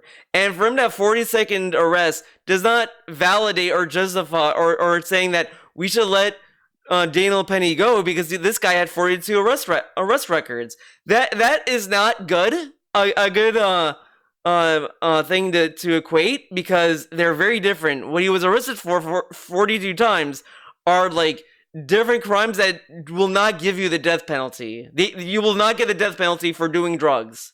You will not get the death penalty for being an abuser. You won't. But if you kill someone, that gets the death penalty. So it doesn't matter. Like if with that logic, anyone that's been sent to court for murder, they could just say, "Well, I didn't have any other arrest records. Why should I get the death penalty, dude?" Like that's not a good moral to have, to measure someone's morals by their arrest record. And there's a lot of other factors that are at play with this. It's not easy, and this is why you should have talked about this. So people grab him and toss him to the ground. Okay? They hold him there. All right? Do you think that personally, do you want people to die? No. Of course not. It's the last thing you want. You don't want that person to die. But now this sends the message that people can do that and then say, well, he was the menace and I was afraid. He was yelling. Like, he doesn't see the slippery slope that this could create, potentially. Sadly, sometimes these things happen unintentionally, which sounds like exactly what happened here. Daniel Penny was not trying to murder Jordan Neely. He was just trying to restrain them to help others. Okay? I want to ask But other people left the subway station at that point. Everyone left the subway at that point. It was a clear car, at least what that interview said. So, like, who is he protecting at that point? Whatever. But honest question. If Jordan Neely was Indian, whoa, do you think that Daniel Penny would have said, I'll just let him do whatever? Oh my God. If Jordan Neely was Asian, like let's say he was, I don't know, Japanese, and he was acting like that. Man, yeah, because there's just been like, no hate crimes against them, right? If Jordan Neely was white, do you think that Daniel Penny would have been like, not going to do anything? What if he like restrained him peacefully and not killed him? Like if you're gonna use that interview as part of his little case here, that person also brought up, why doesn't other mentally ill like people who are in the same situation as Jordan Neely, why don't they die? Why is it that Jordan Neely gets killed for being mentally unstable and being homeless? Meanwhile, other people who are homeless and mentally unstable don't get killed. Like, why is this the first time this has happened? What do you mean? Like, that's the point she was making. Like, you could argue the what ifs all you want, sure. I mean, you could say like, well, maybe it would have been the same outcome. But even then, let's take that as out of the equation. Would you really accept someone puts someone in a chokehold and they die? Like, again, Daniel Penny wasn't on trial for being racist. He was on trial for murder or manslaughter or whatever. Like, he killed someone. Like, that should be looked at as a crime. And you could argue that it was excessive in the first place. Because he could have just found other ways to restrain him, or he could have said, well, everyone left the train, okay, I'll release him, or I'll, like... I guess we've heard enough about this issue. Once DSP's got more off to go on off. Point. Everyone left the subway at that point. It was a clear car, at least with that interview. Was Indian. Do you think yada. mentally unstable? I legit don't care about the story anymore. Why is this the first time this has happened? Like, that's the point she was making. Like, it's not Daniel Penny. The New York justice system should have identified that this person had issues and took care of this person. Or, at the very least, they tried. His fucking parents who knew this should have done something about it. Not here on the day of the court case of the acquittal of them standing, it's a horrible, it's your fault. You're the parents.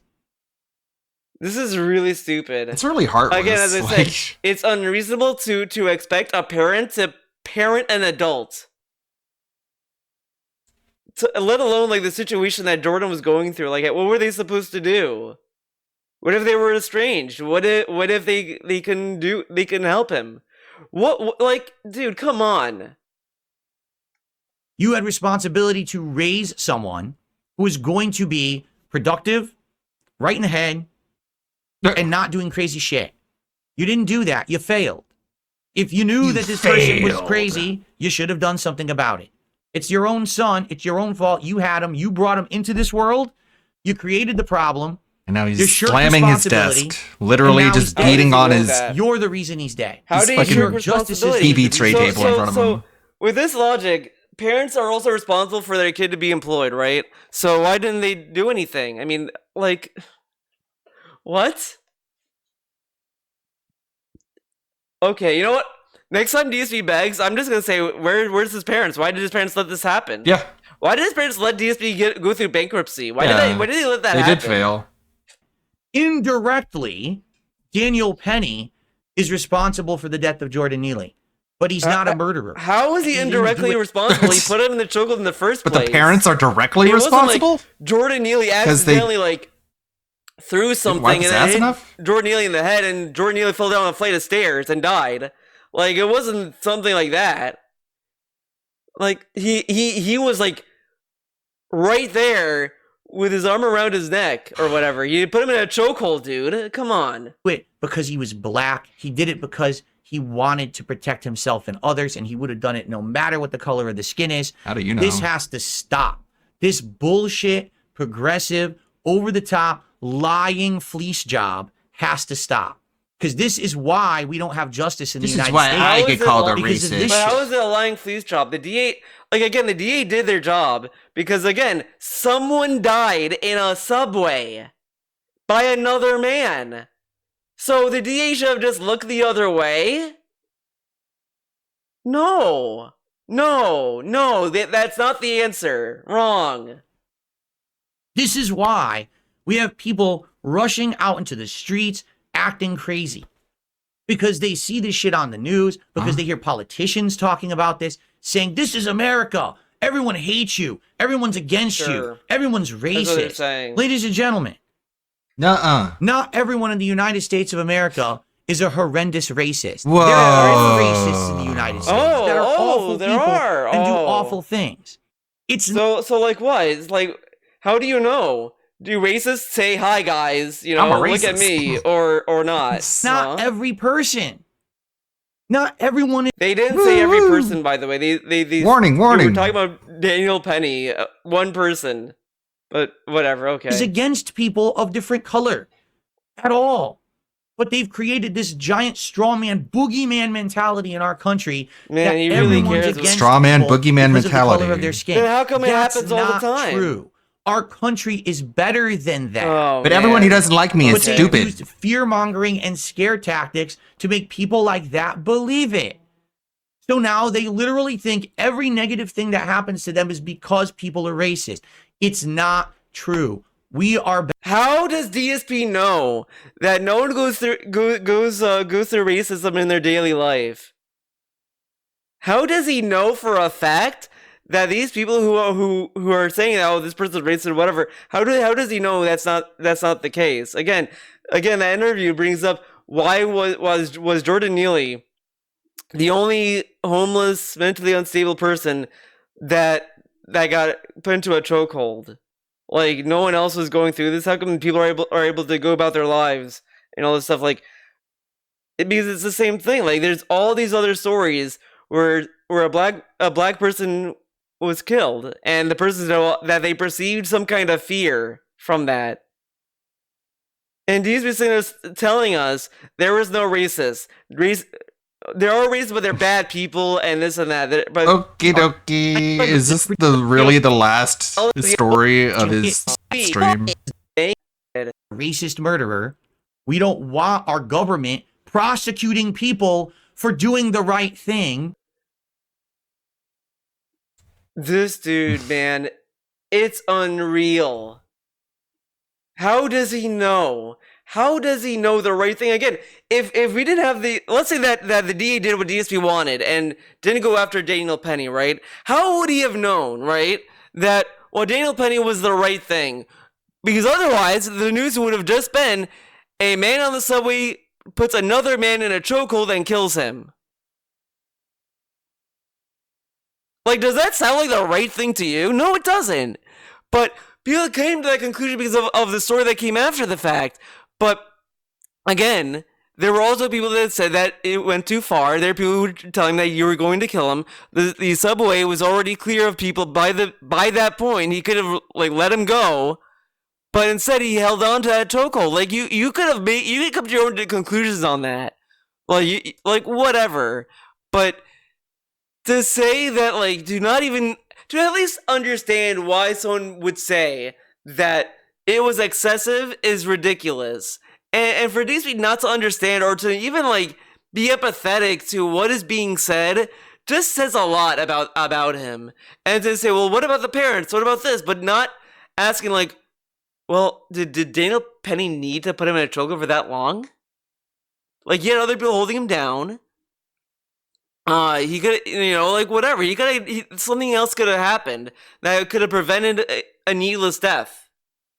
But instead, he just goes on and on about how Daniel Penny is a hero and what he did was the right thing. But how can you say it's the right thing when you could also say very well that it's excessive? And shouldn't that also be important again? Daniel Penny should have at least been aware.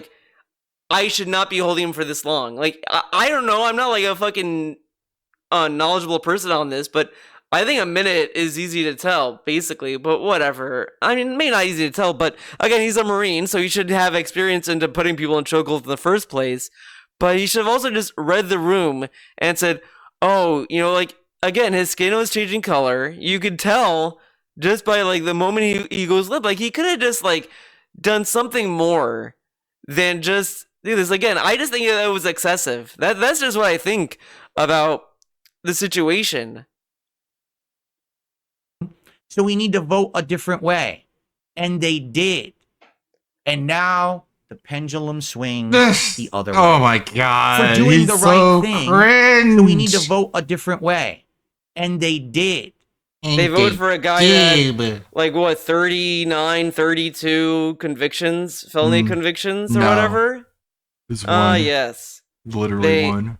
Yeah, okay. Makes sense. And now and that's going away because it was all bullshit. But that doesn't make sense, though. It's sad that we know what a politically motivated prosecution looks like. This is a really, the more you think about it, the dumber it is, right? Because if the progressive way doesn't make sense, then how come he was able to get acquitted, right? He got acquitted during supposedly a liberal government. So then why did he get acquitted? Shouldn't we have thrown the book at him? Because Trump isn't on power yet, huh? Jordan Neely has passed away, but there were many, many people involved in this process that caused that to happen. And the one person who should not be held accountable for that death was Daniel Penny. Okay. That's what I have he to did say kill about him, that. so we could. All right. So if you do in good faith, you could do accidental murder, I guess. I mean that's yeah, that's just blame it on your cool, depression. I guess. I mean, I guess you know what could possibly go wrong with that, right? I received a $10 tip. I apologize for that. If people wanted to hear other, it's been a good episode this week. I did not get to any additional topics because I had 3 very lengthy topics. Was it really? I'm not a government official. Are you aware of that? Wait, what? It's funny because now Rain 3D says, well, can you tell us how would you fix the justice system? How could you help a repeat offender? I'm not a government official. There are plenty of news You know, I commentators who didn't could run for answer that government. I question didn't say despite that I not should being be a government responsible official, for those though. decisions, nor do I have They all just the have to answers. have knowledge But I about certainly this Dale Penny did, right? situation. Observe and give my opinions and respond to these kind of situations. I don't have to design the solutions, but I can call the bullshit out when I see it, and that's what I'm going to do on DS Power. That's what I'm going to do on DSP Gaming. Okay. So, folks, that is going to be it. Nice gaming. I am not going to be doing any post-show. I got to get going. He doesn't do a post show. What the fuck is he talking about? That is it for this video. If you made it this far, thank you. Yeah, this was a loaded topic, but it seems to be getting worse every week. This fucking show's just getting worse. Trash. Again, I just think it was excessive. You know, think what you want. I'm not gonna tell you how to think. I'm just telling you what I think, and I just think that what happened was a little excessive. Is all. I think that.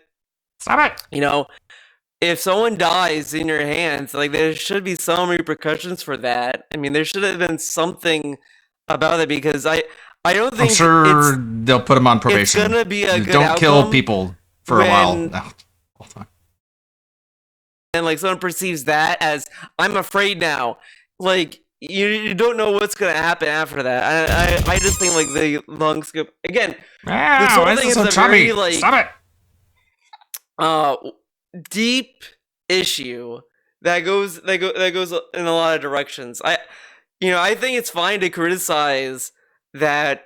You could think Daniel Penny was excessive. You know, people are gonna think a lot of things about this. But he wasn't on trial for being a racist. That's not like the racist stuff was like outside of that. It was more like people are saying like, you know, this is a racist system because of this and that, whatever. But these are just opinions that people have about circumstance. It's not why he was in trial. Awesome. And I think it's a little closed-minded to just not to be against the notion of having a trial for it, because that's why we have trials in the first place.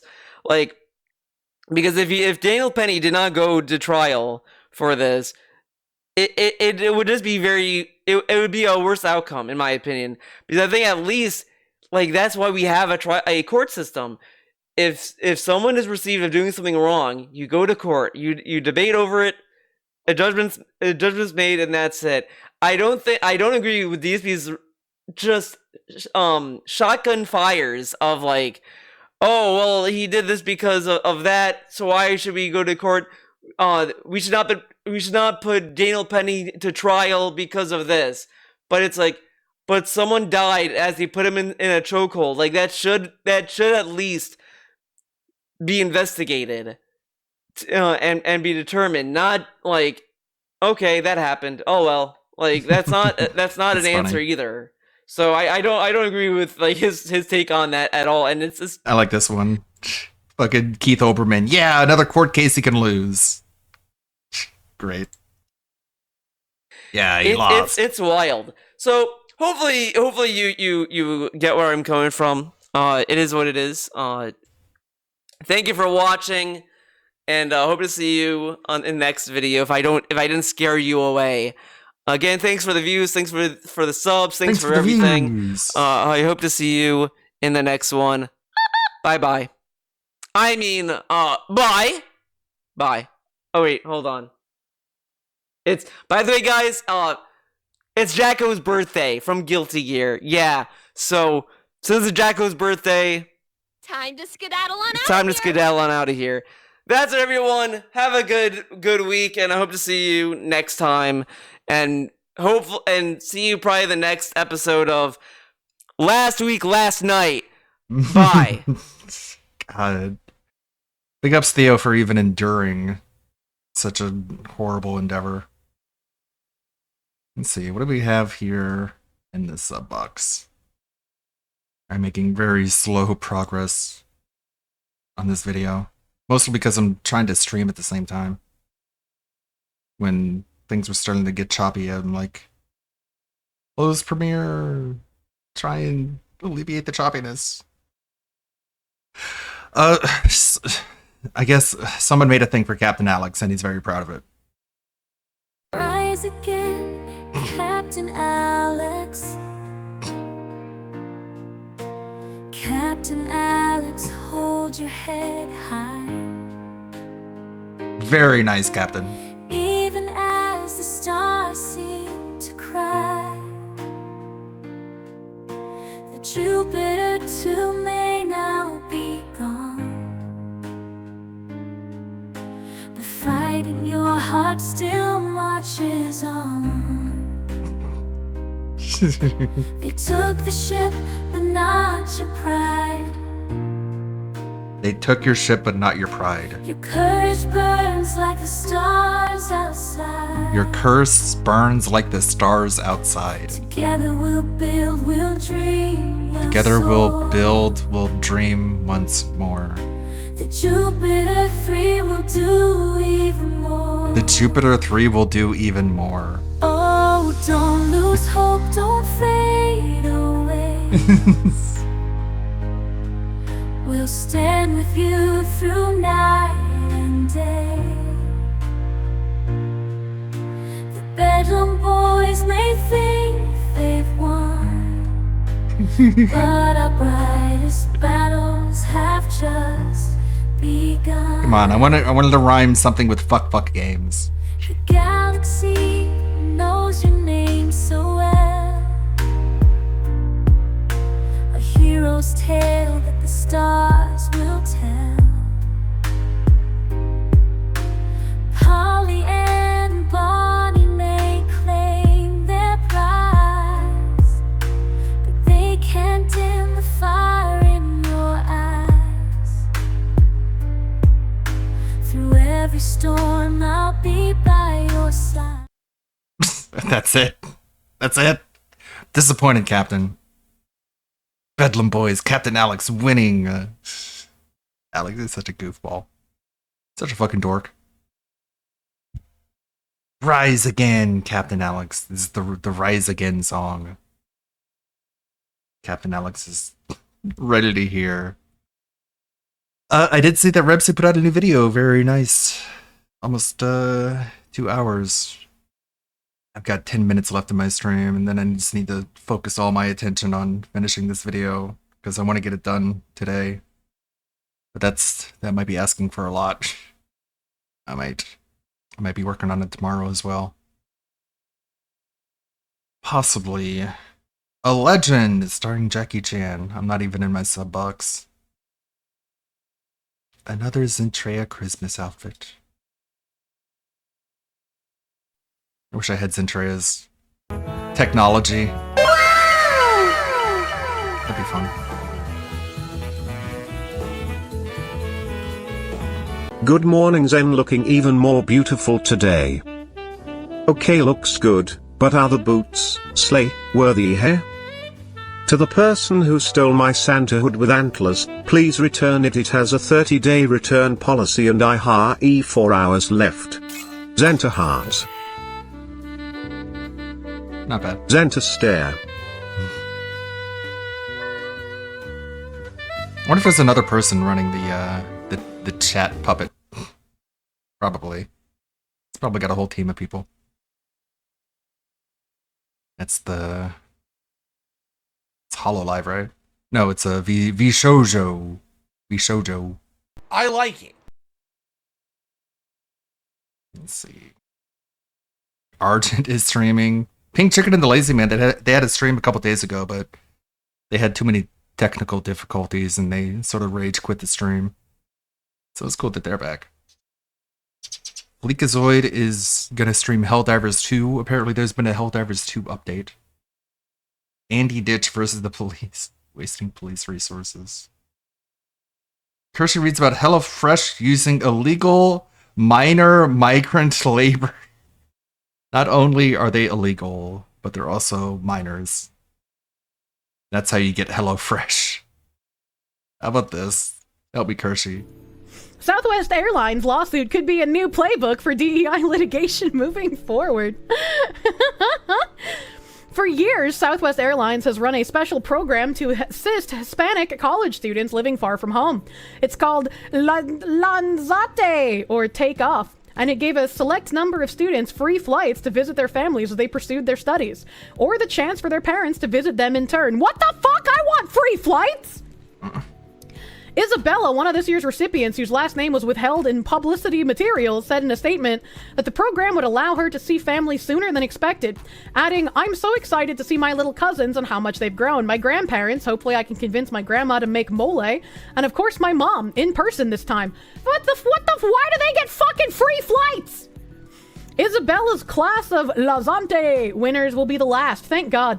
In May, the program was targeted by conservative activist Edward Blum and his American Alliance for Equal Rights, which claims that Southwest discriminated against two of its non-Hispanic members, therefore violating two civil rights laws.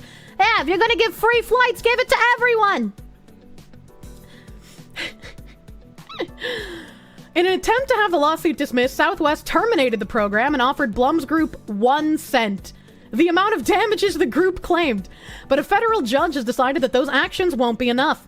The case against Southwest Airlines will go forward, said U.S. District Judge Sidney Fitzwater in an opinion last week. This has the potential to create obstacles for other companies facing anti-DEI lawsuits that try to have cases thrown out by canceling or changing the terms of their DEI programs. And see, this is something that we can call a win. As long as these people who notice the changing of the terms for the DEI programs continue to bring the lawsuits after the language is changed, this is fucking winning, man. This is how you recognize a win. Attorneys say it could mean a strategy shift when it comes to the ongoing legal battle over DEI. It reflects a new playbook by one of the key players fighting DEI programs in the courts. Lauren Hertz, an attorney at Kershey reads news articles too. Protection Task Force told Fortune but I feel like she brings more to the table. DEI Protection Task Force, man. What also, the fuck? She's like... Southwest Airlines declined to comment to the Hispanic Association of Colleges and Universities, which had also been a partner in the programs, did not immediately respond to Fortune. Blum told Fortune in a statement that the alliance is grateful that our case against Southwest Airlines racially discriminatory programs will proceed. Sorry, my brain stopped. The group issued a separate statement to the press in response to the retarded Fox ruling, lady, and she does a better job at powerful politics. Tool to prevent case-mooting tactics from discriminators nationwide. And I agree. That judge was not playing with these fucking word games, man. Based judge. The Southwest lawsuit is the latest in a wave of similar legal challenges brought against U.S. companies by the AAER. Why does she do it so much better? Students yeah, for Fair she's Admissions, also a separate likable. conservative group created by Blum, was behind the push that saw the U.S. Supreme Court overturn affirmative action in college admissions in 2023. In a high-profile example of his activism in the private sector, Blum's AAER challenged a venture capital firm in Atlanta, the Fearless Fund, which we've read about on stream. That was great. The Fearless Fund people were literally coping and seething while this was happening.